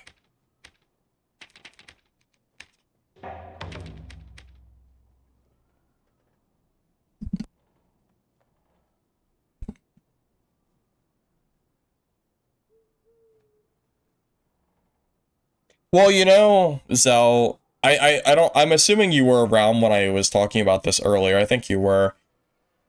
When I talked about how Dark and Darker, part of the problem is that they haven't really developed a good way to keep people playing, like, throughout the entire wipe. Arc Raiders obviously has found a formula where people are willing to stay throughout the whole wipe, and they don't all, like, Arc Raiders didn't fall down to freaking 5,000, 10,000, 50,000 players when the game wiped. You know? Like, if you make the game in such a way to incentivize people to still play your game, regardless of when or if the wipe is happening, I feel like that's really what's going to be the most successful. But unfortunately, right now, like, Dark and Darker has like this cycle where the game is not particularly great towards the end of wipe, so everyone just leaves and the game just ends up feeling dead, which is not very healthy, you know?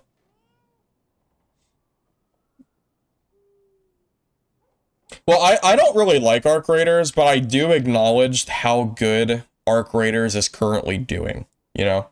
I can acknowledge a game doing well without liking it myself, and Arc Raiders is undeniably a game that these companies should be looking to refining their own wipe systems, you know? Because you're right, Arc Raiders is absolutely, like, more or less, they're almost redefining the extraction genre, because I have a feeling a lot of people are going to start trying to copy them, similar to, like, when, like, PUBG boomed, you know? Stuff like that.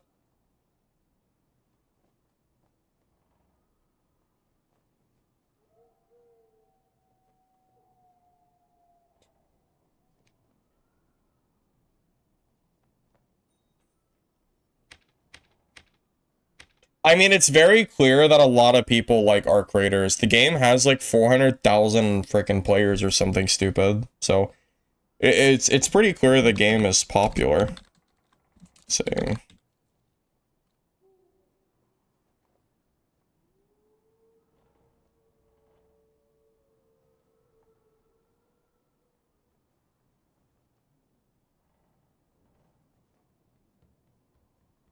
Does anybody know the exact date that Arc Raiders wiped?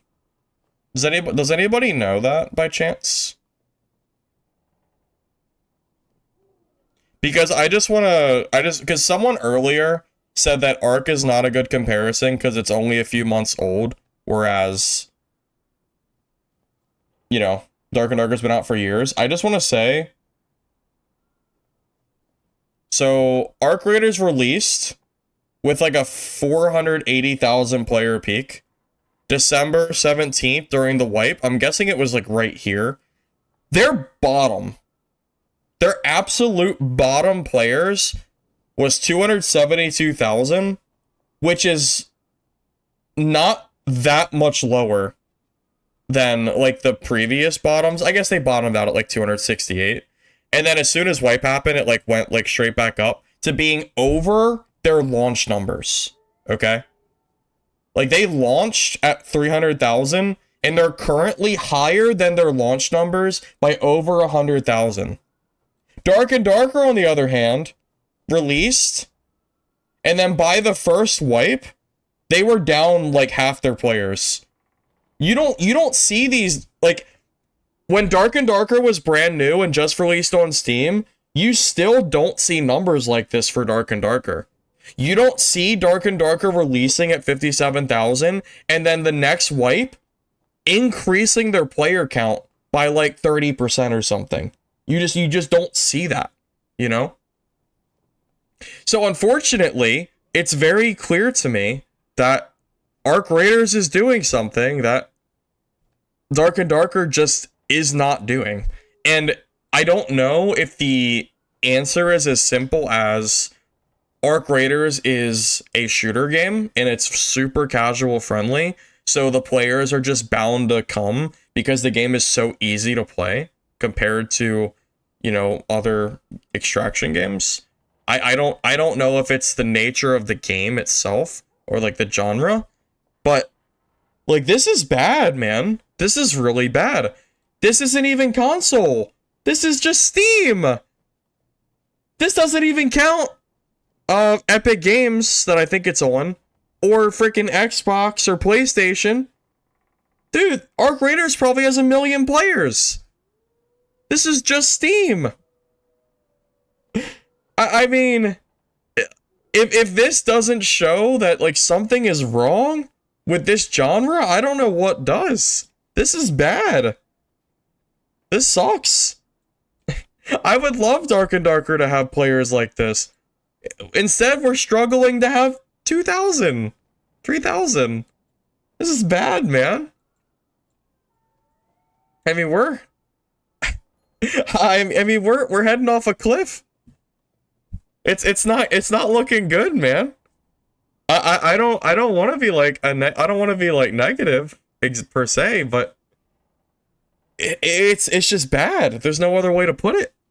You know, very clearly something has to change. Something in these melee extraction games needs to click in order for us to ever get outside of like these several thousand player numbers, you know? There's easily just as many on console as PC for Arc. Oh, I agree with you. I'm 100%, I'm sure you're right. Just go to another game at this point? Me? Well, that was like the whole first part of my stream that I talked about. I already mentioned that. Yeah, I'm going to Midnight Walkers on January 28th. But I'm not talking about just Dark and Darker. I'm talking about melee extraction games in general, you know? Yeah, I'm just talking about all games, really, you know? I want to see not just Dark and Darker, but all melee extraction games do well. I want to see games like this succeed. I don't want Dark and Darker to die off. I don't want these numbers to be so shit. You know, I don't want to see Twitch viewer counts dropping to hundreds, 500, or whatever the hell they're at nowadays. I don't want that. You know, I'm fine. I'm not saying that I want Arc Raiders to be lower. I'm saying that I want these melee extractions to just have like a fraction of the players that Arc Raiders does, and not just lose all your players like in the first few weeks, month, 2 months, whatever it is, right? I mean, Dark and Darker losing half their players in just the first few months, and then looking at Arc Raiders and seeing them like not only like gaining so many players alone, it's crazy, you know? I would love to have, I would love for one of these melee extraction games to do just as well. I would love it. But I don't know if it's gonna happen. I just don't know. I would love it though. This isn't like me hating, this isn't me hating.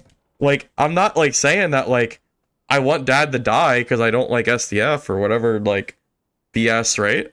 I'm just saying like obviously Arc Raiders is doing something right that these other extractions are not doing. So many melee extraction games have released and have died, and it sucks. I would love these games to do well. I don't want to see Dungeonborn 2.0 where like every melee extraction that releases just falls off the face of the earth the moment it releases. Because remember this conversation in like a month or two after Midnight Walkers releases, and then Midnight Walkers releases with like 5,000 players on launch, and then 3 weeks later it's at 2,000, and then it just like falls off from there, you know?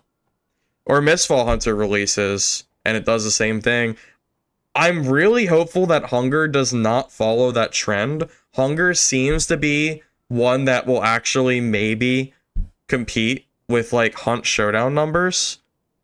I can't say that for certain, but I think it will. But I don't know. It just sucks. I don't want these games to all just die, man. How would implementing the type of like Arc does into Dad make it better though? Well, it's not just the wipe though. The wipe alone, I don't think is the only thing that's contributing towards Arc Raiders having so many players. I'm not saying that you need to bring the exact wipe feature that Arc Raiders has onto Dark and Darker. I'm not saying that. But what I am saying is that it's very clear that something in the extraction formula that Arc Raiders is doing is very clearly way more popular than any of these other games are doing. And I guess at that point, you could make the argument, I guess the counterpoint that some of you might be thinking is, well, it's not a shooter, and people don't care about shooters as much as they do melee extraction games, which I agree with you. There is definitely some validity to that. But at the same time, there's enough of an audience that I think wants games like this that I don't think it's the genre's fault that we're seeing all these games completely dwindle off. I think it's the game's fault, you know?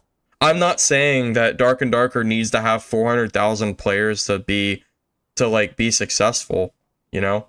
Even just 30,000, 20,000, 10,000 would be nice. Just seeing it even grow at all. Like, any growth would be great, you know?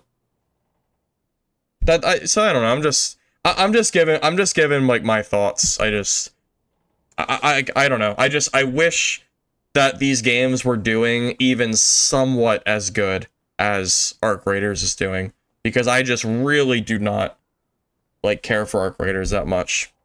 That's all.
Seeing this game growth is a little bit difficult because the reality is this game is hard to get into and there are way too many games out there handholding players. I mean, you're not wrong. There are a lot of games out there nowadays that are holding the hands of players because, quite frankly, that's what people want. I mean, maybe part of Arc Raider's success is also how easy it is to gear up. And like how gear like barely matters because you can just run a Stitcher and just kill any player in any gear. It just doesn't really matter that much. But like at the same time, I don't know if that particularly makes for a very fun loop to me personally, and I don't really enjoy that. But if that's true, then who knows? Like, it's hard to say whether a melee extraction game will ever like truly be able to do as well as any of these other games are. Honestly, Dungeonborn was surprisingly good at being playable by casuals, if I remember correctly. There were a few things that were like very clearly designed for these sweats, such as that high roller mode that they released like towards the end of the life expectancy. That like shit was like that was like way too hardcore. The Clothos was like pretty ridiculous too, but that was more like pay to win than anything else. But yeah, it's tough. I don't know. I hope I'm wrong. I hope there is a market for games like this because, you know, I obviously don't want to see this genre like dwindle away. I don't want Dark and Darker to be like the only game that exists in this genre that even has like a small semblance of players. And if you don't play Dad, like nothing else exists. But Dad is also not doing very well. So it becomes at a point where like it doesn't really matter what you play because there's no other game to play, you know? Well, yeah, for sure. Dungeonborn had a pretty high skill ceiling, to the point where I was able to consistently win, like, most of my fights. There was definitely some serious, there's some serious issues that game had, such as, like, some very broken mechanics, like Life on Hit and Cryo, that would completely dumpster casuals. But before those issues arose, and before the developers were unable to fix it in a timely manner, I want to say casuals were able to play like relatively consistently and be fine, you know? I really feel like if Dungeonborn had not been abandoned so quickly, and if it had a development team and the funds behind it to keep going, I really feel like they had a chance, but yeah, that just did not work out, unfortunately.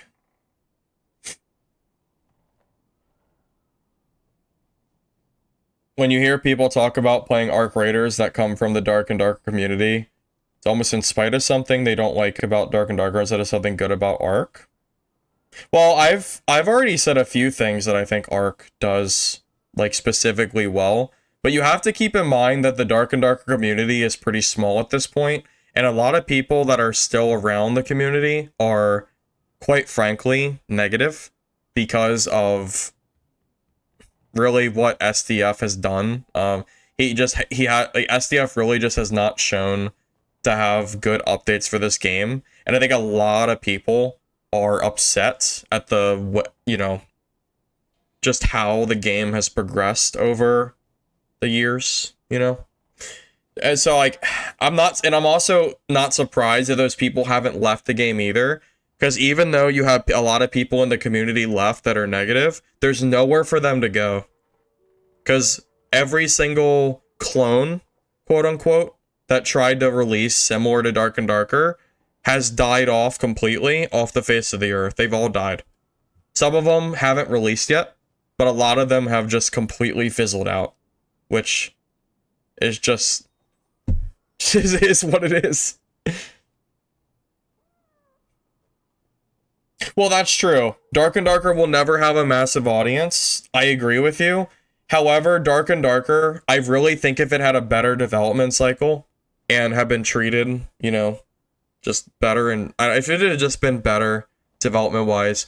I think instead of seeing the player base decline by like 90% plus, we could have seen them grow, you know, or at least stay somewhat stable. A game doesn't have to be like mainstream to have more than 2,000 players, right? Like what is Hunt Showdown right now? Hunt Showdown's pretty niche, I would say. Would you disagree with that? I would say Hunt Showdown's pretty niche. And Hunt Showdown's at 12,000 with a 30,000 peak. Like, these are great numbers, you know? I don't expect Hunt Showdown to ever get to, like, a player count that Arc Raiders has. But very clearly, you know, they are holding players pretty damn well, you know? Like if Dark and Darker look like this, that would be great. You know, they might not be higher than their all-time peak, but most games aren't. You know? It's great if you are, but to be able to maintain at least this amount of players, it's really good, you know? I 100%, I would say that Hunt Showdown is niche enough that it's kind of in a similar ballpark to Dark and Darker. It's not exact, it's not the same game, but I would say they're both like in their own kind of niche setting. You know, definitely more niche than Arc Raiders, right?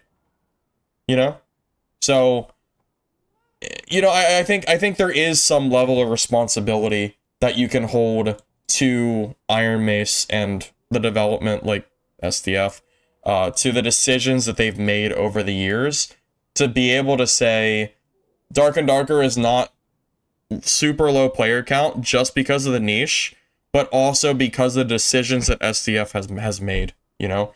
No one held a gun to SDF's head and said, hey, you need to remove solos and duos from this game and, you know, really forever hurt the image of your game, right? No one made him do that, but he did it anyway, you know?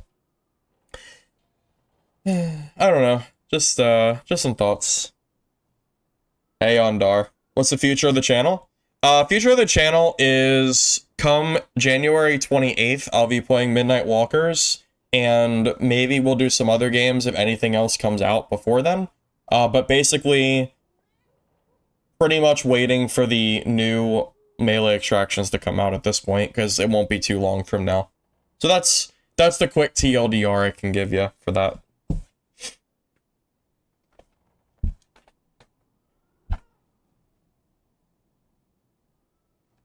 How can you grow this type of game? The biggest funnel in this game is the community. I mean, you can't blame the community for player numbers. That's ridiculous. Rust has debatably one of the most toxic game communities I've ever seen in a game, and yet their player numbers are doing just fine. Blaming the community is just not right. It's 100% on the game company and the decisions made from development, not how the community is like currently acting. That's just crazy.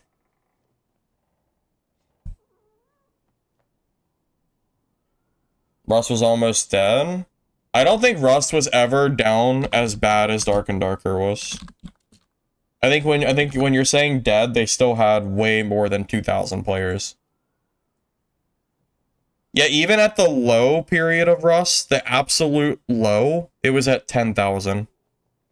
But yeah, to say that the community is the reason that Dark and Darker is not doing well, Rust very clearly shows that that's, like, crazy. Rust is not at all a welcoming community. This is, like, it's so friggin' toxic, man. I've played Rust, I know. This shit is terrible in terms of that.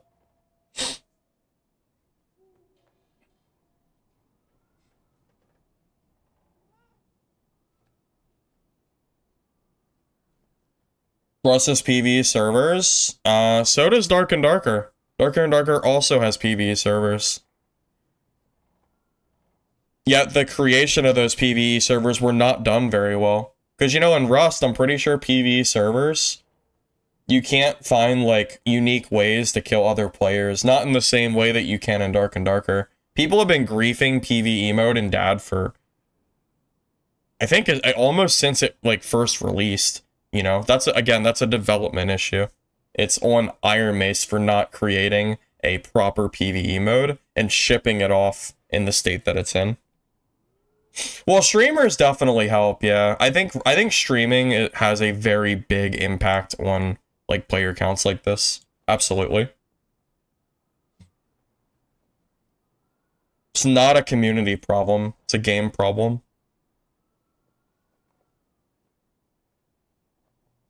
What games am I interested in 2026? For streaming, as far as I know, there's 3 games.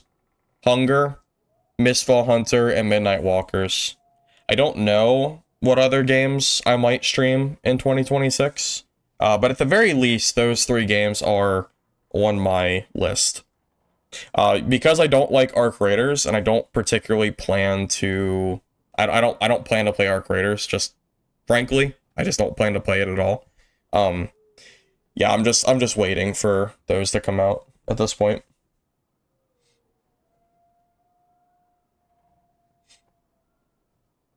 I wanted to test Hunger, but I wasn't able to. But I've seen a little bit of gameplay from it, and it looks fun. I've also heard very good things about it. Dead having mixed reviews on Steam and being free to play makes it hard to retain new players. There's a little bit of truth to that.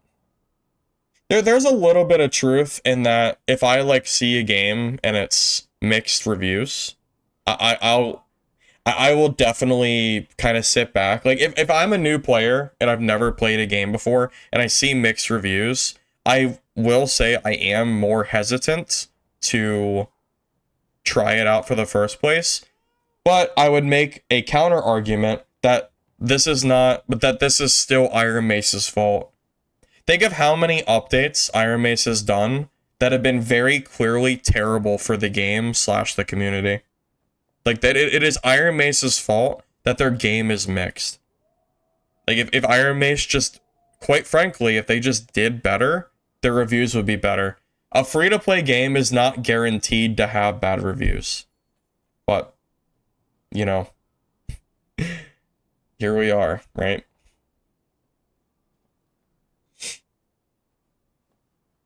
But I do agree with you. If this game had very positive reviews, I do think there's a higher chance. However, at the same time, if we look at Legacy, Steel, and Sorcery, which is now Elde Garde, we can see that their reviews, actually, they're lower than I thought, funny enough. Wow, actually... I guess I take that. I thought their reviews were more positive than this. Steam chart shows every day the lows are getting lower and the 24-hour peak is lower. Yeah, Bleachy, that's kind of what I was trying to get at in terms of the, dad, like, chart / player count. But yeah, I mean, although this game isn't free, so I guess it's not even a good example. So... I guess I shouldn't have even brought this up. What's a free game I could even bring up? Is there any other extraction games that are free? Not really. Oh, Dungeon Stalkers, technically speaking. No. They're also mixed. I guess that's not surprising. This game is, like, dead. Yeah, I'm not surprised at all. I kind of figured. Yeah, I'm not surprised. Dude, you know what'd be crazy? 2026 Dungeon Stalkers comes back. Huge updates. Totally coming back. Totally coming. Arc Raiders? Well, Arc Raiders isn't free, though.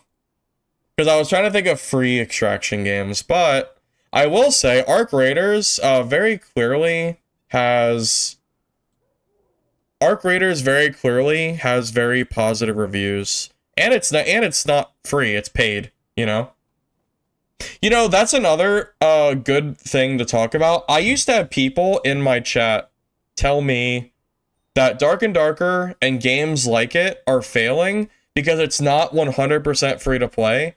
And I, again, think it is not a free to play versus paid issue. It's a game issue.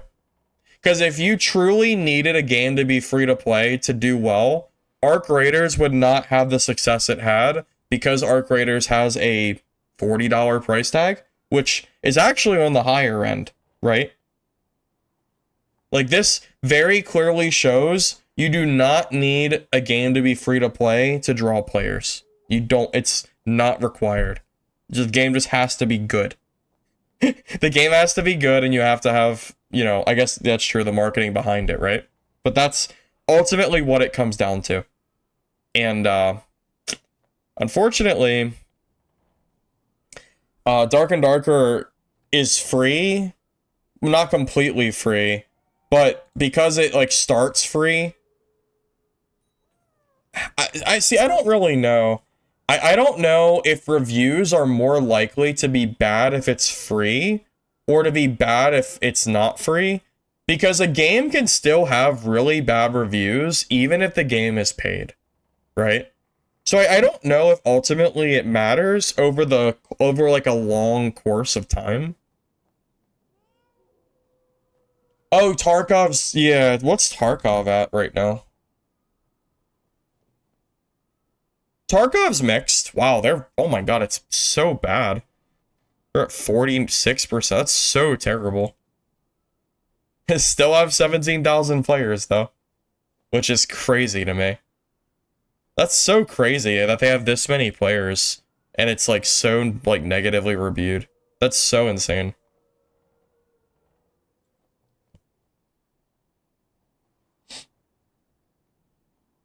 There's a Dark Souls ripoff about farting. What the hell does that even mean?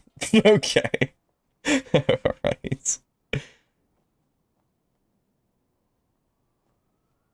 If the game was not free, you think there would be more players? People get baited by the free-to-play tag?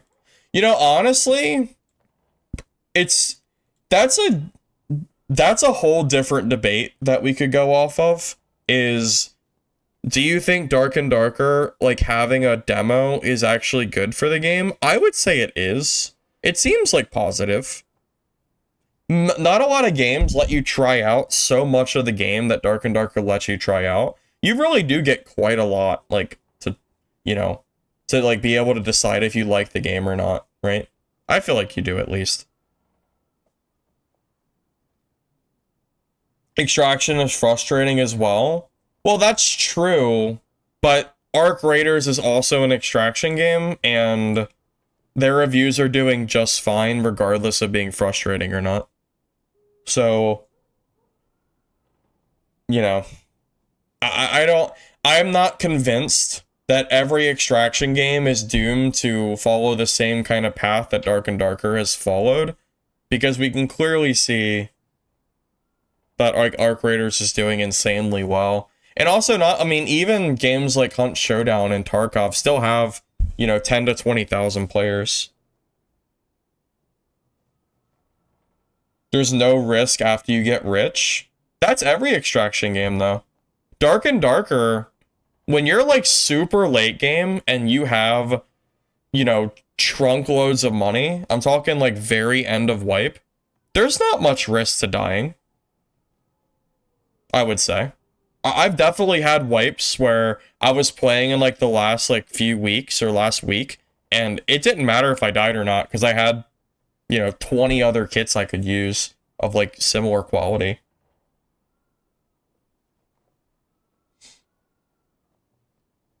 Arc is way less frustrating than EFT. I would agree with that. I can 100% agree with that. Yeah. Arc Raiders is definitely more casual. Arc Raiders is like baby's first extraction game. I think that's part of why so many people get so bent out of shape over like people shooting people in a PvP game. It's like crazy. But yeah, I'm with you there.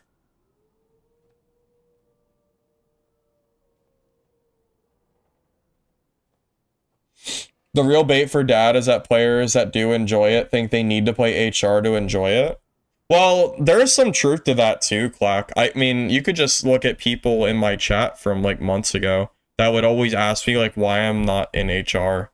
And in reality, HR is just like, at times it's just a less fun mode because you have less players there. you know? And you had the whole Faustian bargain mechanic that was only in normals too. I don't think you have to play HR to enjoy Dark and Darker. Although I think in the long term, I think HR is kind of like where you want to go, but you don't have to go there to have fun. Arc Raiders is an extraction that you log on and run a free kit and never have to grind. Well, yeah, I mean that's kind of what I said, right? I think I pretty much that's kind of what I was getting at. Yeah, Arc Raiders is very, very easy for basically anyone that you get into. I mean, Arc Raiders, the free kit system is like Dad's free kit system on steroids, you know? Like, imagine, if you will, if the Squire kit for Dark and Darker could kill anything and it didn't matter what gear. Actually, you don't have to imagine that. Just look at patch 69. When Barbarian could run around with a Squire like Bardiche, and it did as much damage as like the unique gear did, or like more or less it was like almost the same as the top gear. It's almost just like that. It's literally like patch 69, but Arc Raiders, that's like the fundamentals of Arc Raiders, in that the Squire gear, the free gear, more or less does the same thing that like the more expensive stuff does, at least for PvP, right? Which is what's going to matter when you're losing your kit to PvP.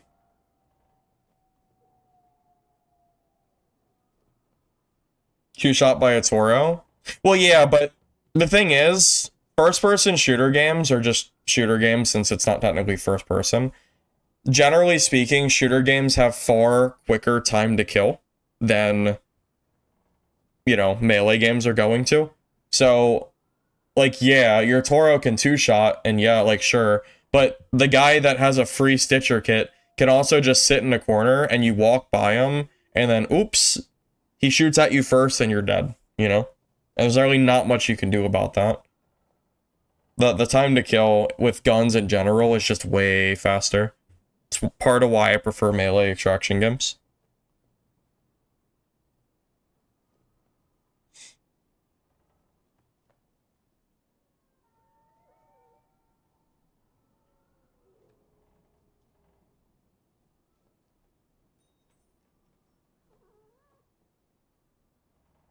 Well, you know what's funny is that Arc Raiders PvP mode, I think, might have less PvP than Dark and Darker's PvE mode does. Because Dark and Darker's PvE mode, even though you can't directly attack somebody, the entire game is almost like how much can you grief the other people in your lobby to fill your pockets and get out of the game. And like, there's been so many ways to grief players in PvE mode since the mode like first released. I legitimately, it might be less frustrating PvP wise in Arc Raiders than going to Dad PvE mode. I'm not even joking.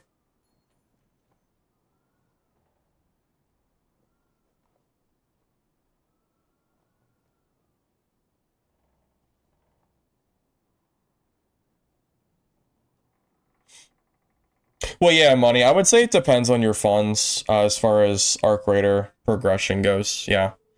I mean, I understand what you're saying, that you can get to the point in Arc Raiders where the kits don't matter, but that's kind of the whole reason that wipes exist, because you're always going to get to that point no matter what extraction game you're playing. Like, I've played a lot of extraction games, and usually towards the end of wipe, you get to the point where it's like, oh, if I die, I die, it doesn't matter, the gear is, it's all the same, right? You know, and then, you know, you wipe and you do it all again, right? I mean, I don't know about you, but when I'm playing Dark and Darker, I don't really care at the end of wipes, like if I'm losing anything, you know?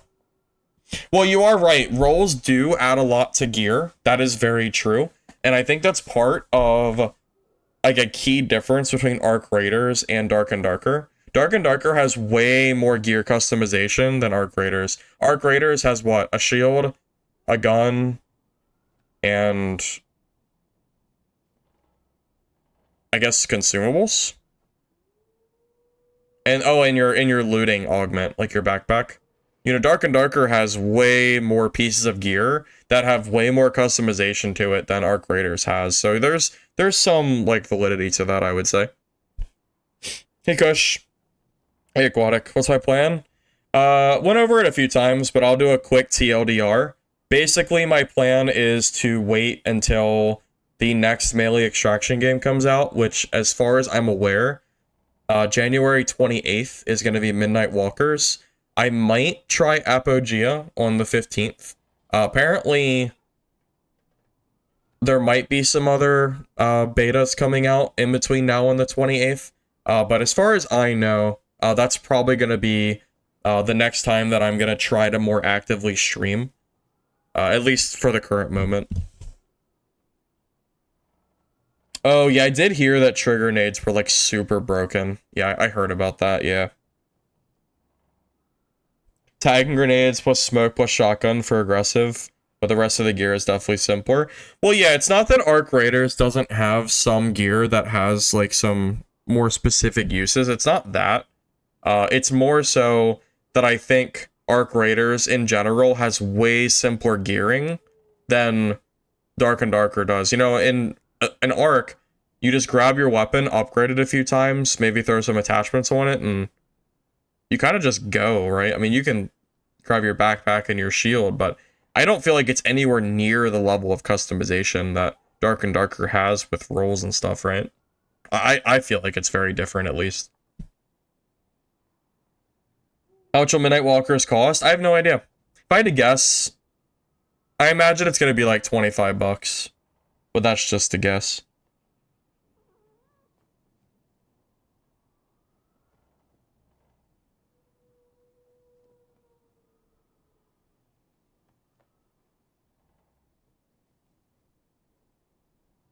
Well, yeah, I think Arc Raiders is like, you know, your first extraction game. And Escape from Tarkov is definitely way, way more complex, you know? And, you know, I guess a question could be, do you think Arc Raiders, the only reason that it's so successful is because of how casual it is?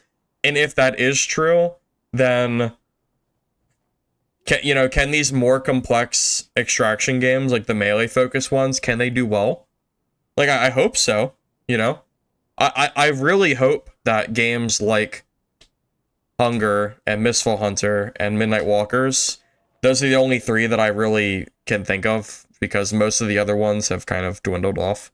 But I really hope games like those can do well and don't just release and just completely phase out. But yeah, I hope not. Yeah, I saw that Legacy's renaming itself. I'm gonna be honest, I'm not really... If Legacy does well, then that's great, but I'm not... Like, I don't have much faith in that game at this point. I feel like they've had so long to, like, fix up their game, and I feel like they have not really garnered the players that I was hoping they would. At this point, it's just...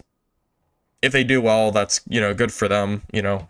They've obviously worked hard on their game, but I just don't know if Legacy will ever, you know, quite see the player counts that they're wanting to see, unfortunately. Dude, no joke. Sword Eye was a really fun game. Legitimately, like, very fun. But Sword Eye is probably so hard, there's no way casuals are going to be able to compete in that game. Like, Sword Eye is probably not going to do well because it's too hard, which kind of sucks. Because I think Sword Eye was fun.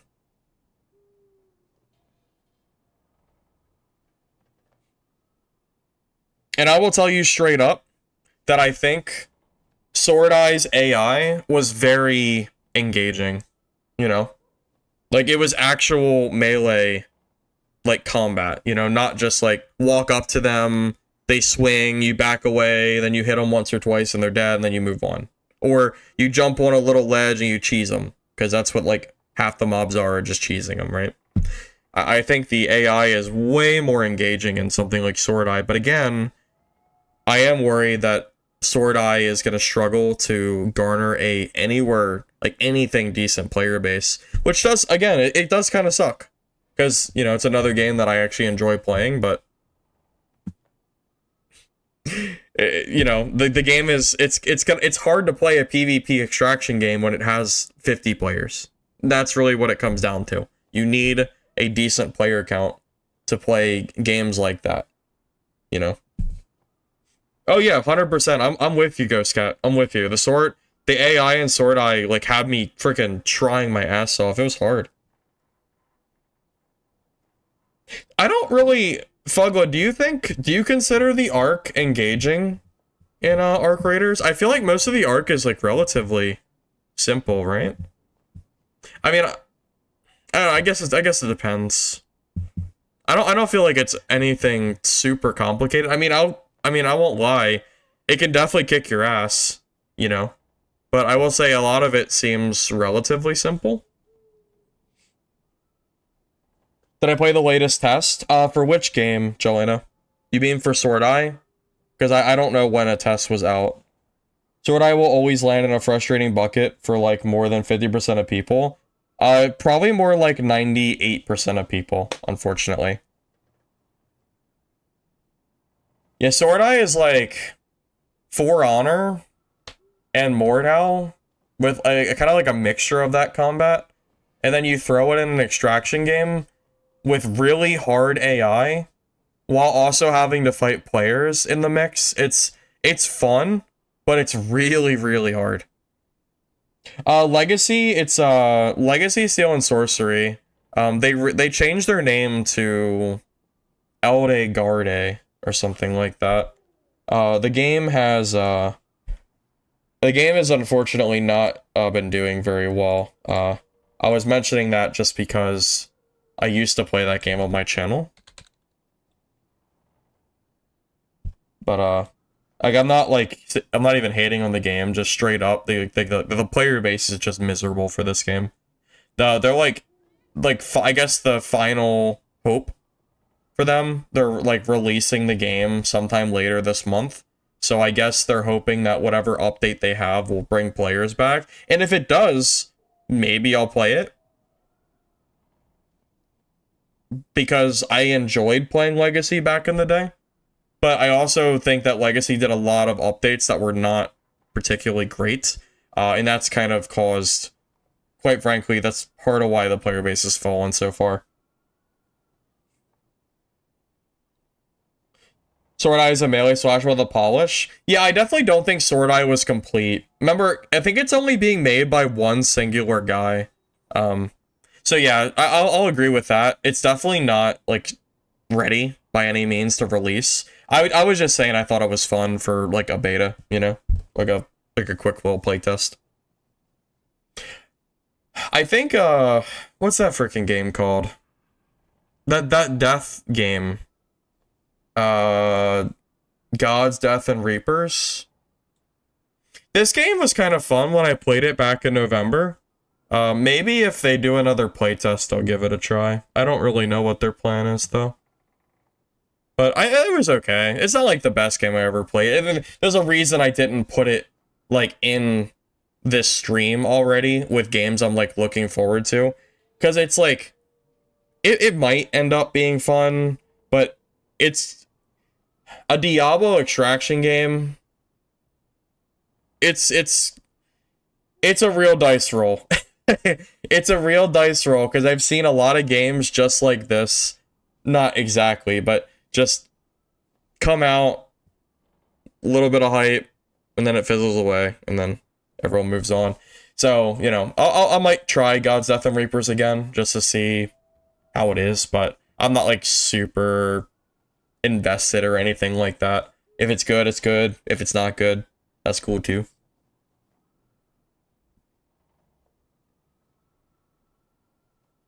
Well, yeah, I mean, right now, I can't really speak on whether Legacy will do well or not. Oh my god, what did I just do? What did I just hit? Okay. Yeah, I'm not super confident in anything on this game. Maybe they garner some players. My prediction is that they never reach over this peak again. Like when they release, they might hit like 1,000, maybe. I don't know. They would need some really crazy marketing to come back from this. Dang, the calling. I love the calling. Hold up. Where's my YouTube chat at? How did I do this? I don't know. I don't know what I hit. Give me a second. There it is.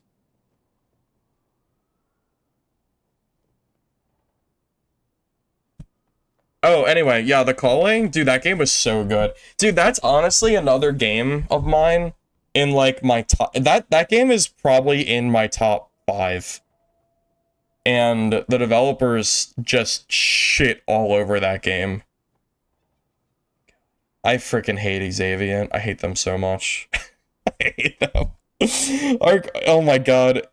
The calling was so good. Does anyone remember that game? I can't be the only one who played that. Does anyone remember when they tried to re-release the game with a casino or with like an arcade token system? So the game was a paid game. Then they re-released it as a free-to-play. Everyone who paid for the game, like there was no refunds or anything. And when you got the game for free, you had to buy tokens that you use to play each round. Like think of an arcade machine where you put in a quarter and then you play the game, and then when you die you have to put another quarter. That's the exact system that the calling tried to implement on their free-to-play title. And the only difference is you would buy tokens and then you would pay one, and then if you won the game you would get your token back. But it was so freaking bad. Oh my god. Yeah, Xaviant is one of the worst companies I have ever seen. They had such a good game and they just ruined the hell out of that. And you know that ain't coming back. Yeah, I'm not like huge on BRs, but you better believe if the calling came back, I'd be right back on that game. Absolutely. Quite incentive to win? Yeah, you could call it that. Dude, I was good at that game. I think you would spawn with like 16 other players. And I want to say my win rate on that game was like 80+%. I was so good. I don't know what it was. Something like really clicked on the calling for me. Probably because it's melee combat. Probably the melee that did it, I would say. It was so fun. Every game that has the kinda you gain fun for making other feel bad will always lose the super casual players unless you have some mechanic to compensate. Well, Fugla, I mean, ultimately, Arc Raiders has a system like that, right? Because technically, in Arc Raiders, it's PvP, so if I kill you and I take your stuff, I'm now having fun and you're not.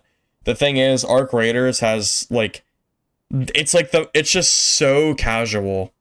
It's like next level casual, even for an extraction game, which I think is part of why it's able to garner and maintain so many players. I think so, at least. That makes sense.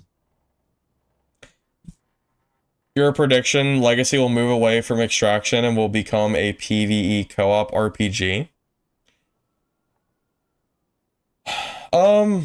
I mean, honestly, at this point, like, it's pretty clear that the PvP thing is not working in Legacy. It might not even be a terrible idea to try to change direction for them. But if they do that, well, man, I haven't played Legacy in so long. I don't know if they have like a core that would work for PvE. I legitimately just don't know. It's just been so long.